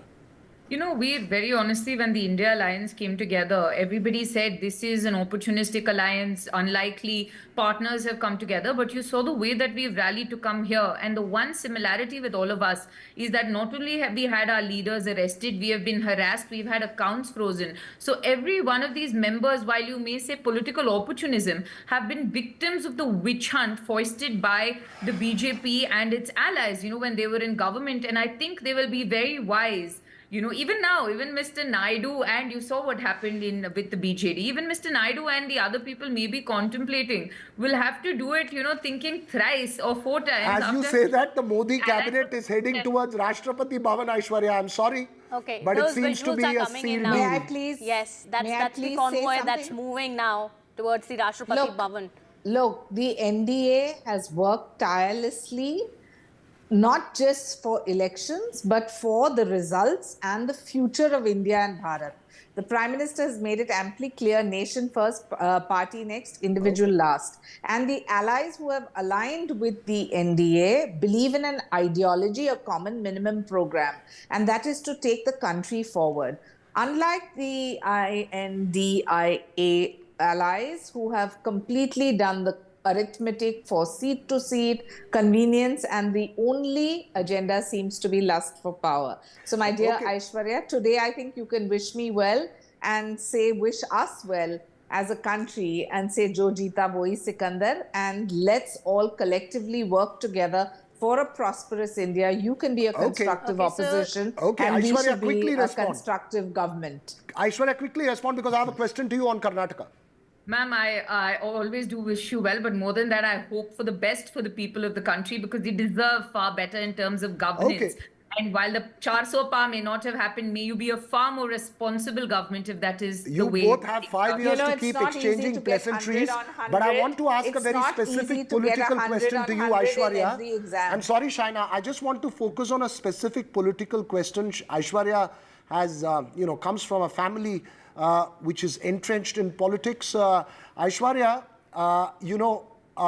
the JDS at the center, possibly H.D. Kumaraswamy as agriculture minister, D.K. Shiv Kumar's brother loses in Bengaluru rural. The Congress has not done very well in the old Mysuru region. The place where it's done well is in Hyderabad, Karnataka. Is there a worry for the Congress of losing the Vokkaliga vote again? We're absolutely not. You know, that way, if you look at it from what we had won last time to 9 this time, I think we fought a very, very good battle. One. Second is, I don't think we've lost the Vokkaliga vote at all. Look at Hassan. We have taken Deve Gowda's own seat from under him. And have a You're not being honest at all. Winning. I'm being very honest. And Hale Mysore, you want to talk Chamrajnagar, we have won. Hassan, we have won. I don't think this politics of Vokkaliga and whatnot is there. It is still a bastion for the Congress. And Kalyan Karnataka is a true victory of the Congress party and the Congress President Mallikarjun Kharge, who gave us every single seat that is there. And finally, let's, all the best to Prime Minister Modi for working with the JDS. But we believe that the vote bank, there's a lot of analysis to be done, but you can see for a fact that none of this is going to change. The vote bank remains with us. And not just the JDS. Of course, Prime Minister Modi will have to work with JDU. He will have to work with TDP. Like we've been talking about it, we're back in the coalition I just want to make one small point. Yes. Just one small point. Every time people say that, oh, you had a proclamation about 400 par. I want to say in every exam, you can't get 100 on 100. This is a democracy. We didn't blame EVMs. We didn't blame exit polls. We didn't blame the media. We said that, yes, a mandate. You win some, you lose some. And if you are given a mandate, even if it's a limited mandate, but that of a majority, we will continue to work for this great country of ours. Well, that's a good way of taking it, of course. Well, no doubts about it. Yes. it's all fine, but ultimately numbers take it all. At Sharad Pawar himself said it. Those who have the numbers are the ones in charge, and often politics also gravitates towards those in power. It will be fascinating to see how this exchange plays out over the next 5 years, Kitty. Well, absolutely. It's going to be an interesting road ahead. In the parliament, of course, we are going to see, a lot of discussion, debates, of course, as Sunil Prabhu also has been pointing out earlier, and a lot that is expected in the coming years, of course. And we are hoping that it's going to be a positive, a healthy exchange between the opposition parties and the new government that is going to be formed. Well, those are latest visuals now coming in. Well, looks like Prime Minister Modi's convoy has already reached the Prime Minister's, the President House. The NDA is, yes. Well, the NDA is... It's not just the Prime Minister's convoy. What we are told by our reporters is that it has both Chandrababu Naidu as well as Nitish Kumar, sending out a message that all of us are together, along with the other allies. In fact, they sent out a photograph as well. So it seems the optics are categorical of continuation of Prime Minister Modi 3.0. We'll take a short break, but much more news coming up on the other side, Kitty. Well, absolutely. Well, with that, it's time for a short break here. We'll be right back.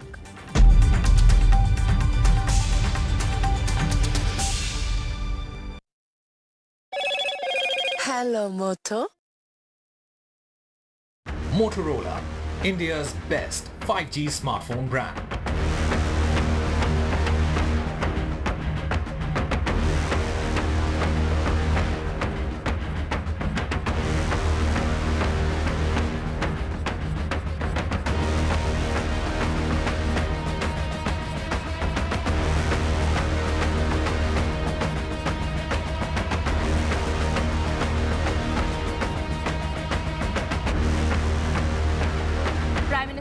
Post a tweet, says, thank you, Chinkela, for your warm message. I look forward to closer ties as we work towards mutually beneficial economic and technological partnership. The Indian voter has given her verdict. NDA has survived.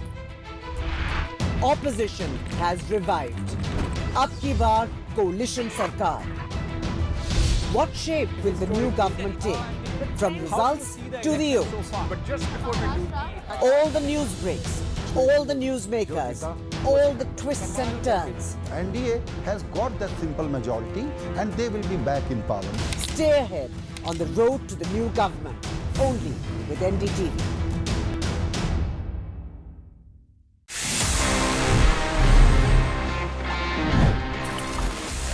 तो friends, अभी time आ गया है for me to answer all the questions जो आपने पूछे थे in this segment which is ask TG, one of my personal favourites, because मजा आता है आपसे बात करने में, थोड़ा सा सवाल जवाब करने में. Let's see the questions we have for this week's episode.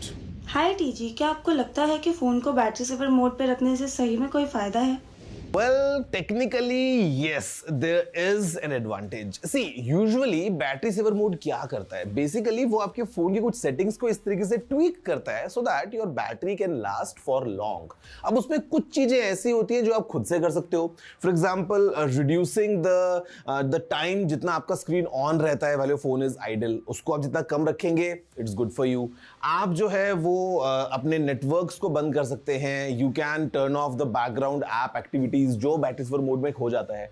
But there is one more thing काफी फोन्स में जो होता है, जहां पे it also limits the maximum brightness जो आप एडजस्ट कर सकते हैं for your display, and also it limits your CPU's maximum clock speed. तो ये जो दो चीजें हैं थोड़ी सी ग्रैनुलर हो जाती है, और इनफैक्ट अगर हम कंपेयर करते हैं तो yes, you definitely get some extra battery while you are using these battery saver modes और low power modes. I want to install an antivirus software in my MacBook. Please suggest. Okay, I would suggest please don't do it.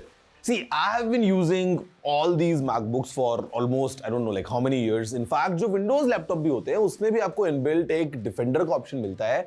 And even for Macs, as long as you know what you're doing, आपको किसी antivirus की ज़रूरत नहीं है. That's my honest recommendation. So please don't worry about your system. Just use it. No need to install any antivirus. Honest answer for you. Easy, I feel that regularly updating my phone makes it slower. So I have switched off the automatic update. Will it be a problem? See, it depends. Okay, if your phone is like, let's say, 1-2 साल पुराना ही है, तो you should turn on the updates because it's very crucial for you to receive these updates. नए features मिलेंगे वो अलग बात है, but the same time you also get enhanced security with all these updates, तो वो आपके लिए जरूरी हो जाता है. But yes, I can understand the situation if your phone is like let's say 3-4 years old, तो because of these new updates coming in जहां पे नए फीचर्स बहुत बार होते हैं, योर फोन माइट फील थोड़ा स्लो हो रहा है, तो उस टाइम पे it's up to you to be honest. I mean if you want to get these features, आपको अपडेट करना ही पड़ेगा. But then if you feel that you are happy with your phone, आपका सारा काम सही से हो रहा है, तो you can turn off the updates as well. And then once the update comes in, you can search online and look for other people's feedback कि उनको अपने फोन में कैसा एक्सपीरियंस हो रहा है, and then you can decide if you want to get that update or you want to skip that one.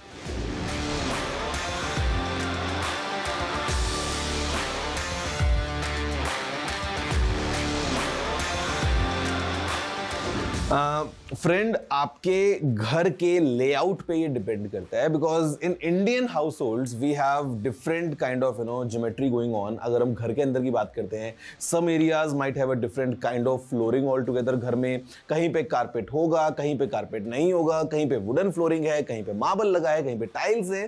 तो it becomes थोड़ा सा difficult considering our Indian households, the way we live our lifestyle. मतलब in the waste या in foreign countries sometimes it's very easy for the robot to do all that cleaning, but India में considering हमारे घर में जैसा furniture होता है, थोड़ा सा कई बार मुश्किल हो सकता है. So please understand your house first कि क्या आपको लगता है कि रोबोट क्लीन कर पाएगा. Usually they are quite good at it, but then again there might be some issues as well. Second thing is कि आपको देखना है कि the kind of option you want, क्या आपको केवल वैक्यूम चाहिए या आपको साथ में मॉपिंग भी चाहिए, because there are multiple models जिनमें अलग अलग टाइप के फीचर्स हैं कि वो वैक्यूम करने के बाद में मॉप भी करेगा. You just need to fill in some water. तो ये आप देख लीजिए, in the market there are many options across brands, across models. तो first do some study around and then you can come and pick up like your desired model for your needs.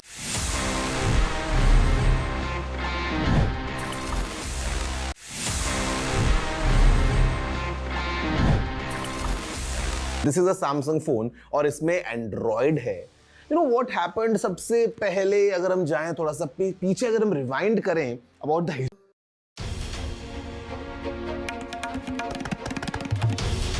This is NDTV and you're watching NDTV 24/7. Hello, Moto.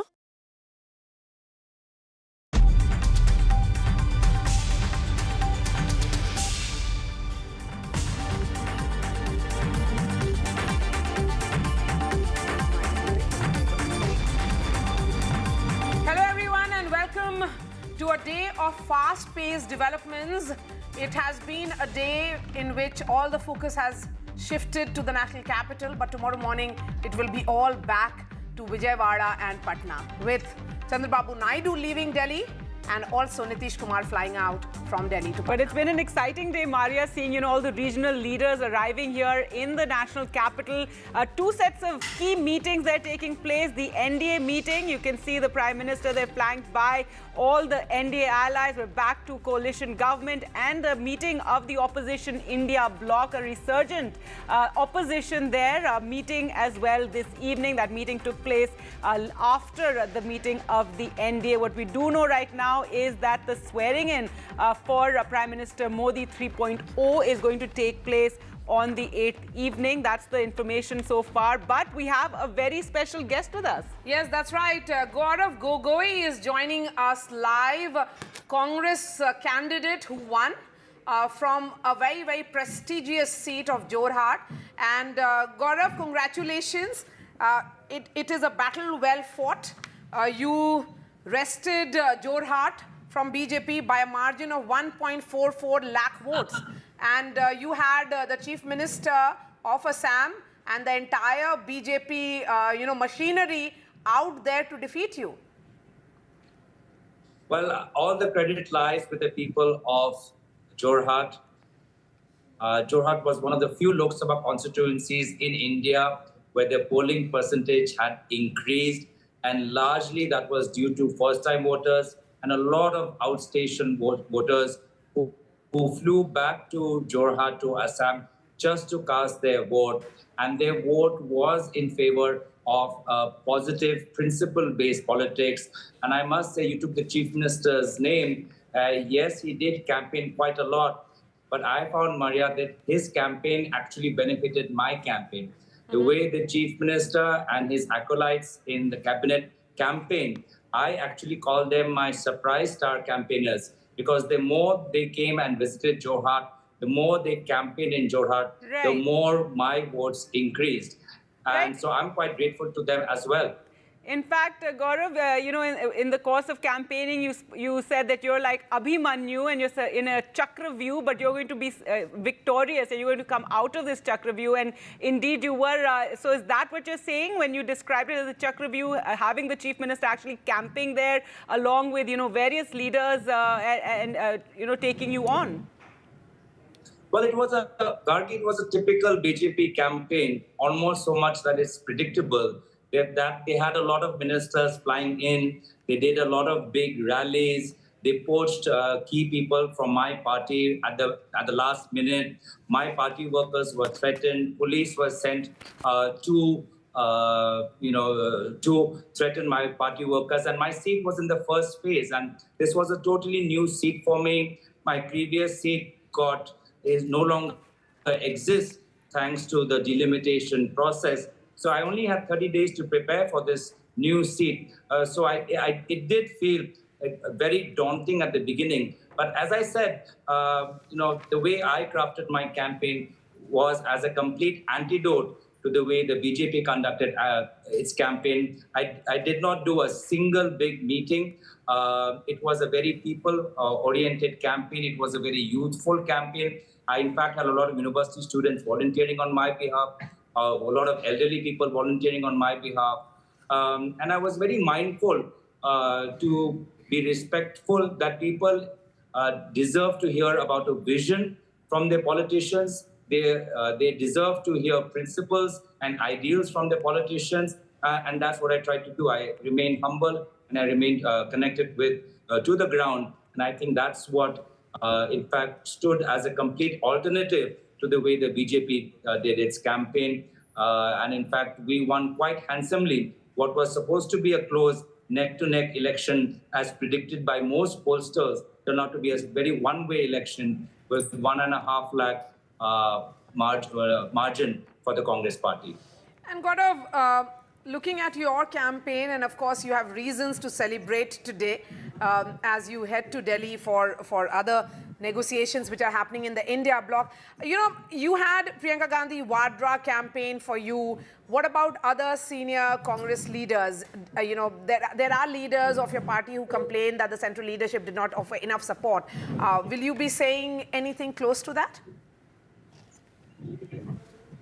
Well, I'm very grateful to Priyanka Gandhi when she campaigned, because she came at the last minute. The 2 days before campaigning ended. So she came around the 15th and campaigning ended on the 17th. So, she capped off our campaign wonderfully and beautifully because it was pouring on that day. It was the thunderstorms. And yet, the minute she started her campaign in Tittabor, it seemed like the gods listened to our prayers and the sky cleared. And we had wonderful weather for the 1.5 hours that was there. I must say it was a surprise for me not to have the Prime Minister campaign in the first phase in Assam. The Prime Minister did not go to any seat in Assam, which were going to polls in phase 1. And I think that also shows the kind of overconfidence that they might have had. And overconfidence and arrogance was a key theme in people's mind. I think a lot of people, when they were going to vote, they said that this party is becoming way too arrogant for itself.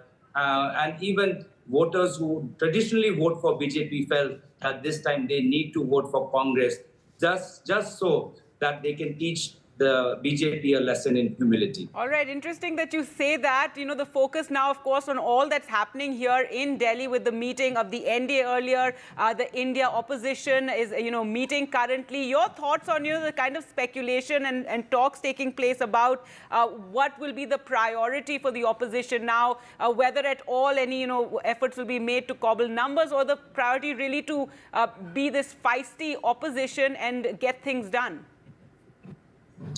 Well, I think if I understand the people's vote, the people clearly had democracy, preserving the ideas of democracy in their mind. People clearly had unemployment, inflation in their mind when they were voting. And if we do want a party or a political platform that will address the issues of democracy, of parliamentary democracy, of unemployment and inflation, and the only political platform that was raising those issues was the India Alliance. So if we find that people of India are concerned about these issues, the only political platform that can address and resolve these issues is the India Alliance.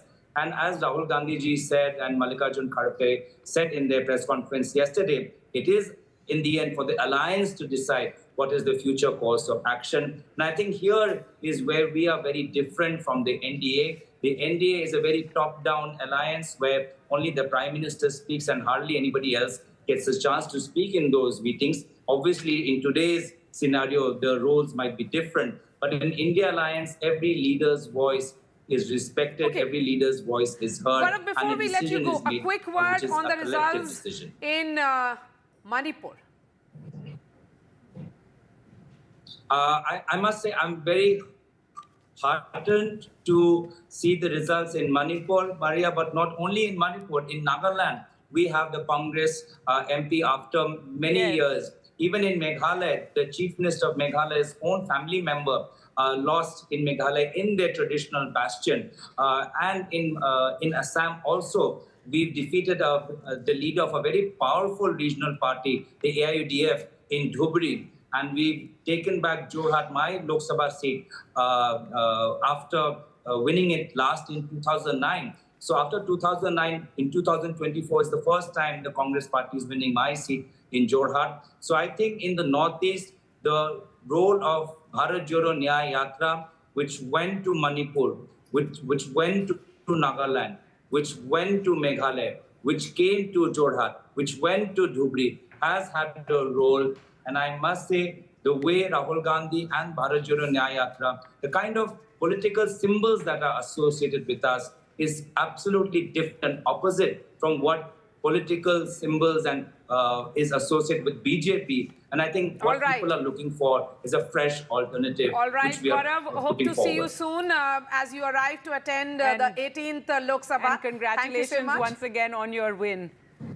Thank you so much. I only wish my father was here. This is his home constituency, and he started his parliamentary career from Jorhat, but yet I feel his blessings was with us, and that's another major reason for our victory. Thank you. All right, Gaurav, thank you so much. And we are going straight to two places where developments are happening. One, to Ghazali, who is at the Raisina Hill, because all the outgoing cabinet ministers are being hosted by the president even as we speak. And I can see Vasudha as well, who's joining us live from Chandrababu Naidu's residence. In fact, that is Jaideep Galla's residence, where Mr. Naidu was just a few minutes back. I'm going to come to you, Vasudha, in just a bit, but a quick word from you, Ghazali. So the dinner has begun. It began at 8 p.m. Just about every minister, you would say, is attending this? Yeah, we saw the convoy of Home Minister Mr. Amit Shah, Defence Minister Rajnath Singh and other outgoing ministers reaching towards the Rashtrapati Bhavan for the dinner. And many other council ministers, ex-ministers have moved there, have reached there. We saw them going towards the Rashtrapati Bhavan. But whether this meeting will also culminate into his taking claim for the new government is not known yet. But the Council of Ministers, the outgoing ministers in this pre-decided dinner have reached the venue.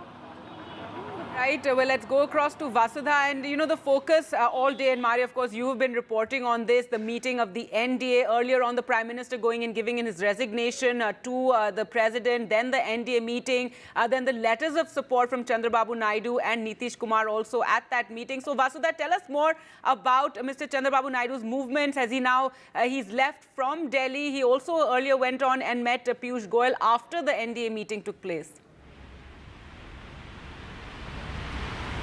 Of course, Gargi and Maria, Chandrababu Naidu just left about 20 minutes ago. He's gone back to Vijayawada, but he told us that he's coming back on the 7th, and 7th is an important day because that is when all NDA MPs will meet at the old Parliament Central Hall, iconic Central Hall, and that is where, I mean, of course, people will also get to know it will be publicized function, and that is also one way of the BJP, especially Narendra Modi, showing his power, his strength over all the MPs, because there is a certain consensus that everyone is part of the NDA now, and the NDA has to work together, and that was clearly what was, what was amplified by the Prime Minister today in his meeting. Because I did speak to, we spoke to Chandrababu Naidu informally, and he said that the Prime Minister's message was of working together, in tandem and ensuring that NDA's work gets reflected and working together for the sake of the country. So that was a reassuring message that came from, the Prime Minister. In fact, Chandrababu Naidu and Nitish Kumar, did really talk about getting the swearing in done as soon as possible because the numbers are very clear with the NDA. But of course, what I hear right now is the swearing in could be planned for the 9th. Chandrababu Naidu also told us that his swearing in, the logistics of it will be decided later because after 9th or after 8th, his swearing in will take place, of course, on the 12th. But as of now, with respect to the Alliance Dharma, he has his people are making it very clear that the focus is on state, and he wants to ensure that he gets all the incentives for the state to, make it fast growing, and all the aspects of AP Reorganization Act will be brought in. But with respect to plum portfolios, it will be better than what was there in the 90s with just one speaker, or what was there in 2014 with just one cabinet post and one MOS. But remember, this is a party with just 16 MPs. So they also need the central support, given that Andhra's fiscal state is not really doing that well. So clearly they are going to walk the thin line here. Balancing act here. Chandrababu Naidu is also a different person. Right. So clearly there is a certain sense of cordiality or, reconciliation that I could witness. Probably, we will get to know some changes in the next few months. What we really want to know is what is going to be demanded with Narendra Modi-led government. Right. What we really want to know is what is going to be demanded, but no word yet on that, Vasudha, Maria. But those 16 MPs getting Chandrababu a seat right next to the Prime Minister during that NDA meeting. But let's shift focus to the other key meeting that's taking place, and we're also joined by Sunil Prabhu from where outside Mr. Mallikarjun Kharge's residence, where that meeting is taking place of the opposition India bloc. Sunil, any word on, what is being discussed, and what is also being talked about is whether, the India bloc can keep its flock together? Well, a number of questions, Gargi, but first, the meeting is over, and therefore, which they will come unitedly and speak up, convey that message. What an effective and strong opposition at this present juncture, because they don't have the numbers, but they will definitely, they have been attempting to reach out to various partners, for example, of the NDA, like Chandrababu Naidu, as well as Nitish Kumar, who have already committed their support to Prime Minister Narendra Modi. So it's in that context that they are quite clear that they have that space in the opposition, and use that to, highlight the issues and concerns for which the people have given them a resounding victory in terms of how they were prior to 2019 and subsequently in the run-up to the 2024 elections. You saw, for example, the opposition facing ED and CBI raids, as they point out, to the fact that many of them had their party accounts curtailed or frozen, There were some who were jailed.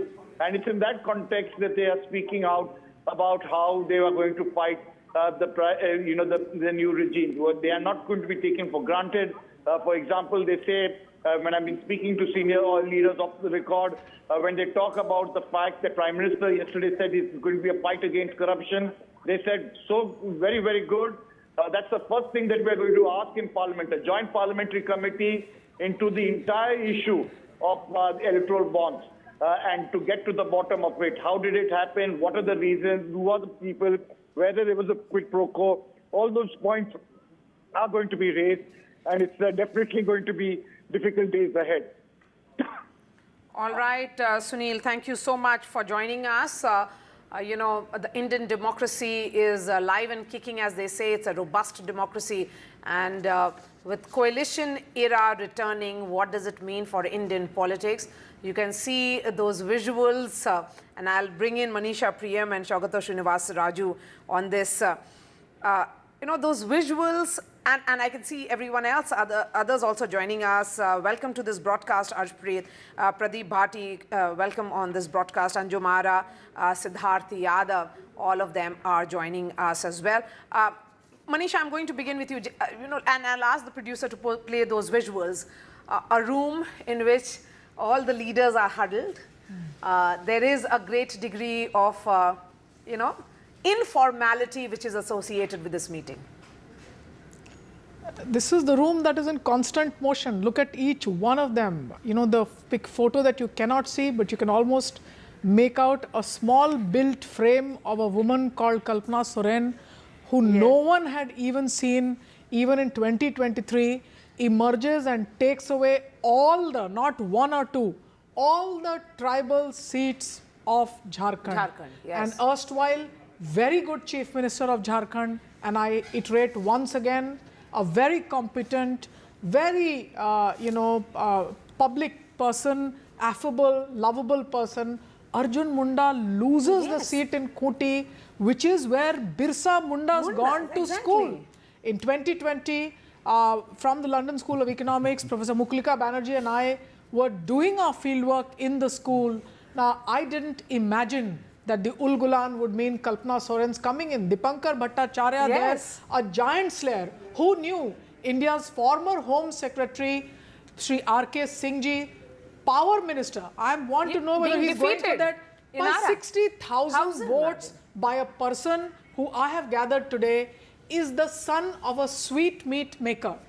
And those who are editors of Hindi newspapers in Patna have told me that Santosh Prasad would come to them saying, Uncle, here's the pamphlet for my party. Will you print it in your newspaper? These anecdotes actually make politics. And we'll have a very special guest joining us. Yeah. Shambhavi, who is an LJP MP now. Yes. Who MP-elect. He'll be joining us shortly. I also want to just add one line. I mean, most of these leaders there. But did I know, as I penned down my own doctoral work at the London School of Economics, I was comparing the development politics of Chandrababu Naidu and Nitish Kumar then. I never believed that twain would meet. How incredible that twain has indeed met today. I see them both flanking the sides of Prime Minister. Let's play that visuals also. Yes, absolutely. About it. And that saffron having been replaced by a mild shade of what the new Gen Z would call a neon green. Yes, so I can see that. That's a brilliant observation. It was also for Environment Day, World Environment Day. The Prime Minister did plant that tree. But sustainable cabinet? Srinivas Raju, if you could, if we talk about all the developments, the meeting of the NDA, the Prime Minister giving in his resignation, getting these letters of support, announcing the swearing-in day as the 8th, which Vasudha was telling us could even be 9th. But a sense of urgency there. But before that, Gagi, because you've allowed Manisha ji to speak about Bihar, I should take some pride that all of this is happening in Mallikarjun Kharge's house. Absolutely. And he's a man who has held everything together, a Dalit, who has been a kind of establishment Dalit, of course, for 50 years. And brought a resurgence in the Congress party. And sort of got 99 seats. He's not being credited enough. So I think I should take great pride in that huddle where which he's presiding over. So I mean, that's I think. No, but in my work on Mysore, let me give some credit. Here's the man who intellectually anchors me as I understand Mysore and I understand South. No, thank you. That's very generous of you. Yes, But now That's coming a to Gandhi- beautiful compliment that is being extended. Yes, But you know, publicly if you so. look at No, this but- this visual of India bloc, what is clear is that there is nobody presiding the meeting except that the meeting taking place in Mallikarjun Kharge's residence. The beauty of this visual would be that it looks very democratic. Yeah, everybody it? seems to be around each other and next to each other. There is a Tejasvi Yadav, there is an Akhilesh Yadav, there is a K.C. Venugopal, Priyanka Gandhi. Absolute diversity Yes. of Indian politics, which you will not see in the India bloc because the BJP is a very big formation there. So there is a kind of a monolith sitting in the meeting, and this is also an informal setting because it's a home of a leader. Yes. All right, So so that's to very answer my interesting. question now, because Yeah, we have to go to our other guests also. Right. Yes. The question about the NDA the fast-paced taking place- developments, yes. Yes, I mean, that was expected because, you know, the BJP has substantial numbers. And I think it was very, very interesting that the way they flanked, Prime Minister Modi was flanked by Naidu and Nitish Kumar. And I think they were actually asked to give the letters of support today so that they could demonstrate it to the public and to the media. But others, you know, with 1 or 2 or 3 or 4 numbers, you know, MLAs, MPs, you know, they will be giving it only tomorrow, you know, because I was speaking to a few leaders in the afternoon. So there is a sense of urgency there. They just want to get going and they don't want to sort of delay anything because, you know, I mean, any delay can Right, because the phone lines are being worked. We've been reporting, you know, all the senior leaders arriving here. It's very difficult for the India Alliance to put Sure, together but that still, thing. you know, they're keeping that pressure going and, you know, Let's talking bring in the about, politicians you know, now, how the left has been talking about how Nitish Kumar was the one who stitched together the India bloc. And But they also insulted Nitish Kumar like nobody's business. They insulted Deve Gowda like nobody's business. So if today Deve Gowda, Nitish Kumar, all these people were part of the India Alliance, it could have, the whole game would have been very different. Okay, so new set of visuals coming in. Post the meeting, yes. Post the meeting, Rahul Gandhi, Tejasvi Yadav, Raghav Chadda. Who is that leader standing next to Tejasvi? Rahul Gandhi is there. And next to Tejasvi. And tall gentleman. We can see Sharad Pawar as well. Sharad Pawar is there. The person in the center. We'll try and identify him, but let's get our Dipankar Bhattacharya to the side. I think it's Dipankar Bhattacharya. No, Yes, that's right. Blue shirt is Dipankar. No, on the left. But he must be... Just in front of Sharad Pawar. That's it. Yes, exactly. So we'll try. He could be DMK's representative. Yes, could be DMK's representative as well. But let me bring in other guests: Pradeep Bhati, Arshpreet Anjumara, Siddharth Yadav, and Clyde. Thank you for your patience. I'm going to begin with you, Arshpreet. These are the visuals coming in from India bloc meeting. What's going to happen in the next 24 to 48 hours? What should we expect? It's about preparing themselves to sit in opposition. Thank you for the question. Well, you could expect a surprise. One, we know it for a fact that the double-engine train has already crashed before reaching the station. And the reason behind that is that the wagons fell off. We saw how the allies left. JJP left them, AIADMK left them, Samta Party left them, SAD left them, SAD Siyuk left them. If these many allies have left already, why not any more allies will leave? Second, the passengers, the sawaris of the double-engine train also decided to leave the train before reaching the station. They jumped while the train was moving because they saw that this train is going to crash. Therefore, the people, the candidates that were given tickets by the BJP also left them. Third is their own leaders. I want to thank Mr. Yogi Adityanath, a special mention for him. Special mention for Mr. Rajnath Singh, Mr. Nitin Gadkari, Vasundhara Raje ji, Khattar Sahab, and Shivraj Chauhan Sahab, and many other leaders that did not want Mr. Modi to be the PM candidate. They were all against Mr. Modi because of his dictatorial, autocratic ways and his modus operandi. And second of all is that Mr. Modi has not been able to sleep lately in the last couple of days. I'll tell you why. Because he knows it that Sushasan Babu, Paltu Babu, if he has already done that 6 times, he can do it for the 7th time also. And TDP, Mr. Naidu. Well, let's get Anjum Ara in on that. And, you know, if we're talking about what we're expecting in the next 24-48 hours, Anjum Ara, आपका क्या जवाब है जो अर्शप्रीत कह रहे हैं? And also a lot of suspense around कि नीतीश कुमार जी क्या मांग करेंगे government, you know, NDA में और क्या मांग करेंगे BJP से? देखिए, हमारे आदरणीय नेता नीतीश कुमार जी और हमारे राष्ट्रीय प्रवक्ता श्री केसी त्यागी जी ने बहुत स्पष्ट कर दिया कि हमारी कोई नहीं, हाँ, हमारी एक मंशा बिहार के विशेष राज्य के दर्जा को लेकर के रही है और हमारी ये मांग बहुत पहले से है और ये मांग अभी वर्तमान में भी है। इसके अलावा मुझे नहीं लगता है कि जेडीयू के साथ साथ कोई भी घटक दल, एनडीए के घटक दलों की कोई मांग है। हमारे तमाम घटक दल आदरणीय प्रधानमंत्री जी को नेतृत्व को उन्होंने अपना समर्थन दिया है इस बात के लिए कि उनके लीडरशिप में हमारा देश विकसित राष्ट्र बनेगा। बस इसी बात के लिए और कहीं कोई मांग नहीं, कहीं कोई हम लोगों का अपना कोई कंडीशन नहीं। Well. Nitish Kumar, of course, having tracked his politics, we'll have to wait and see as to how much will he be asking for. Let's bring in Clyde and Pradeep Bhati as well. Siddharth, I'm going to come to you. So because these are the visuals coming in of the entire India bloc, leaders from regional players from all across India who are present here, from Sanjay Rawat to Akhilesh Yadav. I can see Supriya Sule as well, Ram Gopal Yadav, TMC Sai in many ways, Abhishek Banerjee, who has won with a huge margin, Omar Abdullah, former Chief Minister who lost, Arvind Sawant and Sanjay Rawat there as representatives of Uddhav Thackeray. Yes, go ahead, Clyde. When we look at these visuals, this is the chaotic nature of our democracy which is at display, but one which has been great and resurgence of this opposition which is great for the Indian democracy. Well, like somebody mentioned a little earlier when you were showing the visual, that this is how diverse as it can get.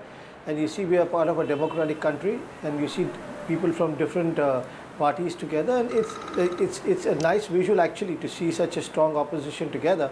And I'm sure they have discussed a lot of things. There are a couple of days more to go. What happens tomorrow is another day. But these are good visuals. All these people together, stalwarts, astute leaders from different parties coming together at the house of Mr. Mallikarjun Kharge. And someone also mentioned that, Mr. Mallikarjun Kharge should get all the credit. Yes, yeah, he should. I'm sure all of us have given him that credit. He has worked hard. And Rahul Gandhi and all of them, everybody together here has worked hard to get where they are today. So let's see, wait and watch what happens. But what is also strange is to see Mr. Chandrababu Naidu and Nitish Kumar ji getting pride of place. Till a few weeks ago, Chandrababu Naidu was being spoken in a different manner, but today he gets pride of place. So this is what, like you said, politics played out in our country. I mean, you need them, you give them the best place, and then you use them. That's what it is. Okay, Siddharth, come in on this. Just as every citizen of India, you would have also wanted a strong opposition, and here is a strong opposition on display.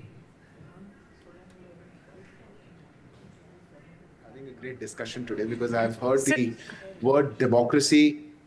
I have heard the beauty of democracy when we see the India bloc meeting, but I don't understand what is the real idea of the beauty of democracy. Is it only because the Congress party is not that dominant in that alliance? Is that the beauty? Or is the reason is someplace else? But I think the 21 alliance partners of the NDA, which have been given a wonderful mandate by the people of this country, along with 3 state governments, which were given to the 2 BJP, 1 to NDA government. So 3 NDA governments also in the country.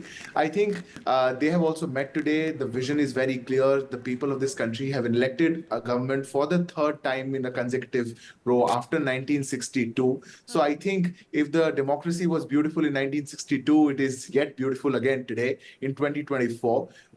And for the 3rd time, Honorable Prime Minister Narendra Modi ji is going to form the government, a strong government which is going to work for the vision of 2047. It is going to work for 24/7 to make our country a Viksit Bharat. All said and done, my friend Ashpreet, was claiming a lot of things. Who's sleeping, who's not sleeping. He knows a lot. But one thing that he should know about is that the people of this country are, the Janta is the Janardhan. You should not be claiming more than what you have. The people have, limited you to less than 100 seats. Definitely you have gained, and, you have all the reasons to celebrate. But I don't understand, this entire analogy that the people, I don't understand this analogy. Probably that, I'm coming to that, Ashpit. I'll just take 10 more seconds. I don't understand this analogy. If a student in a class is underperforming and suddenly he scores 25% and you say, oh, 0 से 25 चला गया, but Pappu पास नहीं हुआ. ये बात जाननी चाहिए ना. University topper who was getting 100, who was aiming for 100% got 90%, but still the university topper. All right, let's get a quick response from Arshpreet, and then Pradeep Bharti is also come waiting. down and say कि यार ये क्या हो गया. Thank you. So all I'm saying is that till now the Bharatiya Janata Party was accustomed to controlling the allies. Now it is the other way around. The strings are in the hands of the allies, especially Mr. Nitish Kumar, especially Mr. Naidu. And therefore, now hear me out. All for your fantasies, sir. So both these leaders have back in the day left the Bharatiya Janata Party and they have shifted allegiance. And Mr. Kumar has done that 6 times. Mr. Naidu did that back in the day because... Sir, had your allies not left you earlier, probably you would have been in a better position after the results. So please do speak about that. All right, I would like to quickly get a comment from Pradeep Bharti. I'm sorry to interrupt you because I think they're going to speak soon. So I'd quickly like to get Pradeep Bharti in here, and Siddharth Yadav talking about, the beauty of democracy, and the people have spoken, and people have certainly spoken in Uttar Pradesh as well. And that has been one of the remarkable stories of this election, given the 37 seats that Samajwadi Party managed to get. Sorry, I missed your question. Can you please repeat?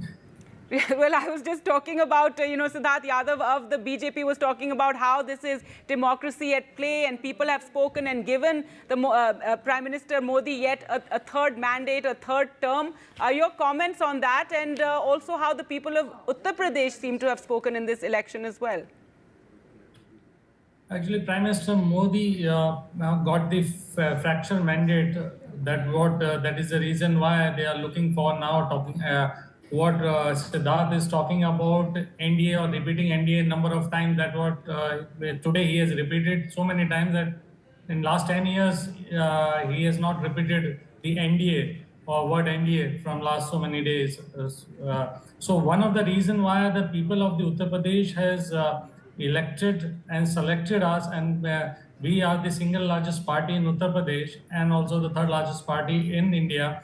People have these dreams of get all the respects and rights of all the marginalized class. We are equal opportunity, job opportunities for them. No corruption-free government. That what we have seen, those recruitment corruptions in Uttar Pradesh, the paper leaks and all. So we want to get rid of that. We want a government which is which respect the constitution, which respect the democracy of this country. We want people to get uplift.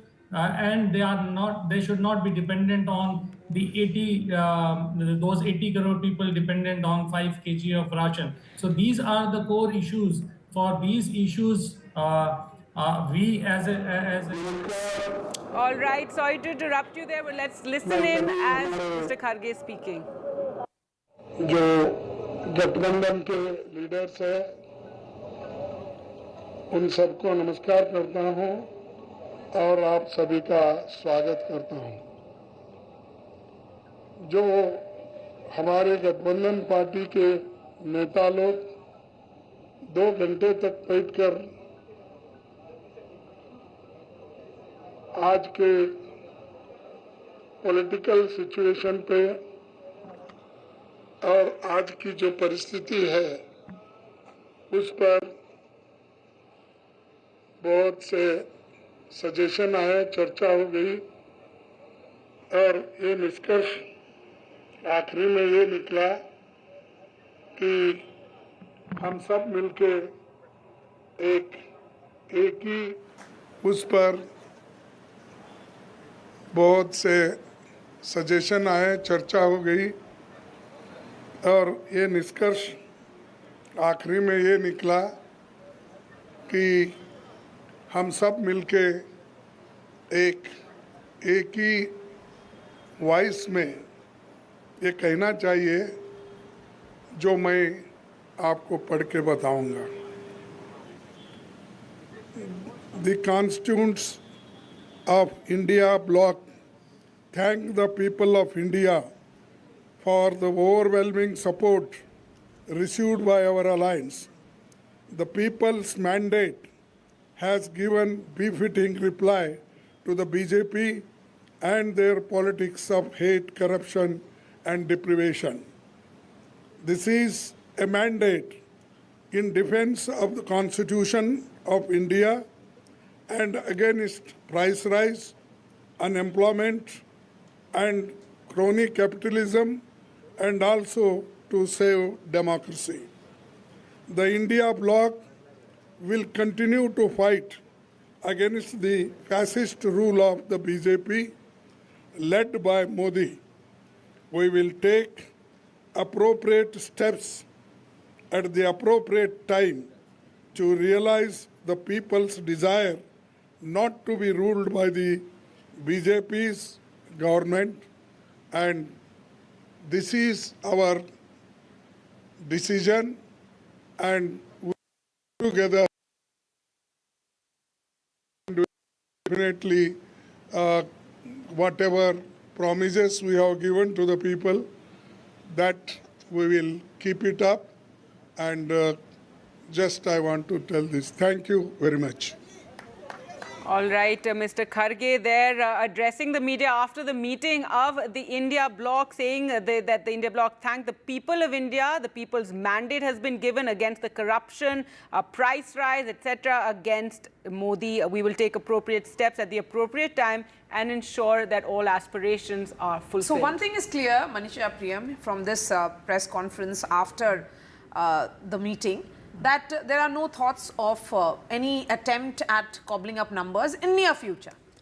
See, that's what I've been trying to say in other discussions, that this alliance that you see, it's a alliance for opposition. This is a new kid on the block that's dyed in the colors of what the popular mandate is like. Yes. They are here on an agenda of the people. They are here taking up the issues of youth unemployment, Samvidhan, Kisan, Naujawan, as I have said. And I think at this point of time, they will use all the media opportunities to keep going back to the people. Now, Mr. Modi is and was the Prime Minister, because as the sun sets on Raisina Hills, he was the Prime Minister. Now, he was the Prime Minister, will be the Prime Minister again possibly on 7th of June. So let that part do the jostling for power. And they are away from Raisina Hills. You can see this as a coalition of people-based parties. And I think today, therefore, for them to even come up and say that, oh, we are cobbling the numbers and we are going to go to power. Yeah, I think a lot of bravado a lot of statements were made with leaders coming in, doing the very thing that they have critiqued the BJP for. Remember in Maharashtra? I think it was a lot of bravado there, but now the concentration on actually being a feisty and an opposition that India deserves. Also, you have assembly elections coming up. Pragmatically speaking, they can't keep with those numbers, they can't be a stable coalition. No, and now countering the Modi government, as Sunil Prabhu was telling us earlier, they're going to demand a joint parliamentary committee on, the electoral bond. So issues like that to raise those issues. As we said on day one when the results were announced, that a walkout will now look like a real walkout, because the physical space that they're going to occupy. Like a real, 100, at least 99 Congress members walking out. The physical space that they're going to occupy in the opposition benches is going to be really interesting, and it can't be a one-way street anymore. That is very, very clear. The checks and balances which are needed, which will be ensured. Which is very welcome in a democracy. And some of the parties now have to concentrate on upcoming, state elections. Clyde Crasto still with us. Clyde, if you can comment on that now, from all intents and purpose, what Mr. Mallikarjun Kharge said, it seems the issue of, trying to cobble the numbers together is over, and the opposition is going to concentrate on raising issues that matter to the people, the reason why the opposition got such a huge number of votes of the people of India. Well, the role of the opposition in a democracy is to show the mirror to the incumbent government as to what right or wrong they are doing, and if they're doing something wrong, they're going to show them the mirror. And I think as an opposition, that is our role. That's what we've been doing for a while now. It's just that we are getting stronger and stronger by the day. And so we are going to do that. We're going to do that role with utmost diligence, and we're going to do it very strongly. And you also mentioned that will it affect what happens now in the state elections? Yes, Maharashtra is going towards the state elections. Hopefully, it will be declared in time. But what the people of Maharashtra have shown in the polity, or what they've shown, is that you cannot fool them. And they've also gone ahead and showed who the real NCP is, who the real Shiv Sena is. I mean, today the Bharatiya Janata Party in Maharashtra has come down to single digits, where they were boasting with a lot of arrogance and saying we are going to get 45 out of 48 seats.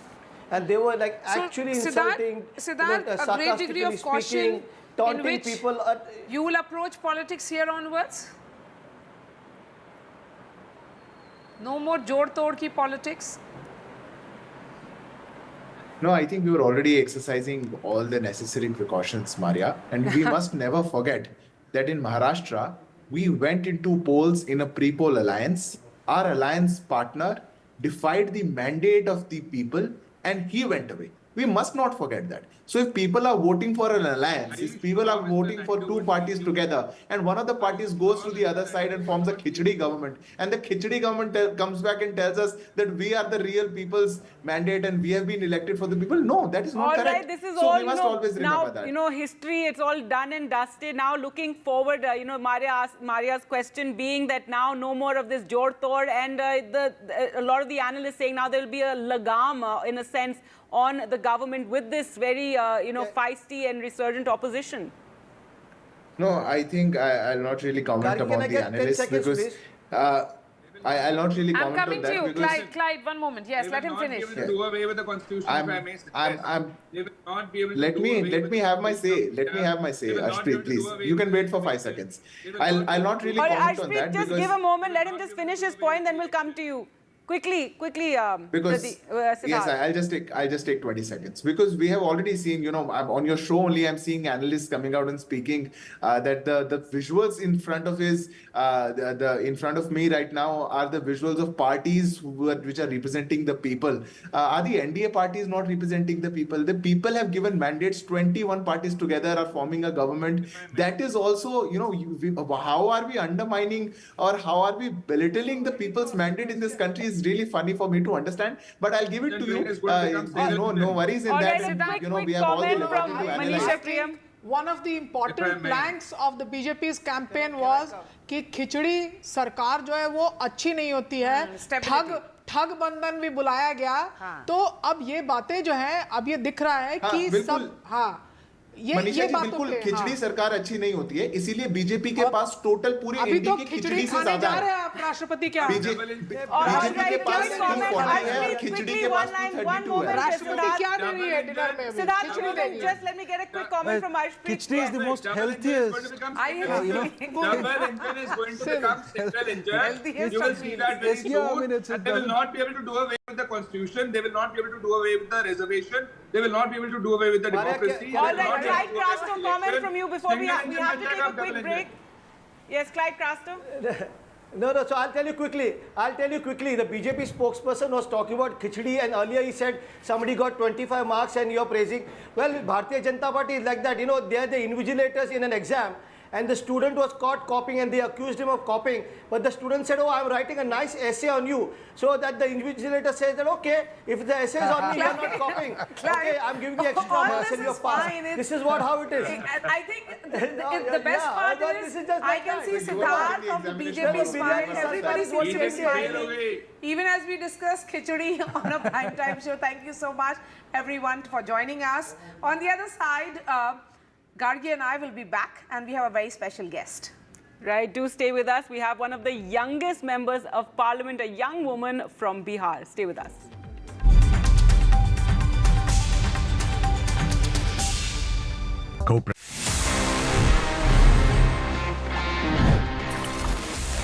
Sharing se yaad hai, sometimes it's a thing that we need to share our Wi-Fi network. घर में कोई दोस्त आया हो, maybe there's some guest coming in and you would want to share your Wi-Fi. The problem comes if your password is very complicated or maybe you don't want to say it out loud कि आपका password क्या है. ऐसे में आप Wi-Fi network कैसे share कर सकते हैं? Guys, it's a very interesting method. बहुत आसान सा टिप है. Just go into your phone's settings. वहां पे जहां पे आपको वाईफाई का नाम दिखता है, just next to it, or maybe if you go deep into settings, आपको एक ऑप्शन मिल जाएगा wherein you can share your Wi-Fi network just by using a QR code.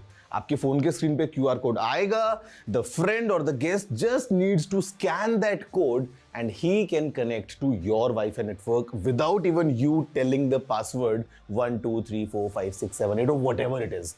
अगर आप चाहें तो इसी QR कोड का एक प्रिंट आउट लेके अपने घर में कहीं लगा सकते हैं so that anyone coming in can just scan that QR code and वो आपके Wi-Fi से कनेक्ट हो जाएगा. Quite easy, quite convenient and quite time saving as well. कैसी लगी ये टिप? मुझे जरूर बताना. You know the address. It's tg@ndtv.com.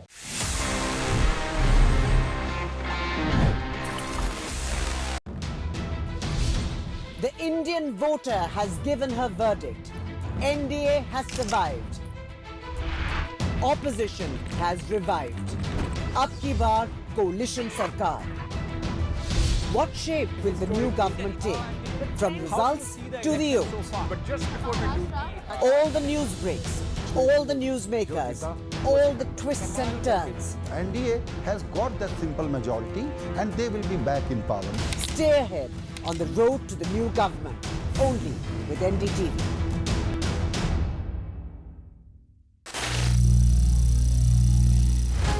Some people say the metaverse will only be virtual. One day this lecture hall will be made of code and driverless cars would be trapped in intersections. But even in this maze of the future, you can't wish away health. It's time to become more resilient.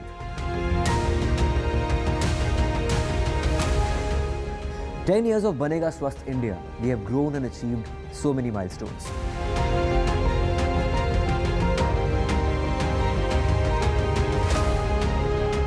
And now I have a plan to beat the urgency, to stop breathing with difficulty, to relieve getting choked with inactivity.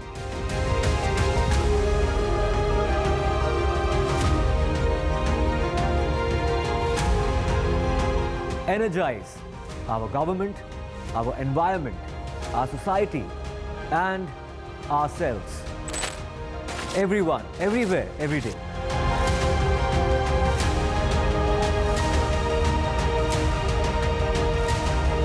Banega Swasth India. One world hygiene. Stay informed and entertained with the new and updated NDTV News app. You can watch all our channels live, listen to podcasts, read breaking and exclusive news from around the world and more. Download the NDTV app today and get access to the best journalism and storytelling on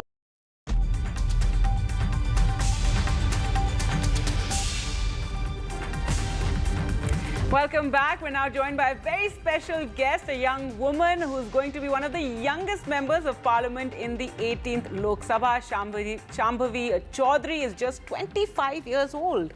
But she's a third generation politician. I can see her on our television screen. Welcome, Shambhavi.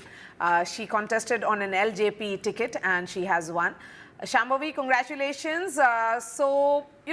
Being a woman MP or being a woman candidate in a caste-driven society or deeply rooted in caste, Bihar, how did you negotiate through what will be seen as a very, very treacherous caste terrain of Bihar?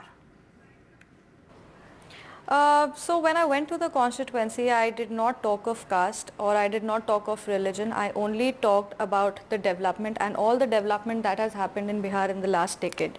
That's what I think convinced people, and they already have their mind. They are already mentally prepared and they know where to cast their vote. It's just that you have to go to them, you have to talk about the schemes that you have in mind, and I think I was successful in delivering my vision. And I would also like to mention that you have a national political manifesto that the NDA coalition came up with.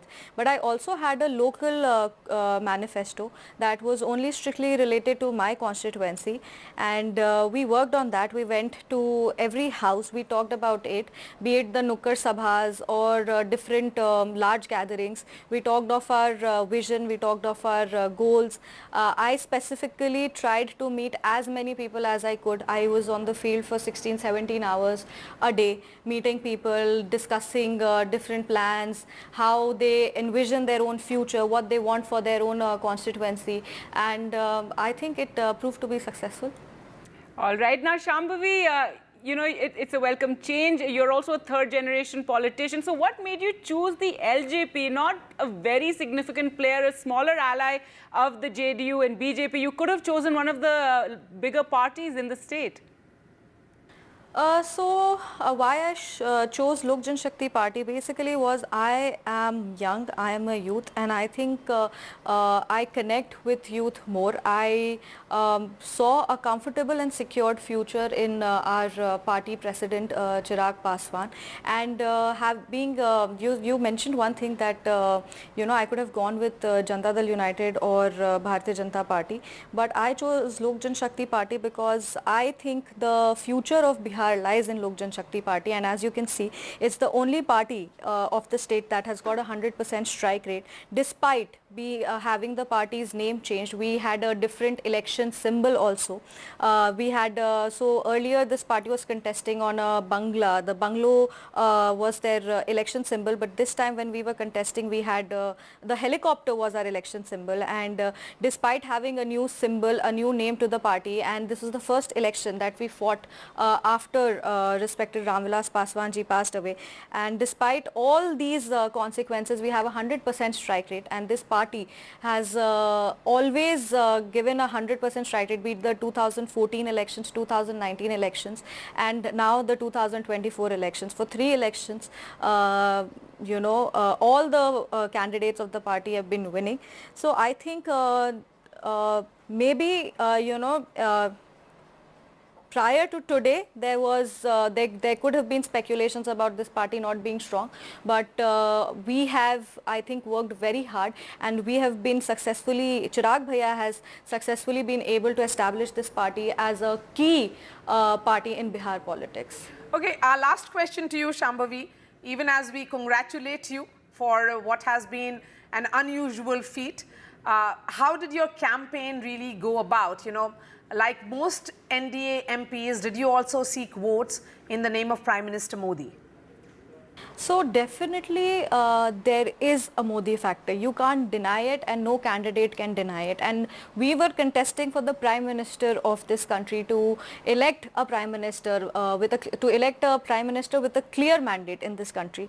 And definitely we were talking about our Prime Minister Narendra Modi ji. We were also talking about our Chief Minister Nitish Kumar ji, and we were also talking about our party president Chirag Bhaiya and respected late Ramvilas Paswan ji.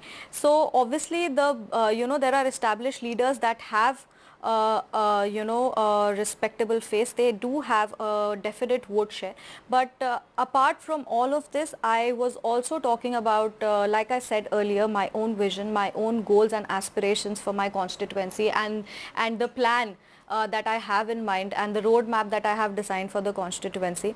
And I think all these factors are very crucial. All these came up together, and that's how I could win with the second large margin in the state.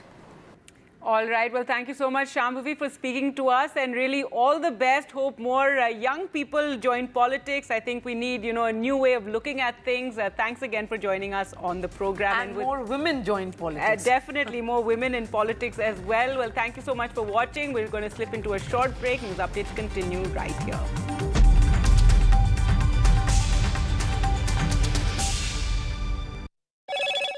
Hello, Moto. Motorola, India's best 5G smartphone brand.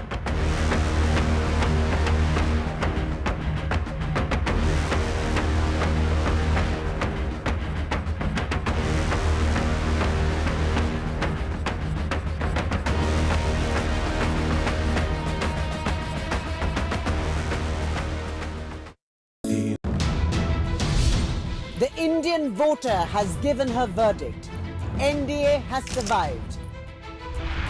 Opposition has revived. Ab ki baar coalition sarkar. What shape will the new government take? From results to the oath. All the news breaks, all the newsmakers, all the twists and turns. NDA has got that simple majority and they will be back in parliament. Stay ahead on the road to the new government, only with NDTV.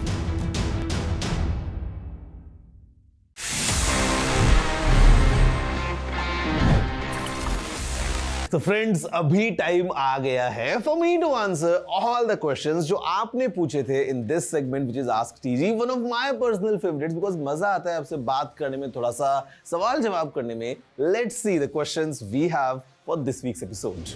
Hi TG, क्या आपको लगता है कि phone को battery saver mode पे रखने से सही में कोई फायदा है? Well, technically, yes, there is an advantage. See, usually battery saver mode क्या करता है? Basically, वो आपके फोन की कुछ settings को इस तरीके से tweak करता है so that your battery can last for long. अब उसमें कुछ चीजें ऐसी होती हैं जो आप खुद से कर सकते हो. For example, reducing the time जितना आपका screen on रहता है while your phone is idle, उसको आप जितना कम रखेंगे, it's good for you. आप जो है वो अपने networks को बंद कर सकते हैं. You can turn off the background app activities जो बैटरी सेवर मोड में हो जाता है. But there is one more thing काफी फोन्स में जो होता है जहां पे it also limits the maximum brightness जो आप एडजस्ट कर सकते हैं for your display and also it limits your CPU's maximum clock speed. तो ये जो दो चीजें हैं थोड़ी सी ग्रैनुलर हो जाती है और इनफैक्ट अगर हम कंपेयर करते हैं तो yes you definitely get some extra battery while you are using these battery saver modes और low power modes. I want to install an antivirus software in my MacBook. Please suggest. Okay, I would suggest please don't do it. See, I have been using all these MacBooks for almost, I don't know, like how many years. In fact, जो Windows laptop भी होते हैं उसमें भी आपको inbuilt एक defender का option मिलता है. And even for Macs, as long as you know what you're doing, आपको किसी एंटीवायरस की जरूरत नहीं है. That's my honest recommendation. So please don't worry about your system. Just use it. No need to install any antivirus. Honest answer for you. TZ, I feel that regularly updating my phone makes it slower. So I have switched off the automatic update. Will it be a problem? See, it depends. Okay, if your phone is like let's say 1-2 साल पुराना ही है तो you should turn on the updates because it's very crucial for you to receive these updates. नए features मिलेंगे वो अलग बात है but the same time you also get enhanced security with all these updates तो वो आपके लिए जरूरी हो जाता है. But yes I can understand the situation if your phone is like let's say 3-4 years old तो because of these new updates coming in जहां पे नए फीचर्स बहुत बार होते हैं योर फोन माइट फील थोड़ा स्लो हो रहा है तो उस टाइम पे it's up to you to be honest. I mean if you want to get these features आपको अपडेट करना ही पड़ेगा but then if you feel that you are happy with your phone आपका सारा काम सही से हो रहा है तो you can turn off the updates as well and then once the update comes in you can search online and look for other people's feedback कि उनको अपने फोन में कैसा एक्सपीरियंस हो रहा है and then you can decide if you want to get that update or you want to skip that one.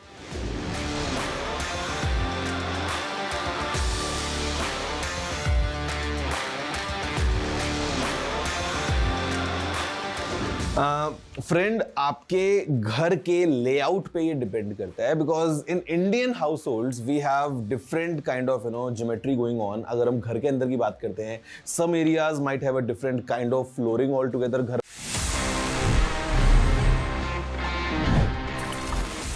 This is a Samsung phone और इसमें एंड्रॉयड है. यू नो व्हाट हैपेंड सबसे पहले Good evening, welcome to a very special program, The Road to Government. I'm Vishnu Shom. On the program, it's been a day of fast-moving political developments, crucial meetings for both the NDA and the India Alliance. This as the NDA stakes claim to form the government after the Prime Minister, the Home Minister, the BJP President and members of the NDA meet President Droupadi Murmu. That is something that's been scheduled. That's one among several developments today. Yes, and the Prime Minister, in fact, the BJP, I would say, obtained a written letter of support from TDP's Chandrababu Naidu, JDU's Nitish Kumar, and other members of the entire NDA coalition. And the NDA, in fact, passed a resolution choosing Prime Minister Modi unanimously as the leader of the NDA alliance. What will be interesting to see how the events play out in terms of what will be the demand of Nitish Kumar and Mr. Naidu over the next 48 hours on the road to the new government. In fact, obtaining the support was crucial since there's been speculation that Mr. Naidu and Mr. Nitish Kumar could be approached by the opposition India bloc, which finished with 232 seats, 40 shy of a majority, and has been exploring a government formation bid. In fact, Mallikarjun Kharge's statement, which we'll play out in just the next couple of moments, is fairly significant because it is an indicator of how this is an ongoing process to see if they can somehow get the numbers to form a government at this stage. The swearing in Saturday evening, right? Yes, that's what and the is it going to be a full yes. swearing in process or not just the Prime Minister? No, but the indication is that this will be the full cabinet that will be sworn in on Saturday. All right. So the full, and would we therefore also, Maria, know about the profiles, the portfolios yes, by the Saturday? end of or that just the ministers who would be sworn in without a portfolio allocation or named? So in the morning we'll know about the ministers who will be sworn in, and we'll see that play out. And thereafter, by the end of that day, we can expect the list of portfolios as well. All right. Well, let's just listen in to what Mallikarjun Kharge, the Congress leader, had to say about how they are seeing these election results and what the roadmap ahead is. Some of these comments fairly controversial because it seems quite clear that they're looking to find ways to try and come to power eventually. The people's mandate has given befitting reply to the BJP and their politics of hate, corruption and deprivation. This is a mandate in defense of the Constitution of India and against price rise, unemployment and crony capitalism, and also to save democracy. The India bloc will continue to fight against the fascist rule of the BJP led by Modi. All right, so the India bloc will continue to explore options is what he said, but let's just take a quick look at what the overall situation is and summarize today's developments before we introduce our panel today. So on our spectacular set, this is the road to the new government. This is the overall situation. The total number of seats, 543. The majority mark, 272. The NDA at 293. The India Alliance at 232. Let's move to the next set of graphics, which we have on the menu matter at this stage, which is what we've really been talking about how there are two kingmakers at this stage. The TDP, Chandrababu Naidu, the JDU, Nitish Kumar. Between the two of them, the TDP at 16 seats and Nitish Kumar at 12, they are absolutely crucial. They are crucial in holding this alliance together in a sense. Road to the new government, both leaders, Nitish Kumar to your right and Mr. Naidu to your left are crucial to the NDA. Nitish Kumar, I beg your pardon, Chandrababu Naidu on the left, the newest NDA ally, Nitish Kumar, somebody known for his flip-flops. Yes, and the two leaders clearly, Vishnu, have done business with both the Congress and the BJP in the past. So there is Let's bring out the next graphic if we can, because that looks at another key leader over here. In fact, let's keep moving from graphic to actually summarize this situation. It's Akhilesh Yadav in Uttar Pradesh who scripted the biggest upset. Very much the man of the moment. The Samajwadi Party won 37 seats in UP. The BJP itself wasn't close to the simple majority mark which they were actually seeking. This is the best ever performance by the Samajwadi Party. And just one or two other graphics on what we are talking about. Ab ki baar coalition sarkar. This is stating the obvious. Atmanirbhar to ally Nirbhar might be a reality. Well, it is a reality. Yeah, yes, it is. Maybe a reality. Yes, it is a reality. It's a coalition government which will take oath on 8th and will allies, these two allies who are known to be extremely wily politicians, what will be their say in the government in terms of what will they extract from this entire cabinet? Will they are going to bargain very hard. Will they be asking for special status or special package for their respective states? A story we'll continue to track very, very closely. The indication is also that Chandrababu Naidu has asked or is likely to ask for the Speaker's chair, because in the 12th and the 13th Lok Sabha, a TDP leader, the MP, in fact, was also the Speaker then. Okay, let's just quickly introduce our panelists. I'll be joined later on this program by the senior Congress leader Shashi Tharoor. We're joined now by Salman So, spokesperson of the Congress, Professor Jyotsna Tirunagari, national spokesperson, Tirunagari, national spokesperson of the TDP, Salim Dharanidharan, spokesperson of the DMK, Neerja Chaudhary and Amitabh Tiwari are our panelists looking at every aspect of this. And Shazia. Shazia as well. Shazia, let me come across, in fact, to you at this stage. The Prime Minister and obviously the BJP moved very, very quickly to Rashtrapati Bhavan to try to stake claim. We're told Saturday is the date when the swearing in will take place.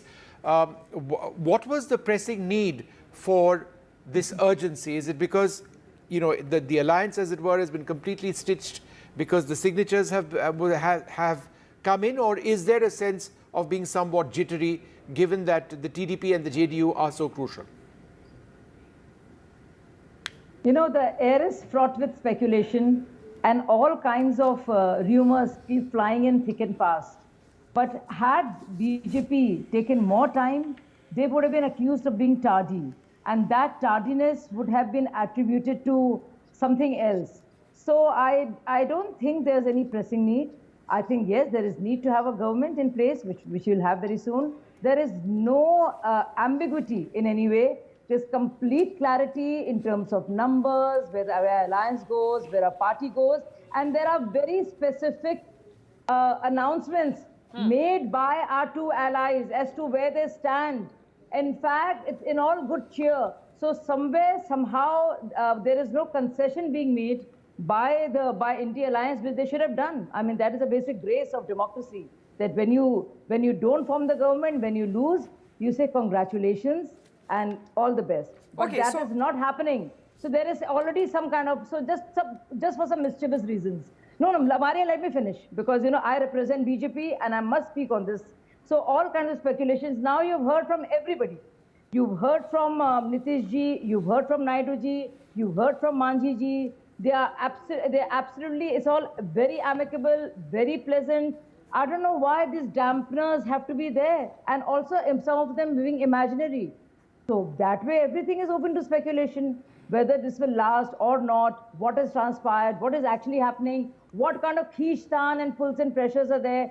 Well, there would be expectations, and I'm sure okay, so let's discuss those expectations. I think that's what we are doing as journalists, Shazia. We are discussing expectations and what will these leaders be asking for their respective states, because Nitish Kumar's demand for the longest time has been a special package for Bihar.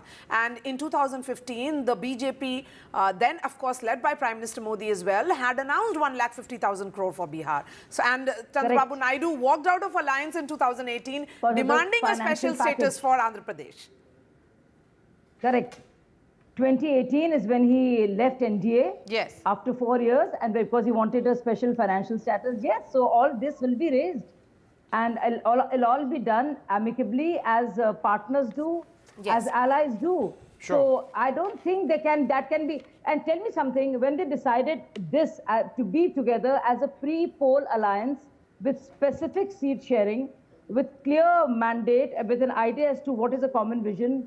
Surely this was known to both of them, right? That they wanted a special package for Bihar, one, and Chandrababu Naidu wanting a special financial package for Andhra Pradesh at that point of time. So this is nothing new. This is information known to both of them, all of them, each one of us, yes, for the longest period. Yes. And let's bring in Professor Jyotsna now. Professor Jyotsna of TDP. Chandrababu Naidu has left Delhi and he has gone back to Vijayawada.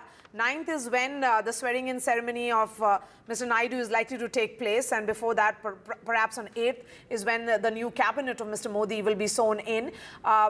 You know, there's a lot of buzz as to what is he likely to ask for. What are the party leaders picking up? Good evening, one and all in the debate. Yes, first of all, we are enjoying the moment of victory, a marvelous, tremendous victory in the state of Andhra Pradesh, and also at the center, because this is the third time NDA is contesting the elections, 2014, 2019 and 2024. Still, BJP remains the single largest party with 240 seats and backed by strong partners like TDP and JDU. So what's in to even doubt about that?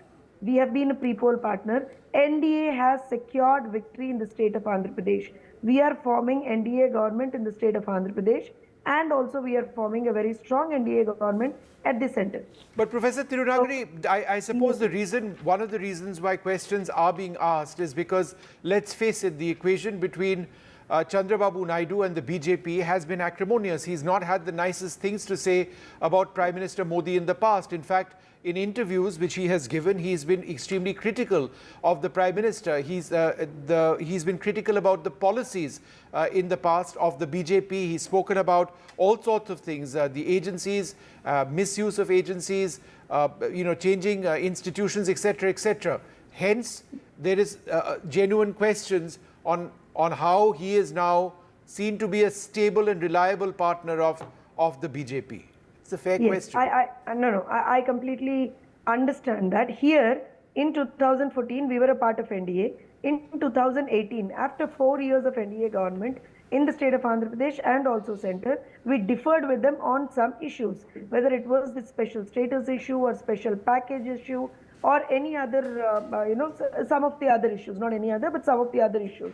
During that, definitely, because that was a very emotional moment for the state of Andhra Pradesh, we lost a lot during that time, and that was when, I suppose, from both the sides, it's just not from TDP, we had similar words from the BJP also. But yet again, if you remember, for the past 3 to 4 years, after COVID and during COVID also, a lot of things, Chandrababu Naidu Garu has spoken about Modi ji's vision and also how the country is going forward with some of the policies. See, if we have to speak it very, if we have to talk very clearly here, if something is good, ma'am, even as we speak, your party boss has tweeted, and I would ask the producer to put that on our television screens, because he has said and has shared some pictures of him with Prime Minister Modi and Nitish Kumar in that NDA meeting which happened some time back at 7 LKM, Prime Minister's residence. And Mr. Naidu says,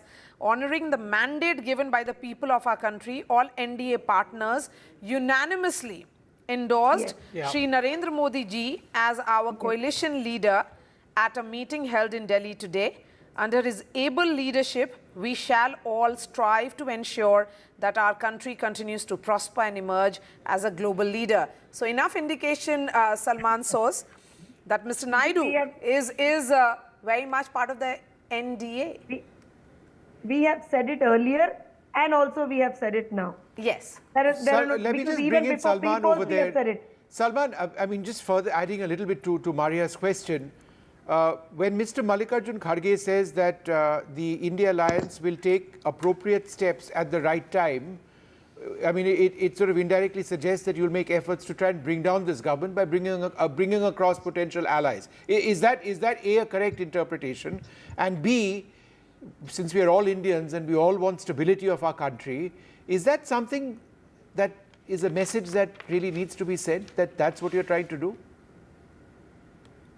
Vishnu, first let me congratulate our friends from Andhra Pradesh, from the Telugu Desam Party for doing for a very stupendous victory there. They feel happy. In fact, we in the Congress and in the India Alliance also feel happy because of the mandate that has come from the people.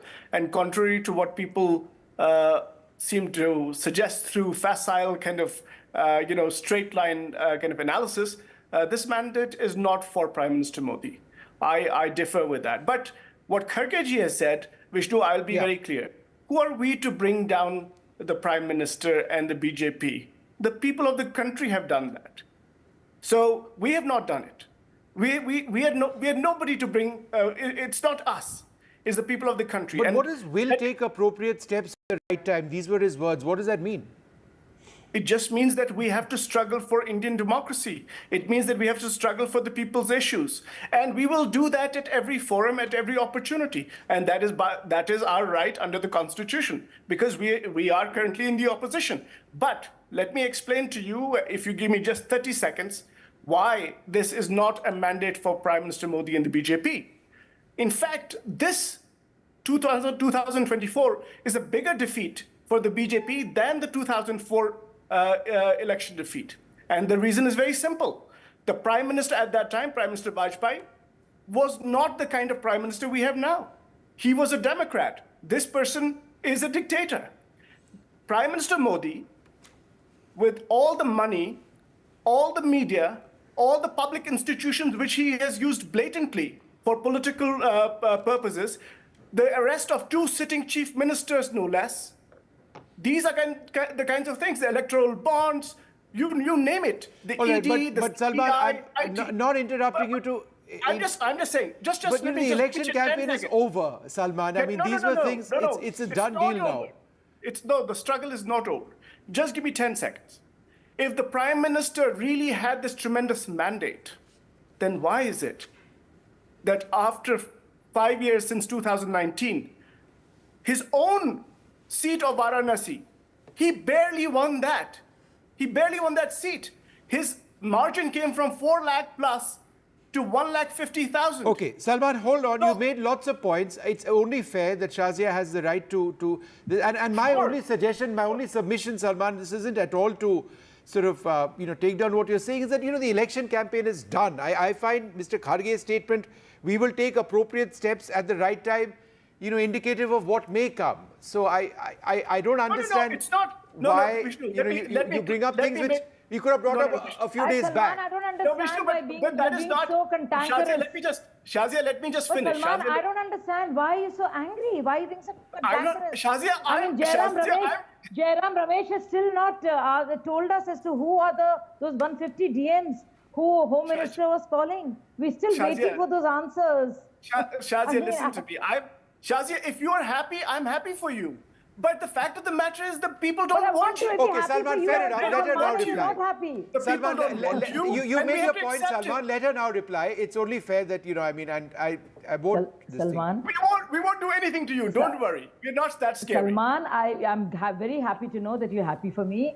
I also want you to be happy and concede gracefully. You don't have to be so full of anger and bile. It is done and dusted. This is how democracy works. This is how accounting happens. The margin is less, so look at the numbers. It is the largest party, 3rd time around. Yes, there are some misses, and why not? We will look into that. We will not blame the EC. We will not go to the EVMs. We will not denigrate any of the institutions. We will take it fair and square. We are very responsible that way, Salman. I assure you, on every bit, every seat, there will be really detailed discussion, introspection, and all that will be done. But at least give us our victory, and you don't have to be so angry. You've done fairly well.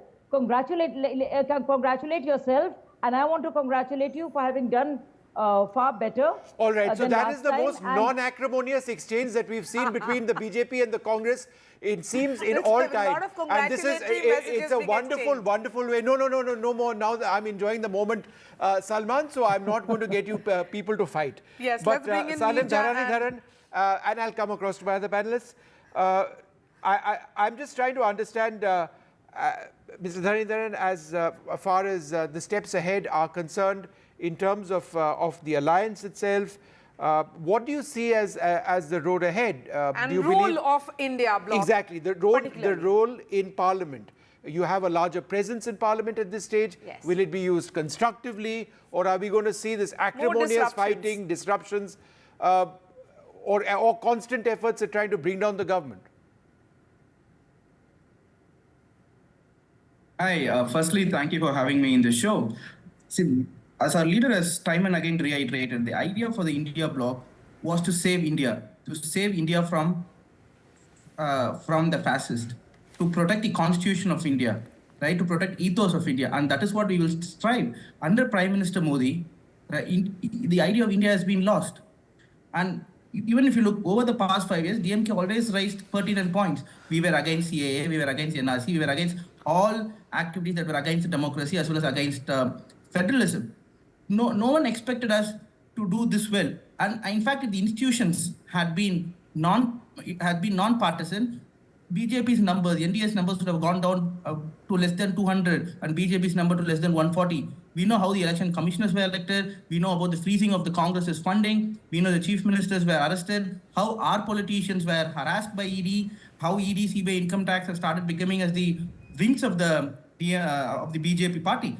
So the whole crux was, in fact, the Swedish think tank, them said that India is now an electoral autocracy. You see, even autocratic countries this is all water under the bridge now. Election, but it was not fair. But it just strikes me that neither you or Salman are looking ahead. I believe as a journalist, it's a valid question I'm asking. Will there be policies in the interest of the nation? We've seen incredibly acrimonious exchanges in Parliament for years and years. Multiple washouts of the Lok Sabha. Washouts. The fact of the matter is that they have come to power fairly, maybe not the BJP alone, but the NDA fairly comfortably. So therefore, looking ahead, can you be an opposition which is conducive to policies and governance? The point here is Prime Minister Modi has not been running the country like how a democratic country should be run. The bills were not being discussed. Some bills were decided in his residence and passed within few seconds. So now it will be. So now let's bring coalition party being involved. Neerja and Amitabh now. Amitabh, you're here in the studio. What role, according to you, will be played by Nitish Kumar and Chandrababu Naidu in immediate future? No, they will play a crucial role in this government. They have 28 seats, which is almost 10% of what the tally is. And it seems that they will be bargaining for key positions, key ministerial positions. Mind you, JDU had not participated in the ministry in 2019 because it was not happy with the number of ministries it was being offered. Yes. Despite winning 16, BJP was offering them one, I think, ministerial position at that point of time. So I think both these people will be bargaining for key ministerial positions, and both these leaders are also stalwart leaders in their own field. They have been chief ministers for a long period. They have been also old friends of BJP, though they have been in and out of NDA in the past on a certain occasions. I think they would also like to have a direct line of communication with the Prime Minister. So this trio now will be playing a crucial role. Naidu and Nitish would not want to deal with anybody else other than the Prime Minister. Via mediums, just as in the past Nitish Kumar used to deal through Mr. Arun Jaitley. He would try and ensure that this time is a direct line. And Neerja, that direct line has started. This transition which happened from Mahagathbandhan to NDA by Nitish Kumar, it was because Mr. Nitish Kumar and Prime Minister Modi were directly in touch. Yeah, that's how it played out. Both we must understand from the days of the United Front government in the 90s have been veterans in a coalition system. So they know how the coalition system works. The BJP under Mr. Modi is now going to be handling this coalition system. The Prime Minister has won every election, but the Prime Minister has had a majority government, and we know he takes quick decisions and then gives a timeline to that decision. Now he will be called to consult every single ally, take them along. So it's going to be a new kind of functioning. It'll be very interesting to see. Now, Chandrababu Naidu, apart from the ministries the number of ministries and the portfolios they would have definitely asked for, and I suspect they are in touch with each other and probably moving in tandem. Okay. The TDP and Chandrababu Naidu is supposed to have asked for the speaker's position. Let's get a confirmation of that, shall we, Neerja? Professor Tirunagari, can you confirm to us on this program that, and should I take your smile as confirmation that you're asking for the post of speaker? Pretty premature to comment on that as of now. Ma'am, that is such a diplomatic answer. But can you at least confirm for us that there is a process of conversations on the posts that you seek? See, definitely, as I said, we are going to be a very strong and crucial partner. Yes. And also, earlier when Salman ji said a statement, I like to differ with that, Vishnu. It's not, the mandate is for NDA, whether it is for assembly elections or for parliament elections in the state of Andhra Pradesh. We secured, as NDA, we secured 164 of 175. As NDA, we secured 21 of 25. So the mandate is for NDA. So we have to understand that. Yes, coming back to your question, Vishnu, see, lot of deliberations happen. We, Telugu Desam Party, would always look for the betterment of Andhra Pradesh. High position for Andhra Pradesh. We are always for that. Okay. We work No, for so state of ma'am, Andhra Pradesh. that being the case, what position, ma'am? See, as I said, earlier quoted by, I think, Salmanji or someone, yes, we had Balayogi ji being the speaker for Right. Lok Sabha. We remember him. We adore him literally. So probably nothing wrong. But yes, yet again, it's not me or for that matter, it's not just Yes, Chandrababu Naidu. Mr. Naidu Or let me, is no, known no, no, for no, no, keeping- let me Half finish. a second. Let me finish, please. Maria. Yes, ma'am. This is getting quite It's not interesting. me. No, it's not just me or Naidu Garu or somebody else deciding it. It's the NDA partners, the entire team deciding it. So definitely our request would be there. See, and also I wouldn't call even it requests, it's inputs. So when we are partners, inputs flow in from all partners. All right, ma'am, I take that. I wanted to get Nija in to interpret that. I think, that's an important statement that Professor Tirunagari has made. There has been a TDP speaker in the past, Mr. Balayogi.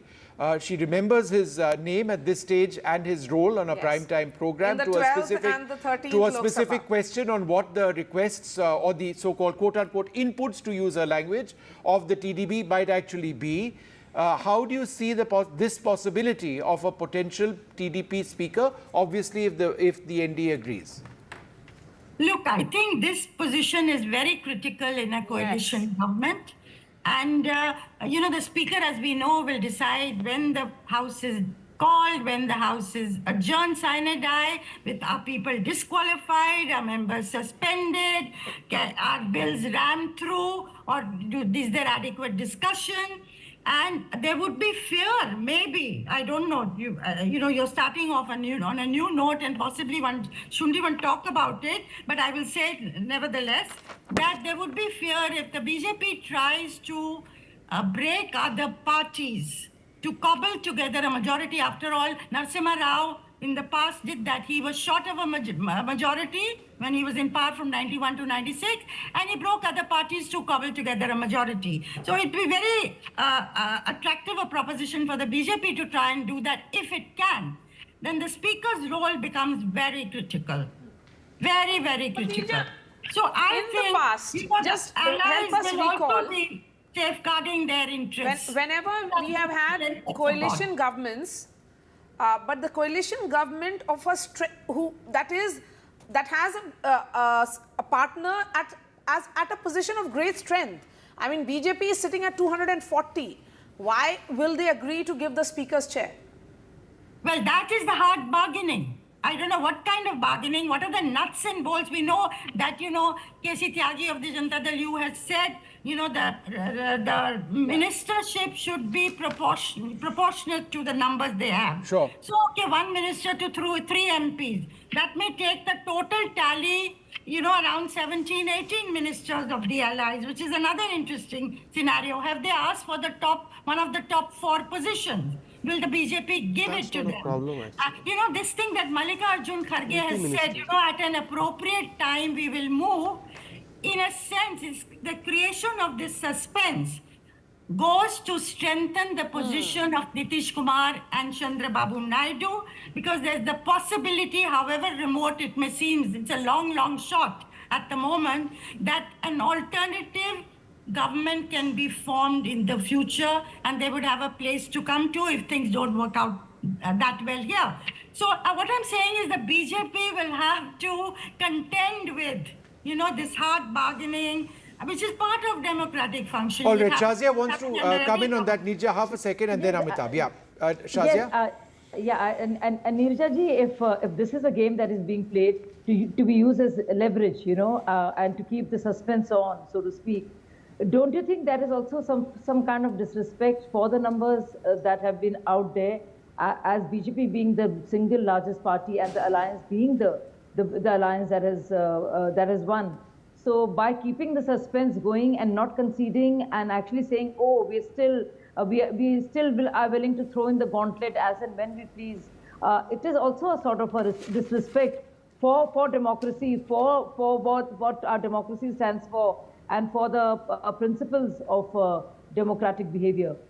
I agree with you. I agree with you totally. I want to say this. I think in this election, the people of India have voted not just for the government, they have voted for the opposition as well. The opposition they want. So I think the opposition, it's a vibrant, strong opposition they want, and the opposition should play that role. Okay, Neerja, half a sec. I get your point. Salman has a point to make. Just 1 second, Salman. Amitabh first. Yeah, go ahead. I think even if the formula which Neerja ji is saying that for 3 MPs you need 1 ministerial positions, the allies have 52, 53 MPs. That means almost 14 ministries. Yes.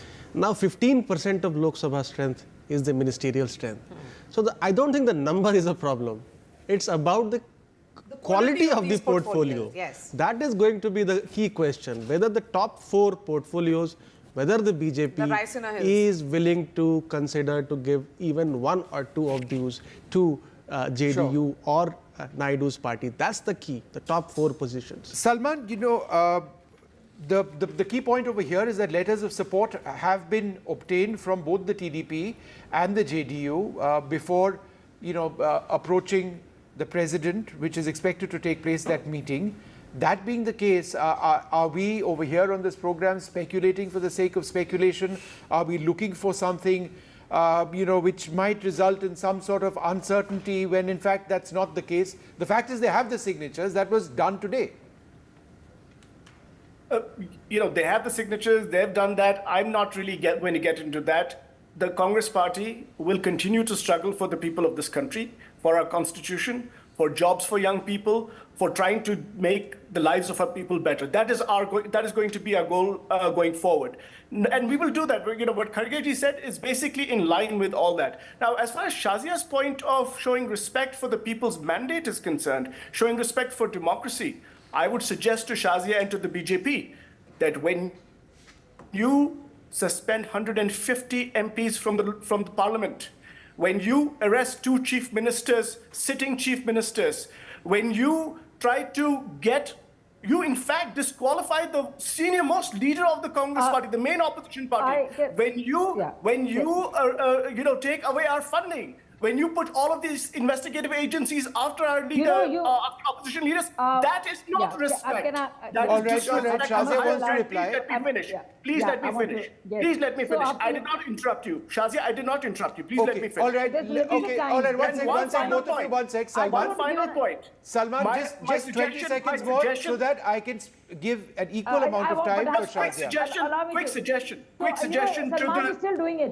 No, Salman. No. Allow me to come in. You're still doing it. Shazia, you did not let me speak. You were interrupting. Okay, one second, Shazia. I will come to you last. Salman, 20 seconds. Please wrap up your point, and then I will come to Shazia for the equal amount of time. Yes. My only suggestion to the TDP and to JDU is the following. In 2015, Prime Minister Modi promised a huge package to Bihar. Where is it? Where the Andhra Pradesh package that the Congress party has always stood for since 2014. Now when the Prime Minister and the BJP need these allies, they want to help the people of Bihar. Okay, I got your point. Okay, now can I come There's in? lots of points. 1 second. Now, the floor is with Shazia now. Shazia, go ahead. No, please. Yeah. So, you know, the second point that he said has been asked and answered. We all heard. We've been listening to the debate from the beginning, and this is exactly what was discussed earlier. I wish you were paying attention, Salman. The first point, when you say that it is you who actually suspended 150 MPs, it is you who send the ministers or chief minister jail, you continue to disrespect democracy. You continue to disrespect India. You continue to disrespect judiciary. You continue to disrespect the processes of law. You continue to disrespect rule of law, because it is the speaker's wish to suspend as per the rules of the House. When the chief ministers are sent out on jail or are out on bail, it is done in corroboration with not with the agencies, but with the courts. So you continue to do that, and I think you should desist from that. If you really want to be taken seriously on your bid about saving the Indian Constitution, all learn right, to respect Shazia, India thank you so and its much. democracy. Thank you. All right, look, we'll wrap this up, but we've still got a little bit to go. We've got Shashi Tharoor at an interview coming up. We've also got the youngest MP this time around. We've been arguing about that because he's 25 years old and 3 months, Samajwadi Party. He's from Uttar Pradesh. And Maria interviewed an LJP 25-year-old who's 25 years and 1 month. We'll settle that debate in that break, so stay with us.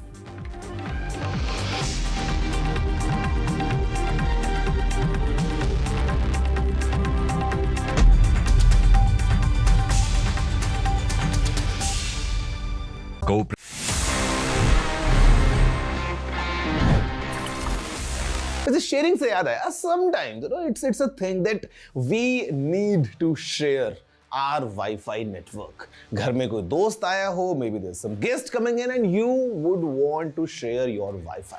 The problem comes if your password is very complicated, or maybe you not want to say it out loud कि आपका password क्या है.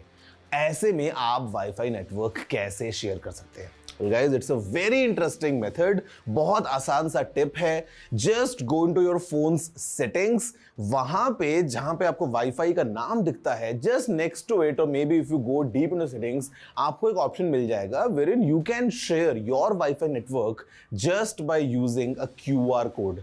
आपके phone के screen पे QR code आएगा. The friend or the guest just needs to scan that code and he can connect to your Wi-Fi network without even you telling the password 1 2 3 4 5 6 7 8 or whatever it is. अगर आप चाहें तो इसी QR code का एक print out लेके अपने घर में कहीं लगा सकते हैं so that anyone coming in can just scan that QR code and वो आपके Wi-Fi से कनेक्ट हो जाएगा. Quite easy, quite convenient and quite time saving as well. कैसी लगी ये टिप? मुझे जरूर बताना. You know the address. It's tg@ndtv.com.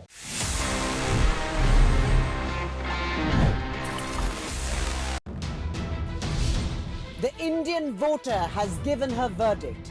NDA has survived. Opposition has revived. Ab ki baar coalition sarkar. What shape will the new government take? From results to the oath. All the news breaks, all the newsmakers, all the twists and turns. NDA has got that simple majority and they will be back in power. Stay ahead on the road to the new government, only with NDTV.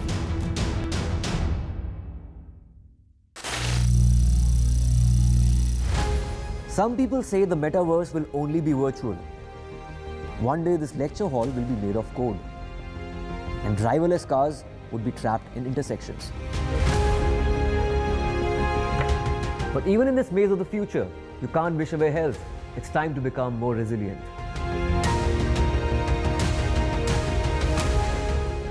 "10 years of Banega Swasth India, we have grown and achieved so many milestones.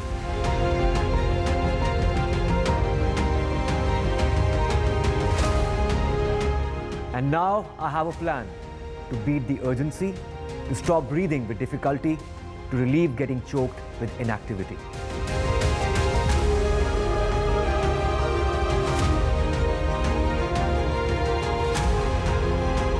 Energize our government, our environment, our society, and ourselves. Everyone, everywhere, every day.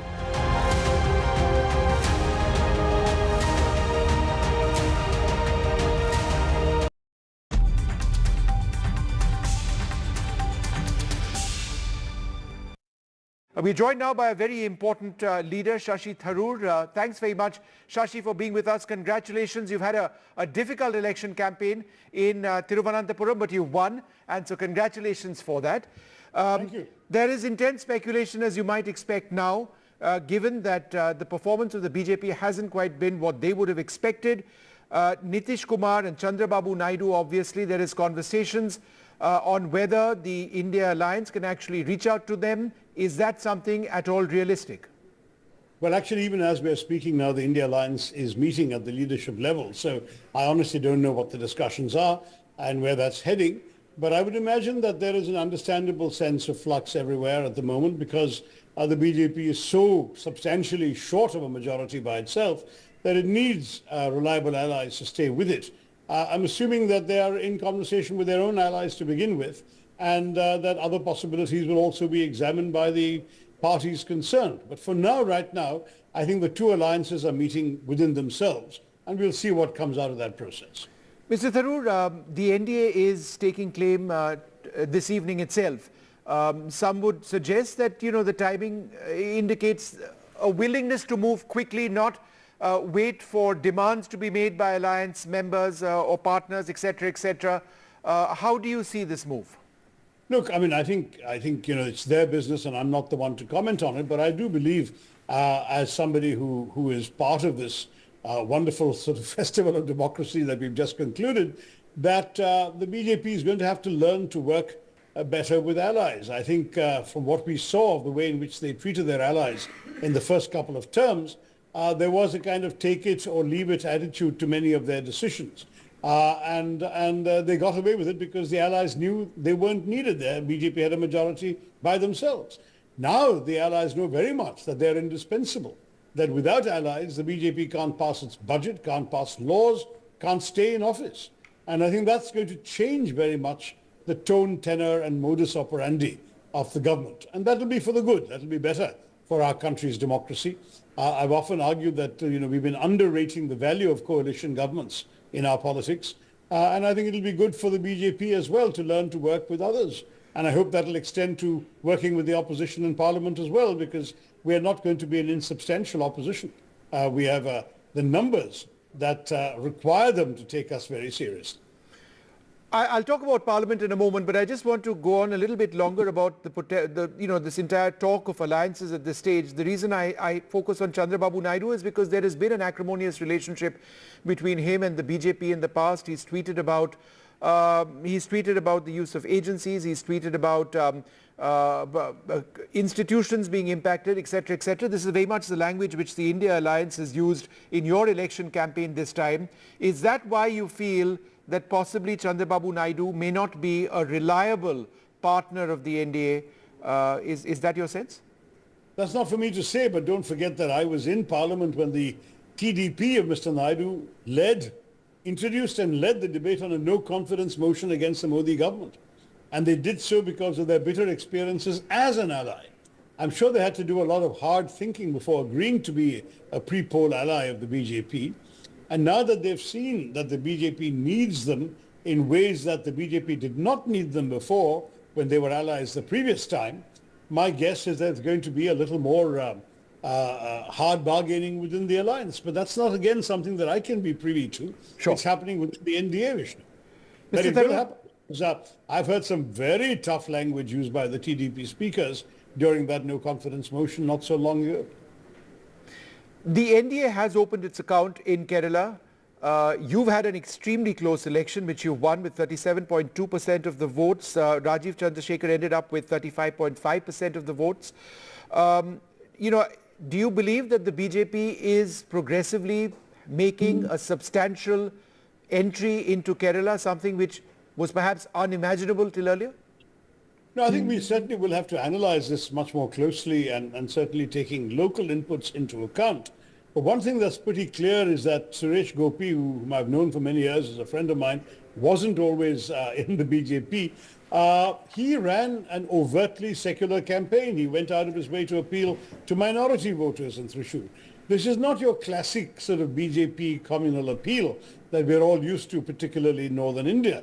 And so if at all what you're saying is to be taken one step further, it would be that the BJP can only be viable where they understand the limits of the communal appeal and speak to minorities in language the minorities can appreciate. Remember that in Kerala, only 53% of the population is Hindu. And our minorities have no minority complex. They feel they're as much fully stakeholders of Kerala's society, economics, politics, culture, entertainment, the works, as anyone from the so-called majority community. And therefore, from our point of view, Kerala has been a very different place to live and work in. What Mr. Gopi was able to do, I think, was, of course, he also leveraged his own celebrity status as a movie star, successful movie star, as well as the host of the Malayalam version of Kaun Banega Crorepati. And he was able as well to come across to many minorities as somebody who could represent them without any of the communal overt messaging that we've seen with BJP candidates elsewhere. So if the BJP is willing to transform itself into a different sort of party, at least in Kerala, it might do better. But they are facing a huge challenge. For example, they tried to reach out to Christian minorities across the state during last Christmas. But the Christian minorities were looking on their WhatsApps and on their mobile phones at pictures of burned and destroyed churches in Manipur, assaults on Christian pastors in Jharkhand and Chhattisgarh and elsewhere, attacks on churches during Christmas week happening in 3 or 4 North Indian states. And they looked at all this and said, if this is what the BJP is doing elsewhere, why should we trust them here? Sure. And their appeal fell flat in many places. So that would have to be something the BJP would have to tackle. They would have to amend their approach and mend their ways if they really wanted to appeal to voters in a place like Kerala. Mr. Tharoor, you know, the number which the India Alliance was talking about was 295. Many of your leaders said that, no, you know, we are going to get to 295. That didn't happen. You did, of course, do much better than many others. You ended up with 232. But would you say that Karnataka was the biggest disappointment, and also Bihar? And I ask about Karnataka because of the recent assembly election results where you did very well. I know that assembly election results don't translate into national election results, but the gap between the elections would have suggested that perhaps a wave may extend. Are you disappointed greatly at Karnataka, and what about Bihar? Yeah, disappointed a bit in Karnataka. I wouldn't say greatly because we got 9 seats, if I remember right. And we were expecting there in the neighborhood of between 12 and 17, but the lower figure would have been acceptable. 9 became a bit of a blow, I will admit that. Bihar, certainly everything we saw from the ground appeared to involve a huge degree of enthusiasm for Tejasvi Yadav, his party and his message. And that was belied, though the Congress did win a couple of seats, and we are very happy that we have good representatives, including the re-elected MP Mohammad Javed, who had served with me in the last parliament, and I know to be a first-class representative of Kishanganj in Bihar. The third state where we thought we might do slightly better was Madhya Pradesh. We didn't expect a total blanking out. We thought we'd get a handful of seats, and that did not happen. On the other hand, we did very well in unexpected places. Rajasthan and Haryana gave us very good numbers, and those are both states where we had 0 last time around. Sure. You know, there's some wins, some losses, some gains, some setbacks. On the whole, I would say the Congress has much to be happy about, but we will need to do, of course, a state-by-state analysis. You haven't mentioned Delhi. We certainly did not expect to lose every seat in Delhi, and having campaigned in Himachal, I can tell you we didn't expect to lose every seat in Himachal. Right. There will have to be some internal analysis done at the state level in some of these cases as well. Mr. Tharoor, what happens to Wayanad or Rai Bareli for that matter as far as Rahul Gandhi is concerned? He has to pick one of the two.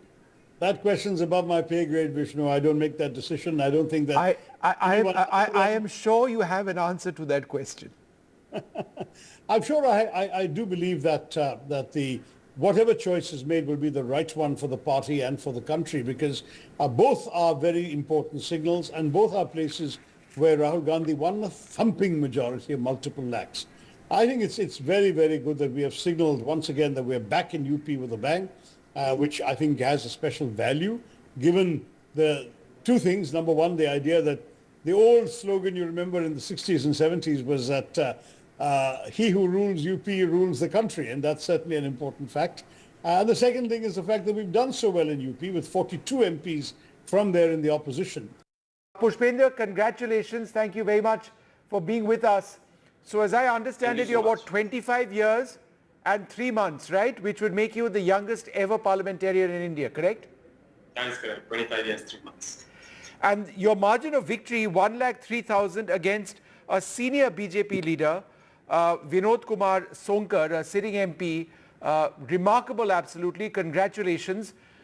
When did you decide to take the plunge into active politics? Well, I thought of this 5 years back when my father was defeated.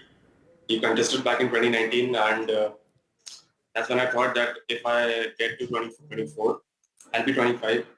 And then I met our national president, Mr. Akhilesh Yadav, and he got convinced by me, by my speaking sense and by how much I am connected to my people.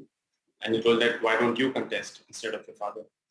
So I was like, okay, I will, and I'll give it a try. And he gave me a lot of commitment, a lot of confidence, and that's what I brought upon the people, and the people gave me an ashirwad. That's what I tell them, and by their grace, I won the election. Right. The Samajwadi Party, your party, has done tremendously well. This time around, you've been the party, and Akhilesh Yadav has, they've really taken the battle to the BJP. Is this result of in Uttar Pradesh bigger than your wildest imagination? Yes, I would like to thank all the people of Uttar Pradesh that they've given us such a big mandate here. And as you can see, the core issues that should actually be discussed in Parliament, core issues that we should be fighting elections on, those were the core issues that people of Uttar Pradesh voted for, which is inflation, unemployment, and the paper leak, especially for our young voters and first-time voters who were very heavily involved, who voted along with their family. These were the muddas that they say in our constituencies that they voted for. You've been associated in a sense, indirectly or directly, with politics. Your father has been a 5-time MLA, a former UP cabinet minister. It must be sweet revenge that the man who defeated your father, I think it was in 2019, is the man that you have defeated now. Is that the way you look at it? Yes, that is correct. When we started our election campaign, we really wanted to fight upon core issues that were from our constituencies. But the former BJP MP, he said that he defeated my father, he's going to defeat me as well.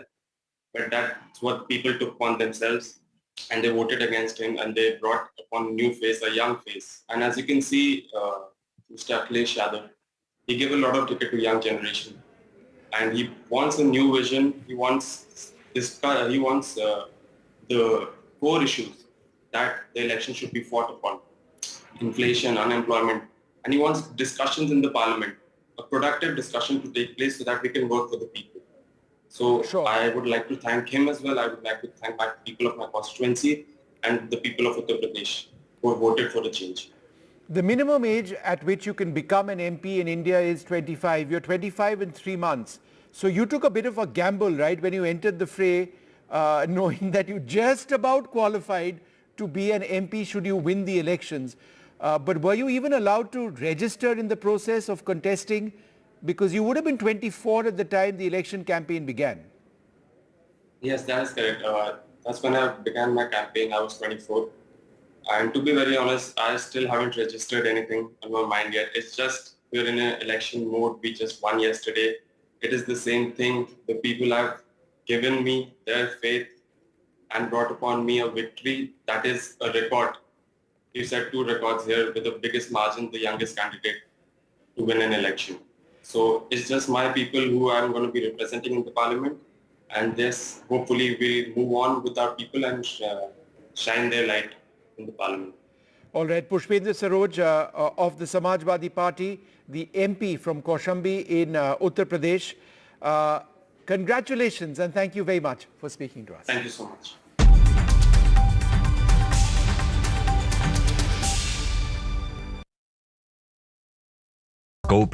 Stay informed and entertained with the new and updated NDTV News app. You can watch all our channels live, listen to podcasts, read breaking and exclusive news from around the world and more. Download the NDTV app today and get access to the best journalism and storytelling on your smartphone or tablet. The NDTV app. News that matters to you. The Indian voter has given her verdict. NDA has survived. Opposition has revived. Ab ki baar coalition sarkar. What shape will the new government take? From results to the oath. All the news breaks, All the newsmakers, all the twists and turns. NDA has got that simple majority and they will be back in power. Stay ahead on the road to the new government, only with NDTV.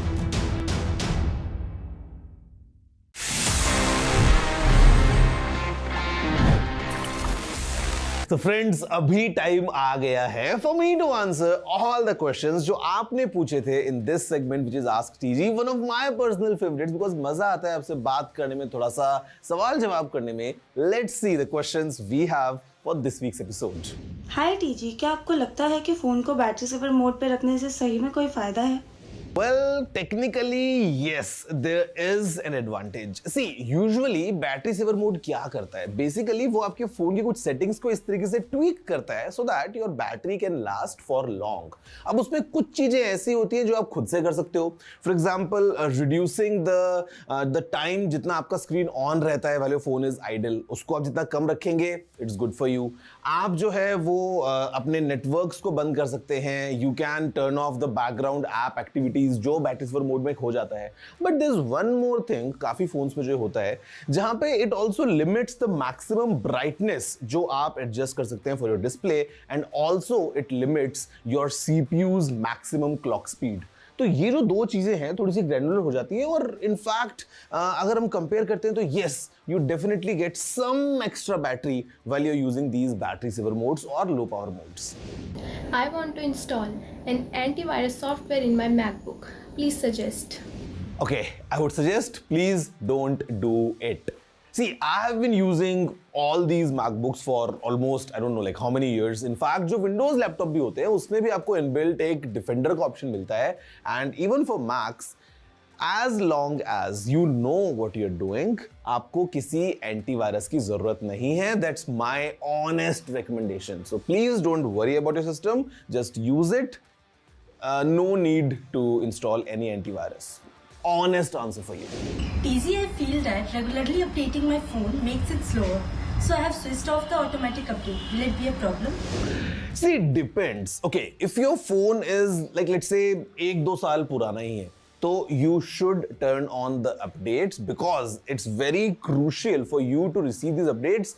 नए features मिलेंगे वो अलग बात है but the same time you also get enhanced security with all these updates, तो वो आपके लिए जरूरी हो जाता है. But yes I can understand the situation if your phone is like let's say 3-4 years old, तो because of these new updates coming in जहां पे नए फीचर्स बहुत बार होते हैं योर फोन माइट फील थोड़ा स्लो हो रहा है. तो उस टाइम पे it's up to you to be honest. I mean if you want to get these features आपको अपडेट करना ही पड़ेगा. But then if you feel that you are happy with your phone, आपका सारा काम सही से हो रहा है, तो you can turn off the updates as well. And then once the update comes in, you can search online and look for other people's feedback कि उनको अपने फोन में कैसा एक्सपीरियंस हो रहा है, and then you can decide if you want to get that update or you want to skip that one.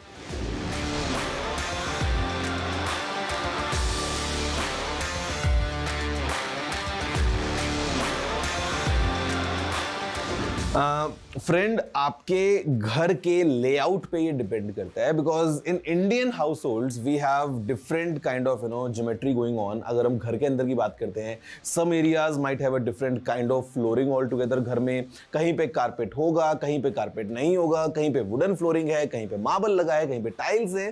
तो it becomes थोड़ा सा difficult considering our Indian households the way we live our lifestyle. मतलब in the waste या in foreign countries sometimes it's very easy for the robot to do all that cleaning, but India में considering हमारे घर में जैसा furniture होता है थोड़ा सा कई बार मुश्किल हो सकता है. So please understand your house first कि क्या आपको लगता है कि रोबोट क्लीन कर पाएगा. Usually they are quite good at it but then again there might be some issues as well. Second thing is कि आपको देखना है कि the kind of option you want, क्या आपको केवल वैक्यूम चाहिए या आपको साथ में मॉपिंग भी चाहिए, because there are multiple models जिनमें अलग अलग टाइप के फीचर्स हैं कि वो वैक्यूम करने के बाद में मॉप भी करेगा. You just need to fill in some water. तो ये आप देख लीजिए in the market there are many options across brands across models. तो first do some study around and then you can come and pick up like your desired model for your needs.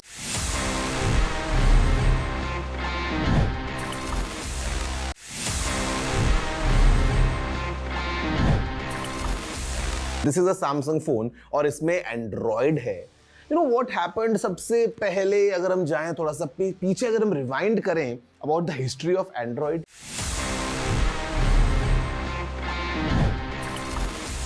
This is a Samsung phone और इसमें Android है. You know what happened सबसे पहले अगर हम जाएं थोड़ा सा पीछे अगर हम रिवाइंड करें about the history of Android. Well guys, the creators of Android, जब उन्होंने बना लिया, ये operating system, they went to Samsung because they wanted कि Samsung उस Android को खरीद ले. So they all went to Seoul in South Korea. They met with the Samsung people, but Samsung was not that impressed, and Samsung said no. और उसके बाद क्या हुआ? Just weeks later, Google in fact bought Android for $50 million.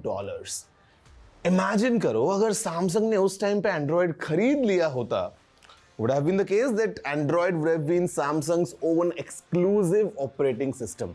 Like today we see how Samsung is the king of Android. They basically rule the Android market. But वो एक ना आज कैसे मोबाइल हिस्ट्री को पूरा बदल चुकी है. It's all for you. Did you know this? If yes, then amazing. If no, then please let me know by writing all your emails to tg@ndtv.com.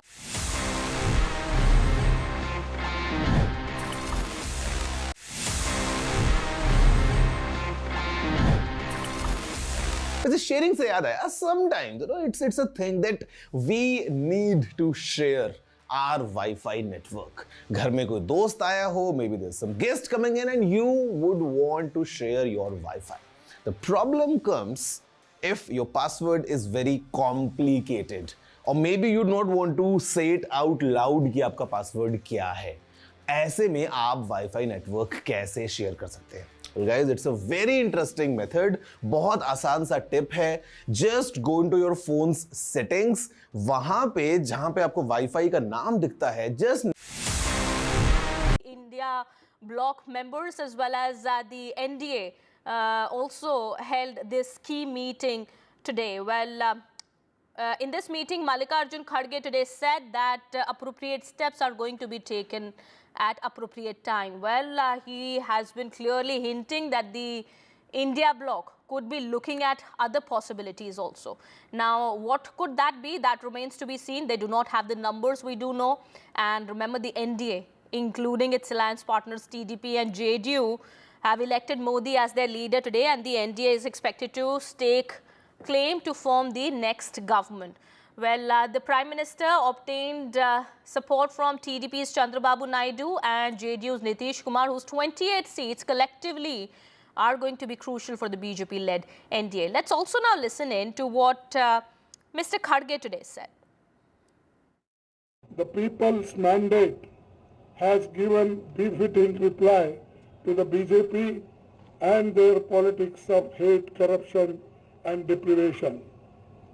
This is a mandate in defense of the Constitution of India and against price rise, unemployment and crony capitalism, and also to save democracy. The India bloc will continue to fight against the fascist rule of the BJP led by Modi.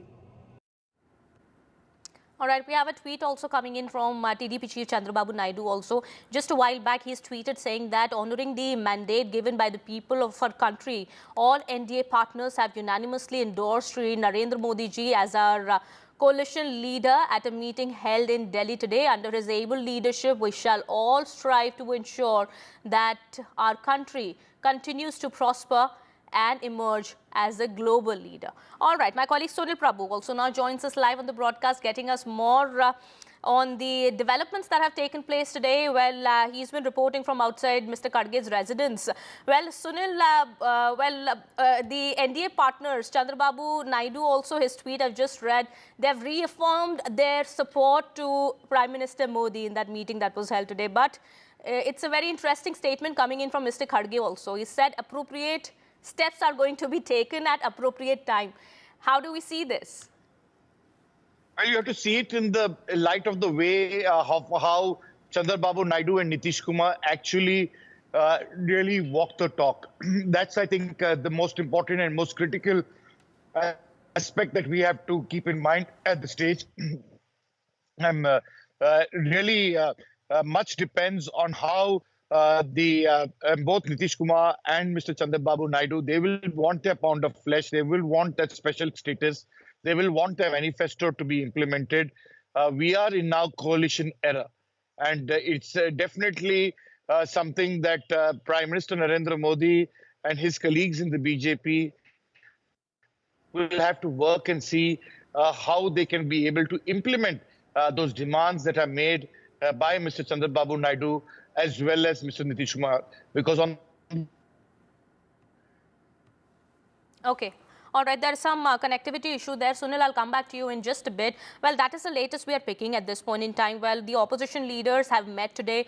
There have been photographs also that have come out. Well, these are visuals from the NDA meet that was held. Prime Minister Modi smiling, speaking to his NDA partners, but India bloc leaders also. After the meeting that was held just a while back, it ended just a while back, Mr. Kharge made this important statement, after which a lot of inferences are being taken out. Well, those are the visuals of the India bloc meeting. Priyanka Gandhi Vadra also seen in that meeting, along with all the opposition party leaders who were present there. And there was this photograph that was taken well outside the residence of Mr. Kharge. Akhilesh Yadav also present here. Also important leaders from the TMC, Mr. Sharad Pawar, Sonia Gandhi as well. We can see in those visuals here that have come in just a while back. All right. My colleague Sunil has also spoken to CPM General Secretary Sitaram Yechury just a while back after the India bloc meeting had ended. Listening to what he said. I'm joined by CPM General Secretary. Comrade, what was decided today at the meeting? It has been read out by the convener. It has been read out by the coordinator convener of the India bloc, Mr. Kharge. He says we will take a decision at the appropriate time. We'll take appropriate action at the appropriate time. So full stop. And in terms of who will be the India convener, who will be the India leader, was that decided, Comrade? No, not yet. That will be once the MPs are sworn in, then the group will decide in the Lok Sabha. So as of now, you all haven't decided who will be the India Alliance leader? That will be decided once all the MPs have taken their oaths and the parliamentary party will meet. And do you personally feel that there should be an attempt to form a government? What is personal or non-personal? It has been collectively decided, and that is the statement that has been read out. So here you have it. That is the statement that has been collectively read out. The CPM General Secretary making it absolutely clear, one way or the other, that they will take an appropriate decision at the appropriate time. All right. We've been speaking to leaders throughout the day from the Congress party, opposition party leaders, as well as from the NDA. Congress candidate, winning candidate from Jorhat, Gaurav Gogoi, we had spoken to earlier, yet snatched the seat of Jorhat from the clutches of the BJP, winning with a big margin. Listening to what he said. Gaurav, congratulations. It is a battle well fought. You wrested Jorhat from BJP by a margin of 1.44 lakh votes. And you had the Chief Minister of Assam and the entire BJP machinery out there to defeat you. Well, all the credit lies with the people of Jorhat. Jorhat was one of the few Lok Sabha constituencies in India where the polling percentage had increased, and largely that was due to first-time voters and a lot of outstation voters who flew back to Jorhat, to Assam, just to cast their vote. And their vote was in favor of positive, principle-based politics. And I must say, you took the Chief Minister's name. Yes, he did campaign quite a lot. But I found, Maria, that his campaign actually benefited my campaign. The way the Chief Minister and his acolytes in the cabinet campaigned, I actually call them my surprise star campaigners, because the more they came and visited Jorhat, the more they campaigned in Jorhat, the more my votes increased. And so I'm quite grateful to them as well. All right, let's also now listen into what Mr. Shashi Tharoor had to say. Well, after an impressive win by the India bloc, the impressive performance that they've shown in the 2024 Lok Sabha polls, Mr. Tharoor had much to say about it. Listening. congratulations. You've had a difficult election campaign in Thiruvananthapuram, but you won, and so congratulations for that. Thank you. There is intense speculation, as you might expect now, given that the performance of the BJP hasn't quite been what they would have expected. Nitish Kumar and Chandrababu Naidu, obviously there is conversations on whether the India Alliance can actually reach out to them. Is that something at all realistic? Well, actually, even as we're speaking now, the India Alliance is meeting at the leadership level. So I honestly don't know what the discussions are and where that's heading. But I would imagine that there is an understandable sense of flux everywhere at the moment because the BJP is so substantially short of a majority by itself that it needs reliable allies to stay with it.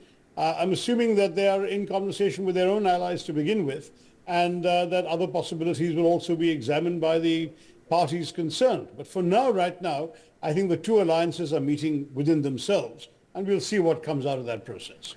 Mr. Tharoor, the NDA is taking claim this evening itself. Some would suggest that, the timing indicates a willingness to move quickly, not wait for demands to be made by alliance members or partners, etc., etc. How do you see this move? Look, I think it's their business, and I'm not the one to comment on it. But I do believe, as somebody who is part of this wonderful sort of festival of democracy that we've just concluded, that the BJP is going to have to learn to work better with allies. I think from what we saw of the way in which they treated their allies in the first couple of terms, there was a kind of take it or leave it attitude to many of their decisions. And they got away with it because the allies knew they weren't needed there. BJP had a majority by themselves. Now the allies know very much that they're indispensable, that without allies, the BJP can't pass its budget, can't pass laws, can't stay in office. And I think that's going to change very much the tone, tenor, and modus operandi of the government. And that will be for the good. That will be better for our country's democracy.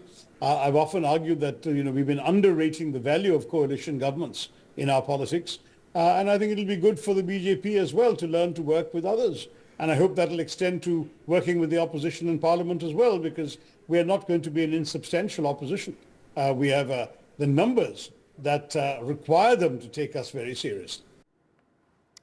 And while it has been a shock defeat for Adhir Ranjan Chaudhary as well in Bengal's Behrampur, Yusuf Pathan defeated Congress 5-time sitting MP Adhir Ranjan Chaudhary from Behrampur. Listen into what Yusuf Pathan had to say.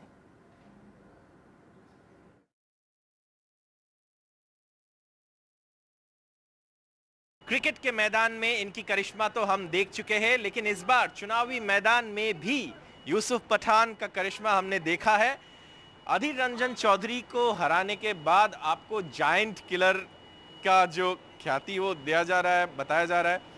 Mamata Banerjee ने 1984 में giant killer का moniker जो है वो जीते थे, बड़े व्यक्ति राजनीति में हराकर। आप भी एक बड़े व्यक्ति जो कई सालों से राजनीति में है, उस टर्म से, उस क्षेत्र से एमपी है, उनको हराया है। क्या महसूस कर रहे हैं पहली बार इस जीत के बारे में? बहुत अच्छा महसूस कर रहा हूँ और बहुत अच्छा लग रहा है, क्योंकि जो अपॉर्चुनिटी मुझे दिया गया था यहाँ पे लोगों के लिए काम करने के लिए, अब मैं उनके लिए काम करूँगा, तो वो सोच के और वो फील करके बहुत अच्छा लग रहा है। हम जब आपको बहरामपुर में इंटरव्यू किए थे, आप एक क्रिकेट मैदान में कैंपेन कर रहे हैं, और हमने आपको पूछे थे कि आप इसको कैसे देखते हैं, T20 या टेस्ट क्रिकेट के हिसाब से। आपने बोला था टेस्ट क्रिकेट है, लंबी इनिंग्स है, पेशेंस के साथ खेलना है। अब ये इनिंग्स शुरू होने जा रहा है, तो गार्ड लेने से पहले क्या थॉट्स है? कोई थॉट्स नहीं है, जो थॉट्स थे वो सारे ख़त्म हो चुके। अब बैटिंग करने जाना है, गार्ड लेना है और बैटिंग करना स्टार्ट करना है। तो अब ये है कि जो लोगों से बातें की है मैंने और जो समस्या है उनकी सुनी है, तो उसके ऊपर काम करना है और लोगों के लिए आसानी करनी है। क्या आपका अधीर चौधरी से कुछ बात हुए हैं जीत के बाद? क्या उन्होंने आपको अभिनंदन देने के लिए कुछ बताया, फ़ोन वोन किए हैं?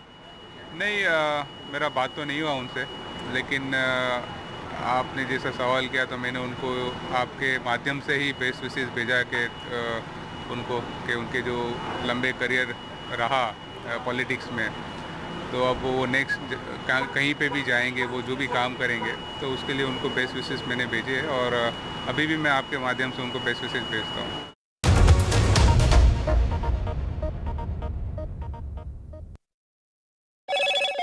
Hello, Moto. Motorola, India's best 5G smartphone brand.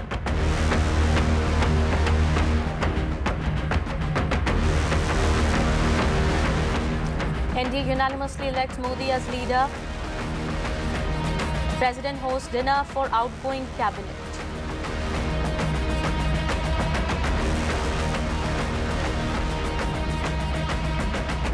President Murmu is currently hosting dinner for the outgoing cabinet at her residence. NDA's Nitish and Naidu factor will be key to the next government formation.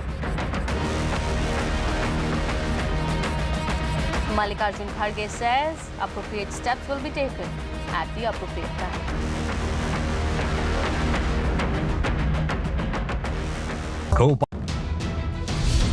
The Indian voter has given her verdict. NDA has survived. Opposition has revived. Ab ki baar coalition sarkar. What shape will the new government take? From results to the oath. All the news breaks, all the newsmakers, all the twists and turns. NDA has got that simple majority and they will be back in parliament. Stay ahead on the road to the new government, only with NDTV.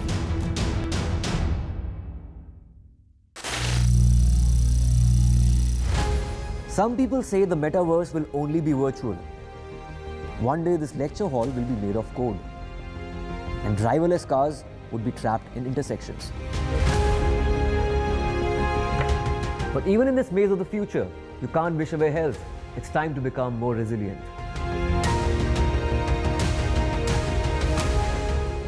"10 years of Banega Swasth India, we have grown and achieved so many milestones.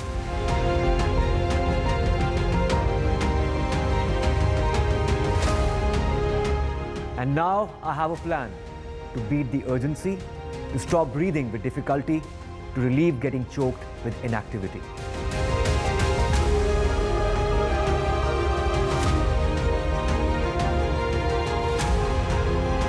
Energize our government, our environment, our society, and ourselves. Everyone, everywhere, every day.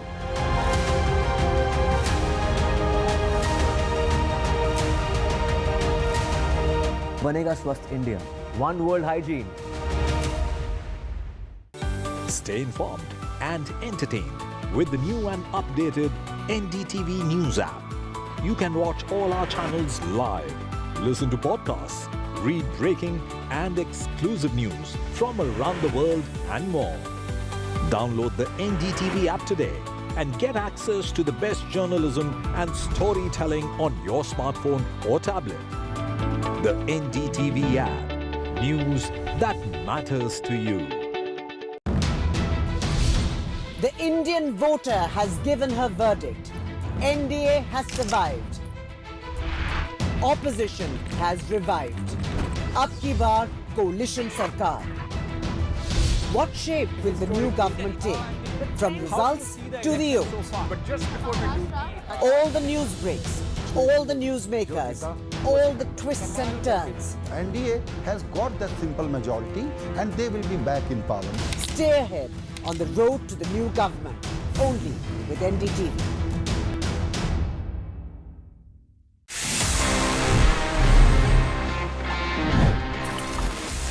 तो friends, अभी time आ गया है for me to answer all the questions जो आपने पूछे थे in this segment which is ask TG, one of my personal favourites, because मजा आता है आपसे बात करने में, थोड़ा सा सवाल जवाब करने में. Let's see the questions we have for this week's episode. Hi TG, क्या आपको लगता है कि फोन को बैटरी सेवर मोड पे रखने से सही में कोई फायदा है? Well, technically, yes, there is an advantage. See, usually battery saver mode क्या करता है? Basically, वो आपके फोन की कुछ settings को इस तरीके से tweak करता है so that your battery can last for long. अब उसमें कुछ चीजें ऐसी होती हैं जो आप खुद से कर सकते हो. For example, reducing the time जितना आपका screen on रहता है while your phone is idle, उसको आप जितना कम रखेंगे, it's good for you. आप जो है वो अपने networks को बंद कर सकते हैं. You can turn off the background app activities.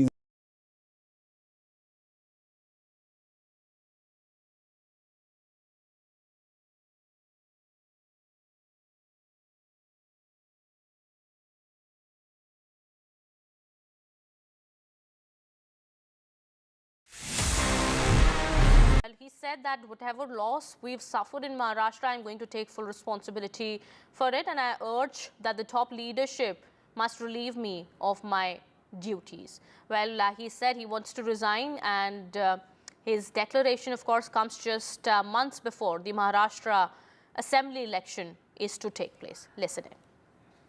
ये जो हमारा महाराष्ट्र में डिबैकल हुआ है या जो हमें एक प्रकार से हार मिली है, हमारी सीटें कम हुई है, इसकी पूरी जिम्मेदारी ये मेरी है. मैं इस जिम्मेदारी को स्वीकारता हूं. कहां कमियां रही है उसको पूरा करने की कोशिश करूंगा. मैं भागने वाला आदमी तो हूं नहीं और जोरों से मैदान में उतरूंगा और हमारी पूरी पार्टी को साथ में लेकर हम लोग वापस नई स्ट्रैटेजी तैयार करेंगे और नई स्ट्रैटेजी तैयार करके हम लोग जनता के बीच जाएंगे. जनता का जो विश्वास है उस विश्वास को हम लोग संपादित करेंगे. Well, shifting from Maharashtra to a state now where the BJP has made a stellar performance. Well, this is Odisha. There has been a historic victory for the BJP in Odisha. The BJP has won 78 out of the 147 seats in the Odisha Assembly. And the BJP is all set to form the next government in the state. But who will be the Chief Minister? That is yet to be decided. Let's listen in to what Mr. Naveen Patnaik and Dharmendra Pradhan had to say. कल रात तक जो नतीजा आया 21 में से 20 लोकसभा की आशीर्वाद मिला. पहली बार उड़ीसा में भारतीय जनता पार्टी की नेतृत्व में सरकार भी बनने वाला है. ये महाप्रभु जगन्नाथ जी की ही कृपा है, मोदी जी की जादू है.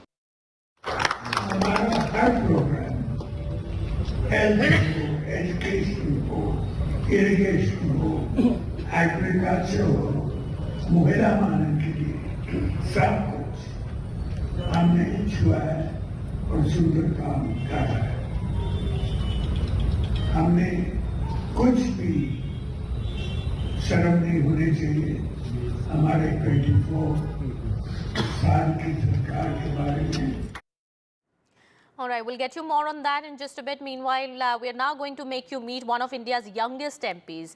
LJP Shambhavi Chaudhary is a winner from Bihar's Samastipur, and she is now going to enter the parliament at the age of 25. She has defeated a rival Congress candidate by a margin of more than 1 lakh votes. Let's take a look at this conversation we had with her. Welcome change. You're also a third-generation politician. So what made you choose the LJP, not a very significant player, a smaller ally of the JDU and BJP? You could have chosen one of the bigger parties in the state. Why I chose Lok Jan Shakti Party basically was I am young, I am a youth, and I think I connect with youth more. I saw a comfortable and secured future in our party president Chirag Paswan, and you mentioned one thing that I could have gone with Janata Dal United or Bharatiya Janata Party, but I chose Lok Jan Shakti Party because I think the future of Bihar lies in Lok Jan Shakti Party, and as you can see, it's the only party of the state that has got 100% strike rate. Despite having the party's name changed, we had a different election symbol also.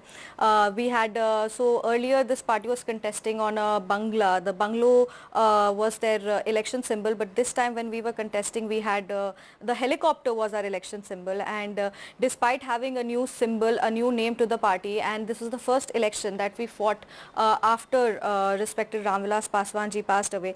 And despite all these consequences, we have 100% strike rate, and this party has always given 100% strike rate, be it the 2014 elections, 2019 elections, and now the 2024 elections. For 3 elections, all the candidates of the party have been winning.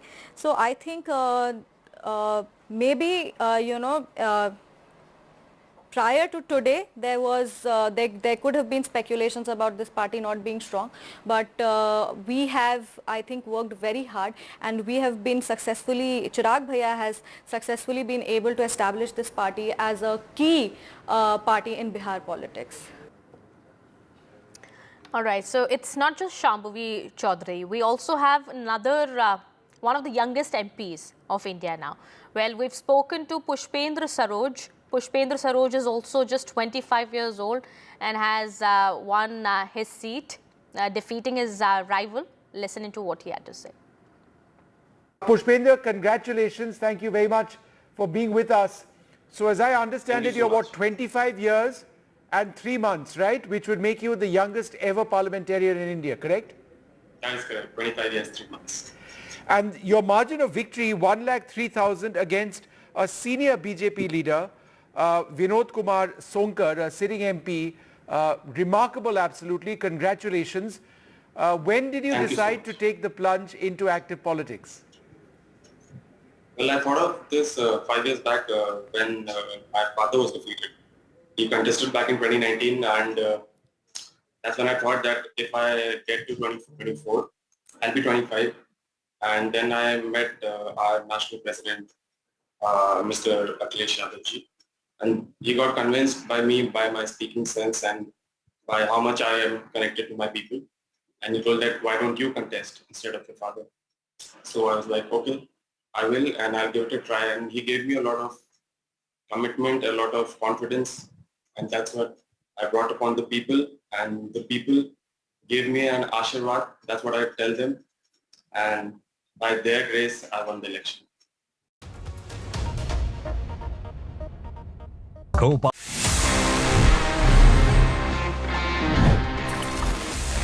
Sharing se yaad hai, sometimes it's a thing that we need to share our Wi-Fi network. Ghar mein koi dost aaya ho, maybe there's some guest coming in and you would want to share your Wi-Fi.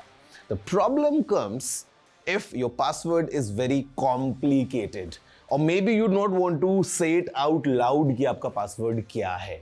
ऐसे में आप Wi-Fi network कैसे share कर सकते हैं? Well guys, it's a very interesting method. बहुत आसान सा टिप है. Just go into your phone's settings. वहां पे जहां पे आपको Wi-Fi का नाम दिखता है, just next to it, or maybe if you go deep into settings, आपको एक ऑप्शन मिल जाएगा wherein you can share your Wi-Fi network just by using a QR code. आपके फोन के स्क्रीन पे QR कोड आएगा. The friend or the guest just needs to scan that code and he can connect to your Wi-Fi network without even you telling the password 1 2 3 4 5 6 7 8 or whatever it is. अगर आप चाहें तो इसी QR code का एक print out लेके अपने घर में लगा सकते हैं so that anyone coming in can just scan that QR code and वो आपके Wi-Fi से कनेक्ट हो जाएगा. Quite easy, quite convenient and quite time saving as well. कैसी लगी ये टिप? मुझे जरूर बताना. You know the address. It's tg@ndtv.com.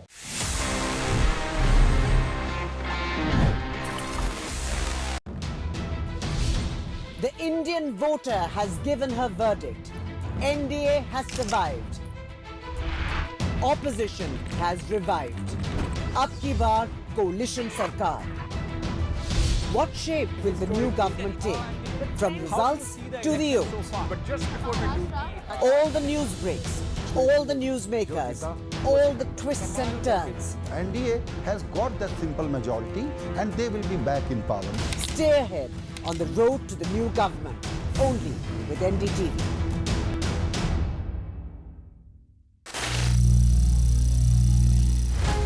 Some people say the metaverse will only be virtual. One day this lecture hall will be made of code, and driverless cars would be trapped in intersections. But even in this maze of the future, you can't wish away health. It's time to become more resilient.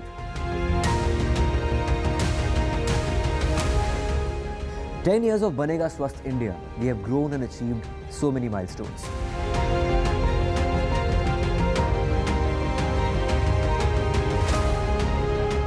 And now I have a plan to beat the urgency, to stop breathing with difficulty, to relieve getting choked with inactivity.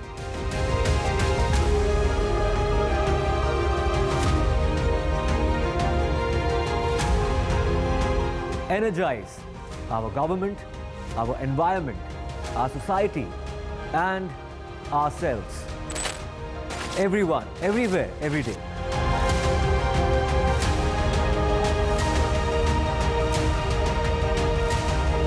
Banega Swasth India. One world hygiene. Stay informed and entertained with the new and updated NDTV News app. You can watch all our channels live, listen to podcasts, read breaking and exclusive news from around the world and more. Download the NDTV app today and get access to the best journalism and storytelling on your smartphone or tablet. The NDTV app. News that matters to you. The Indian voter has given her verdict. NDA has survived. Opposition has revived. Ab ki baar coalition sarkar. What shape?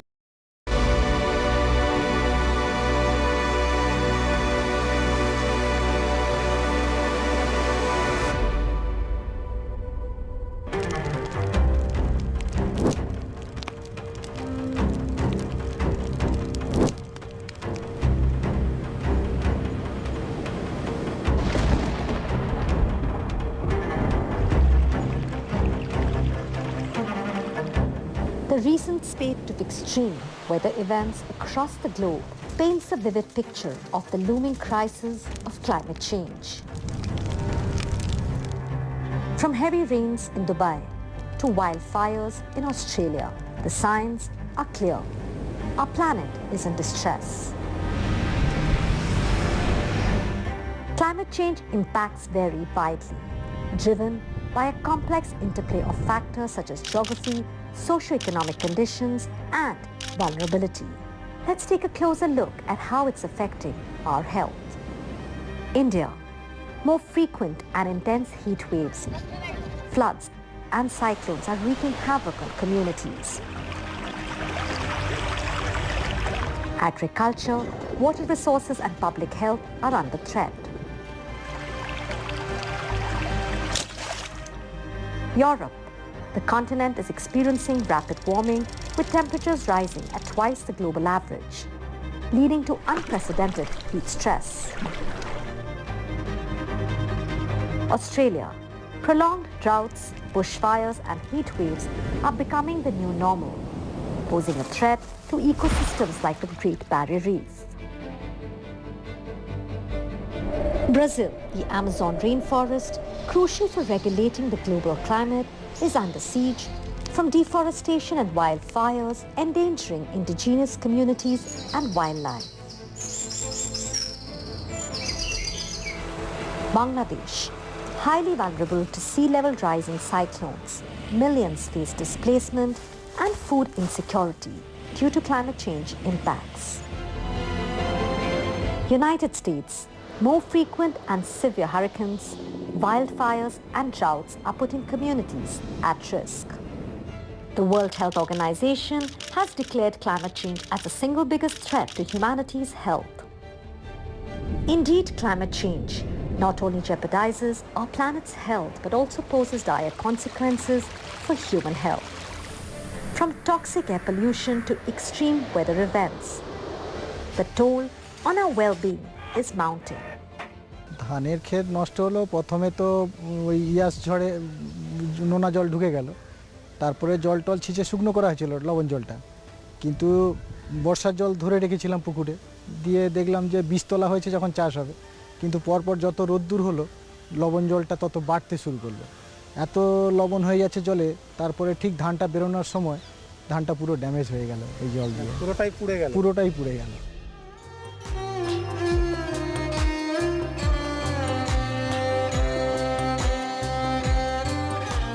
As you just saw, the impacts of climate change on our health are becoming increasingly severe.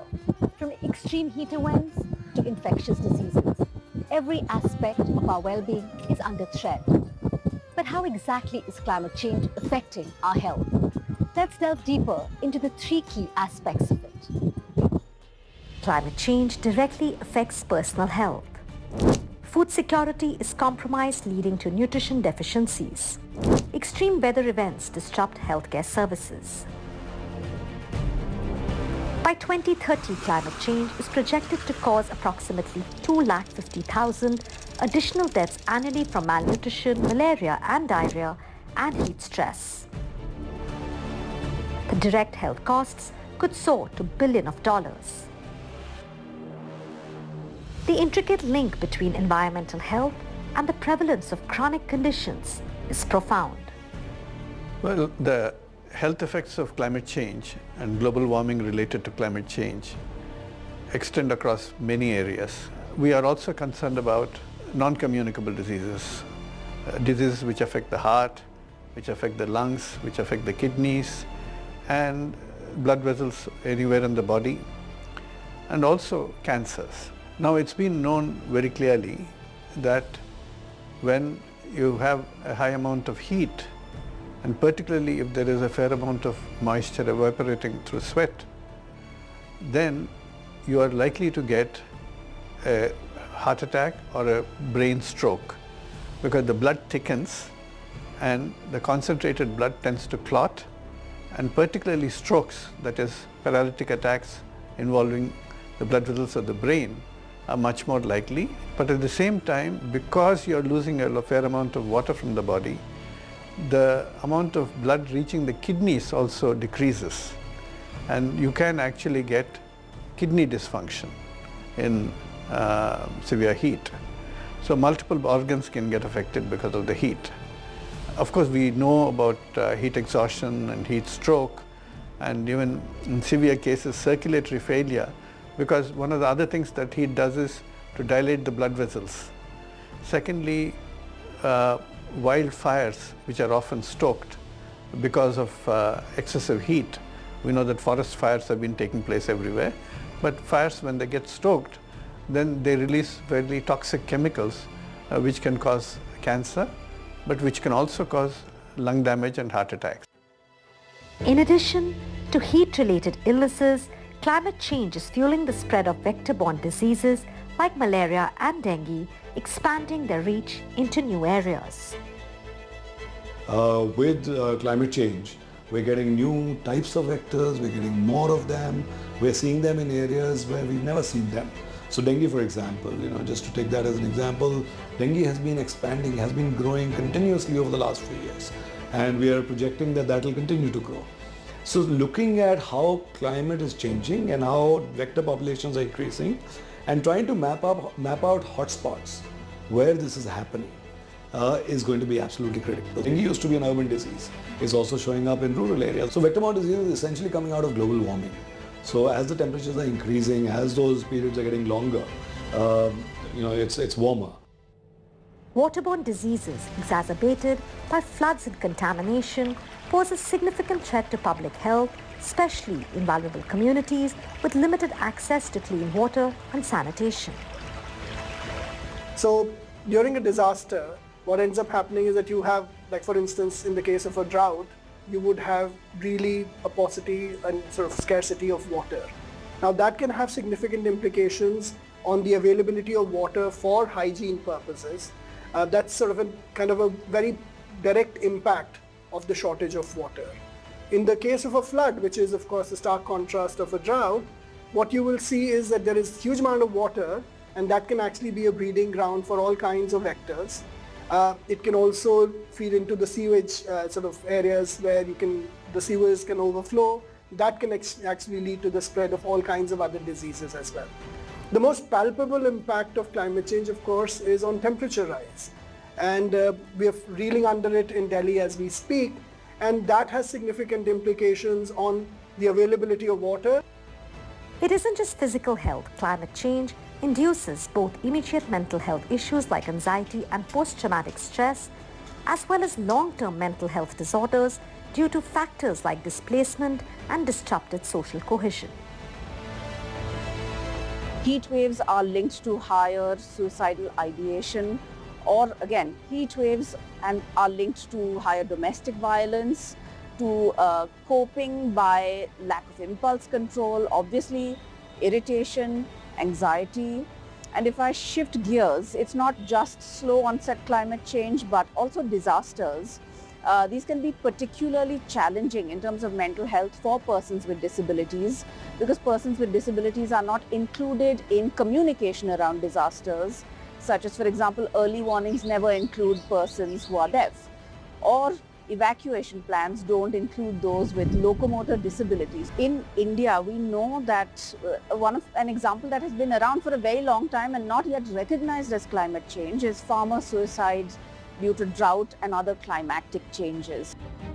Women and girls are being hit hardest by the impacts of climate change in the world's most vulnerable communities. Temperature rise due to climate change poses serious health risks to pregnant women. Some 80% of people so far displaced by the climate crisis are women. Women and children are 14 times more likely to die in a disaster than men. The thing about climate change is that it exacerbates existing inequalities. Because women play, certain roles in society of caretaking, of basically managing the household, of caring for the family, of providing the food and nutrition, being responsible for fuel, for water, and to make sure the children are going to school and get educated. They, do bear a disproportionate burden of responsibilities, and many times they may also be working outside, either in the fields as agricultural workers or other kinds of informal work, and so that further adds to their burden. And so when you have a combination or an intersectionality of poverty with existing societal norms and roles and responsibilities, then you can start understanding why women may be bearing a disproportionate burden of climate change. We did an analysis of women who live in drought-prone districts. So we looked at the last 10 years and we find that those districts which are prone to drought, this is all health data from the NFHS, the National Family Health Survey, the latest round, which is round 5, that women were more underweight in those districts. But even more worrying, we found that the incidence of domestic violence had increased significantly by 20 or 30%. And similarly, also the reduction in the number of antenatal visits, that means less contact with the health system when they're pregnant, as well as a reduction in the age of first pregnancy, which means that the girl child is getting married off at an earlier age and getting pregnant. So all these have, a lot of repercussions for women's health, but also the health of future generations. Current climate crisis that we are seeing is essentially a child rights crisis. Whereas if you realize, children are the ones that contribute the least to this crisis, whereas they are affected and impacted the most. Various reasons for it. We know that as children they are growing up, their organs, their immunization system is growing up. Then the body mass, weight, they consume more for metabolism, so they eat more, they drink more, and even the pollutants, they inhale more. And all of these issues, they leave children the most vulnerable because of this crisis. And in fact, we are calling it a triple planetary crisis, where it is the climate change, then it is the loss of biodiversity, and this all-pervasive pollution that we see due to environmental degradation. All these three combined, they have an impact on the life course for children. When we talk of early childhood development, that window of opportunity, first 1,000 days from pregnancy to first year of life, or if you extend it to 3 years of life. So it is this early childhood development which also gets impacted due to climate. People with disabilities are disproportionately affected by climate change and the disasters resulting from it. They are more susceptible to poverty and food insecurity. Their relative lack of mobility is often overlooked in evacuation plans. It impacts their ability to live independently and to earn a living.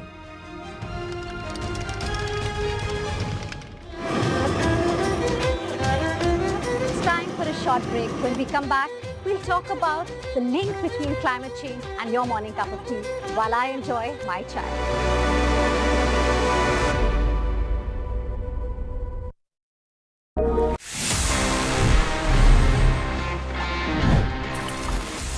So friends, अभी time आ गया है for me to answer all the questions जो आपने पूछे थे in this segment which is Ask TG, one of my personal favorites because मजा आता है आपसे बात करने में, थोड़ा सा सवाल जवाब करने में. Let's see the questions we have for this week's episode.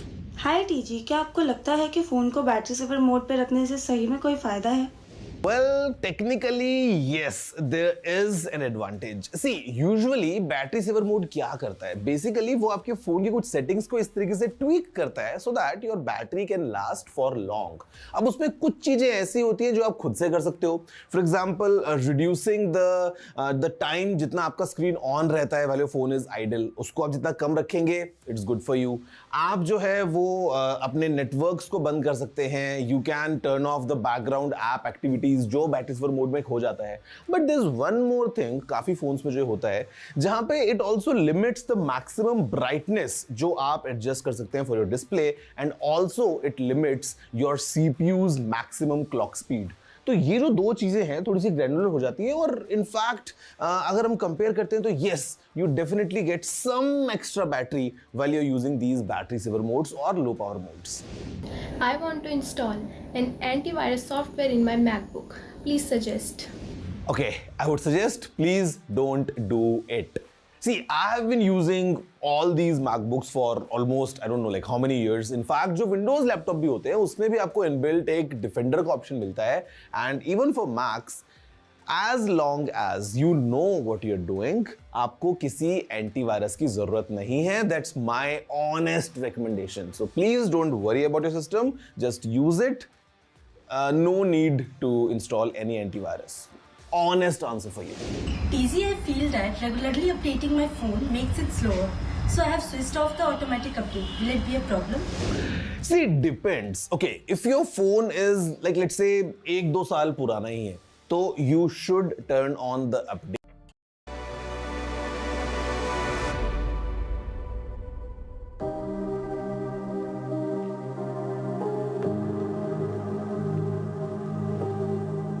Welcome back. We've just looked so far how climate change impacts our health and the health of some of our most vulnerable populations. While the immediate health impacts of climate change on our health is quite concerning, the long-term implications on nutrition are quite alarming. Climate change is disrupting food production and altering the nutritional content of crops. Rising temperatures and erratic weather patterns are reducing crop yields and diminishing the quality of essential nutrients. Agriculture accounts for around 19% of India's gross domestic product, and about 2/3 of the population is dependent on the sector. Extreme weather disrupts agricultural growth and crop patterns. Whether it is long dry spells and heat waves or heavy rainfall followed by hailstorms. This increases food scarcity and undermines nutrition. Let's look at some specific examples.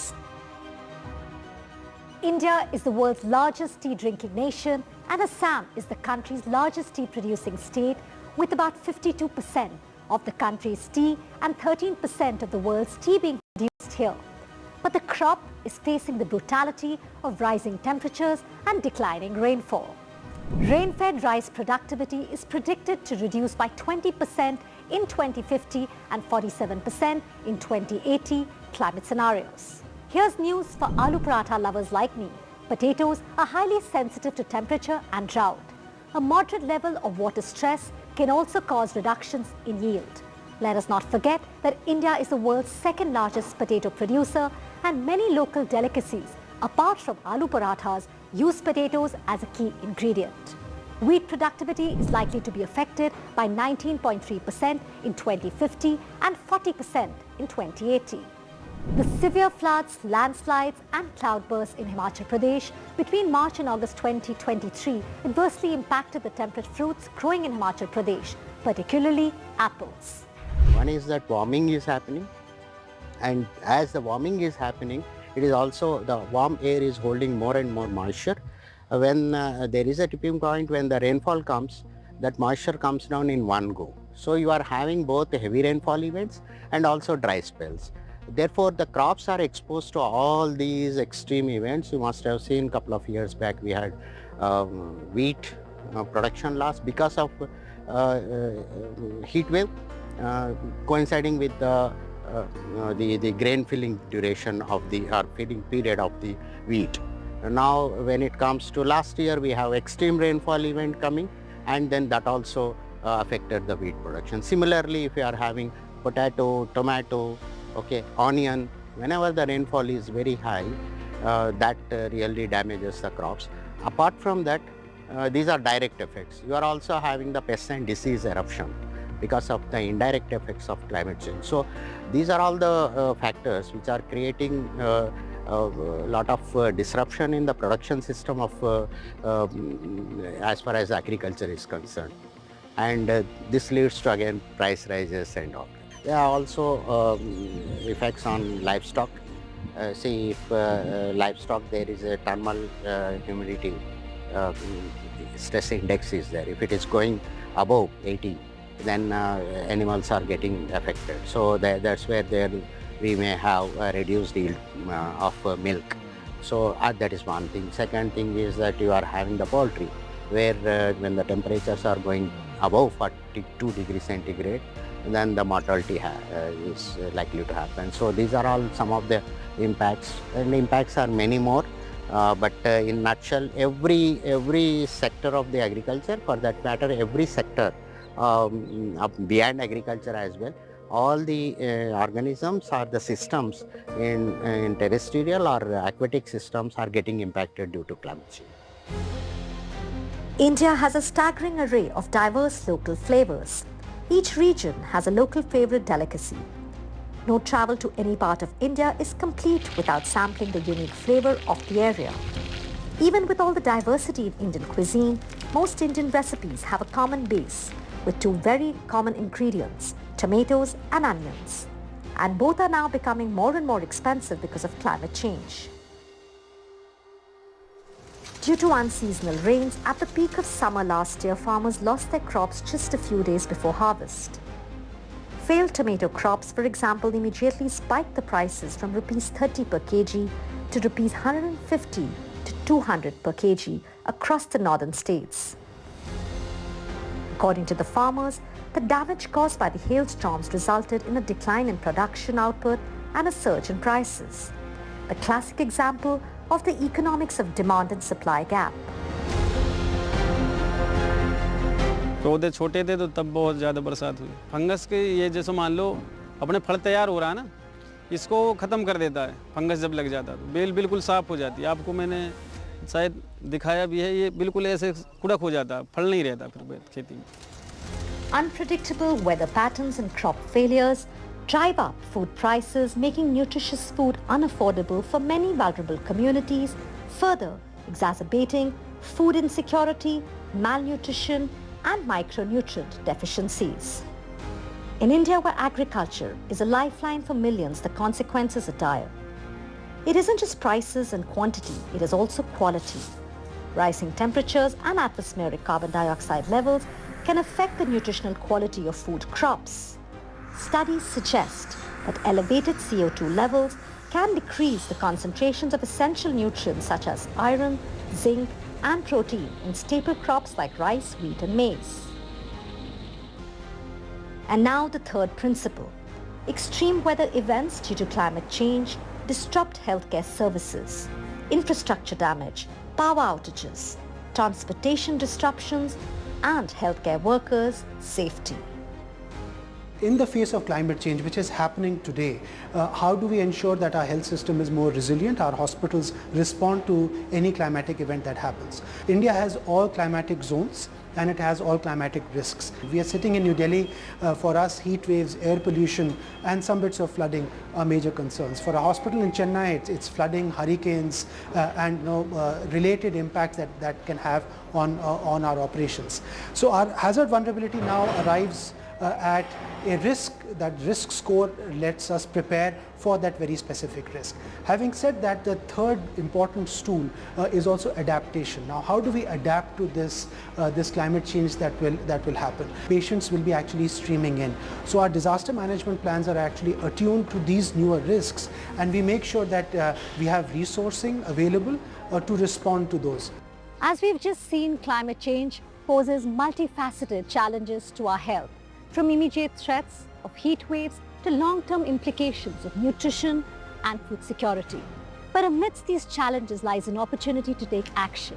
We need to explore solutions to mitigate climate change and the impact that it has on our health for our well-being.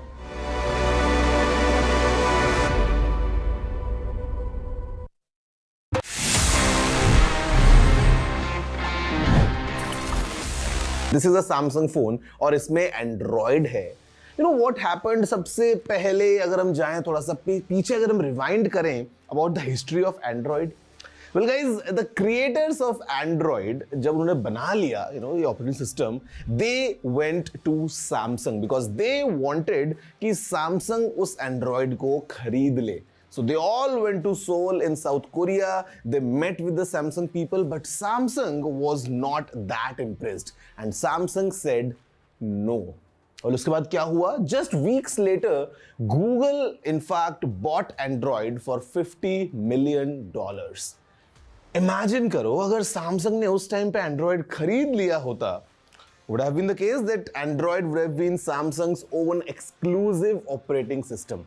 Like today we see how Samsung is the king of Android. They basically rule the Android market. But वो एक ना आज कैसे mobile history को पूरा बदल चुकी है. It's all for you. Did you know this? If yes, then amazing. If no, then please let me know by writing all your emails to tg@ndtv.com.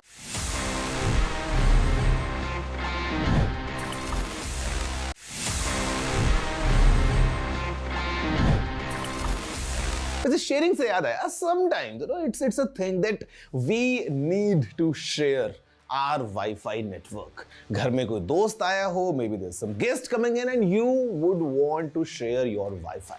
The problem comes if your password is very complicated or maybe you don't want to say it out loud कि आपका password क्या है. ऐसे में आप Wi-Fi network कैसे share कर सकते हैं? Well guys, it's a very interesting method. बहुत आसान सा टिप है. Just go into your phone's settings. वहां पे जहां पे आपको Wi-Fi का नाम दिखता है, just next to it or maybe if you go deep into settings, आपको एक ऑप्शन मिल जाएगा wherein you can share your Wi-Fi network just by using a QR code. आपके फोन के स्क्रीन पे QR कोड आएगा. The friend or the guest just needs to scan that code and he can connect to your Wi-Fi network without even you telling the password 1 2 3 4 5 6 7 8 or whatever it is. अगर आप चाहें तो इसी QR code का एक print out लेके अपने घर में लगा सकते हैं so that anyone coming in can just scan that QR code and वो आपके Wi-Fi से कनेक्ट हो जाएगा. Quite easy, quite convenient and quite time saving as well. कैसी लगे ये टिप? मुझे जरूर बताना. You know the address. It's tg@ndtv.com.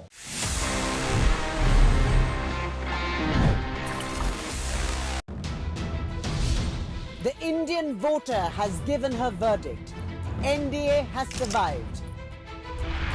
Opposition has revived. Ab ki baar coalition sarkar. What shape will the new government take? From results to the youth. All the news breaks, all the newsmakers, all the twists and turns. NDA has got that simple majority and they will be back in power. Stay ahead on the road to the new government, only with NDTV.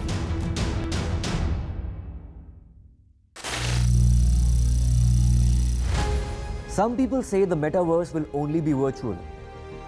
One day this lecture hall will be made of code and driverless cars would be trapped in intersections. But even in this maze of the future, you can't wish away health. It's time to become more resilient.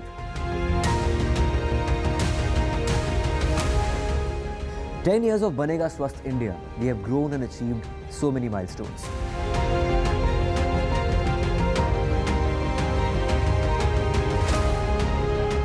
And now I have a plan to beat the urgency, to stop breathing with difficulty, to relieve getting choked with inactivity.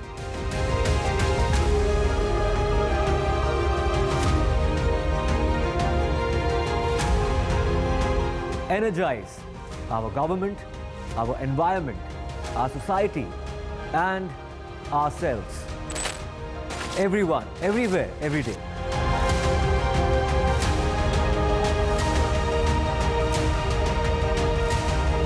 Banega Swasth India. One world hygiene. Stay informed and entertained with the new and updated NDTV News app. You can watch all our channels live, listen to podcasts, read breaking and exclusive news from around the world and more. Download the NDTV app today and get access to the best journalism and storytelling on your smartphone or tablet. The NDTV app.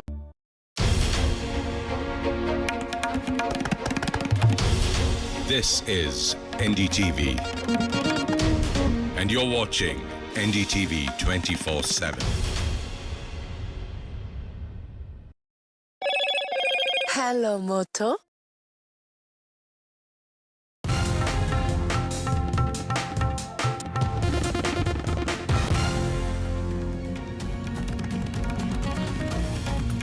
NDA unanimously elects Prime Minister Modi as leader. President Murmu hosts dinner for outgoing cabinet. The next step will be the NDA staking claim to form the government, which is expected in a few days from now. Putin, Rishi Sunak, Biden have congratulated Prime Minister Modi for the decisive mandate. NDA's Nitish Naidu factor will be key to government formation. Chandrababu Naidu, Nitish Kumar were seen sitting next to the Prime Minister in the NDA meet held today.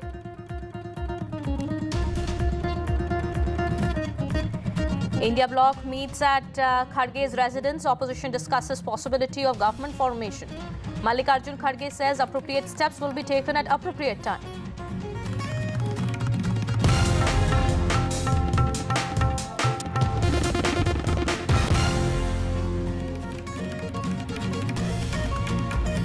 Hello and welcome. You're watching NDTV 24/7. My name is Kitty Behel. It's been a day of fast-paced developments. Now, the update that's coming in at this point in time, we're learning that Prime Minister Modi has invited the King of Bhutan, the President of Sri Lanka, Prime Ministers of Nepal, Bangladesh and Mauritius as well for his swearing-in ceremony. The swearing-in ceremony of Prime Minister Modi and his cabinet is expected to take place on 8th of June, that is on Saturday. But before that, of course, the NDA is going to stake claim to form the next government. And, high-profile leaders from the King of Bhutan to President of Sri Lanka and Prime Ministers of Nepal, Bangladesh and Mauritius have been invited by Prime Minister Modi for his swearing-in ceremony. My colleague Ghazali joins us on the broadcast here, getting us more on that. Well, Ghazali, we are expecting that the NDA will stake claim to form the next government in a few days from now, and the swearing-in ceremony is also expected around June 8th. And before that, invitations have been sent out to the King of Bhutan as well as Prime Ministers of Nepal, Bangladesh, Mauritius, and also the President of Sri Lanka now. See, this also signifies the neighborhood first policy of the Prime Minister of the current government, of the NDA government, that the King of Bhutan, the President of Sri Lanka, the Prime Ministers of Nepal, Bangladesh and Mauritius have been invited for the swearing-in ceremony. And through the day, the Prime Minister also received congratulatory messages from the world leaders, including Joe Biden, British PM Rishi Sunak, French President Emmanuel Macron, and Russian President Vladimir Putin. So, we are also expecting that more invitations could go out for foreign leaders to come and attend the swearing-in ceremony of Prime Minister Narendra Modi for his third term after this election. All right.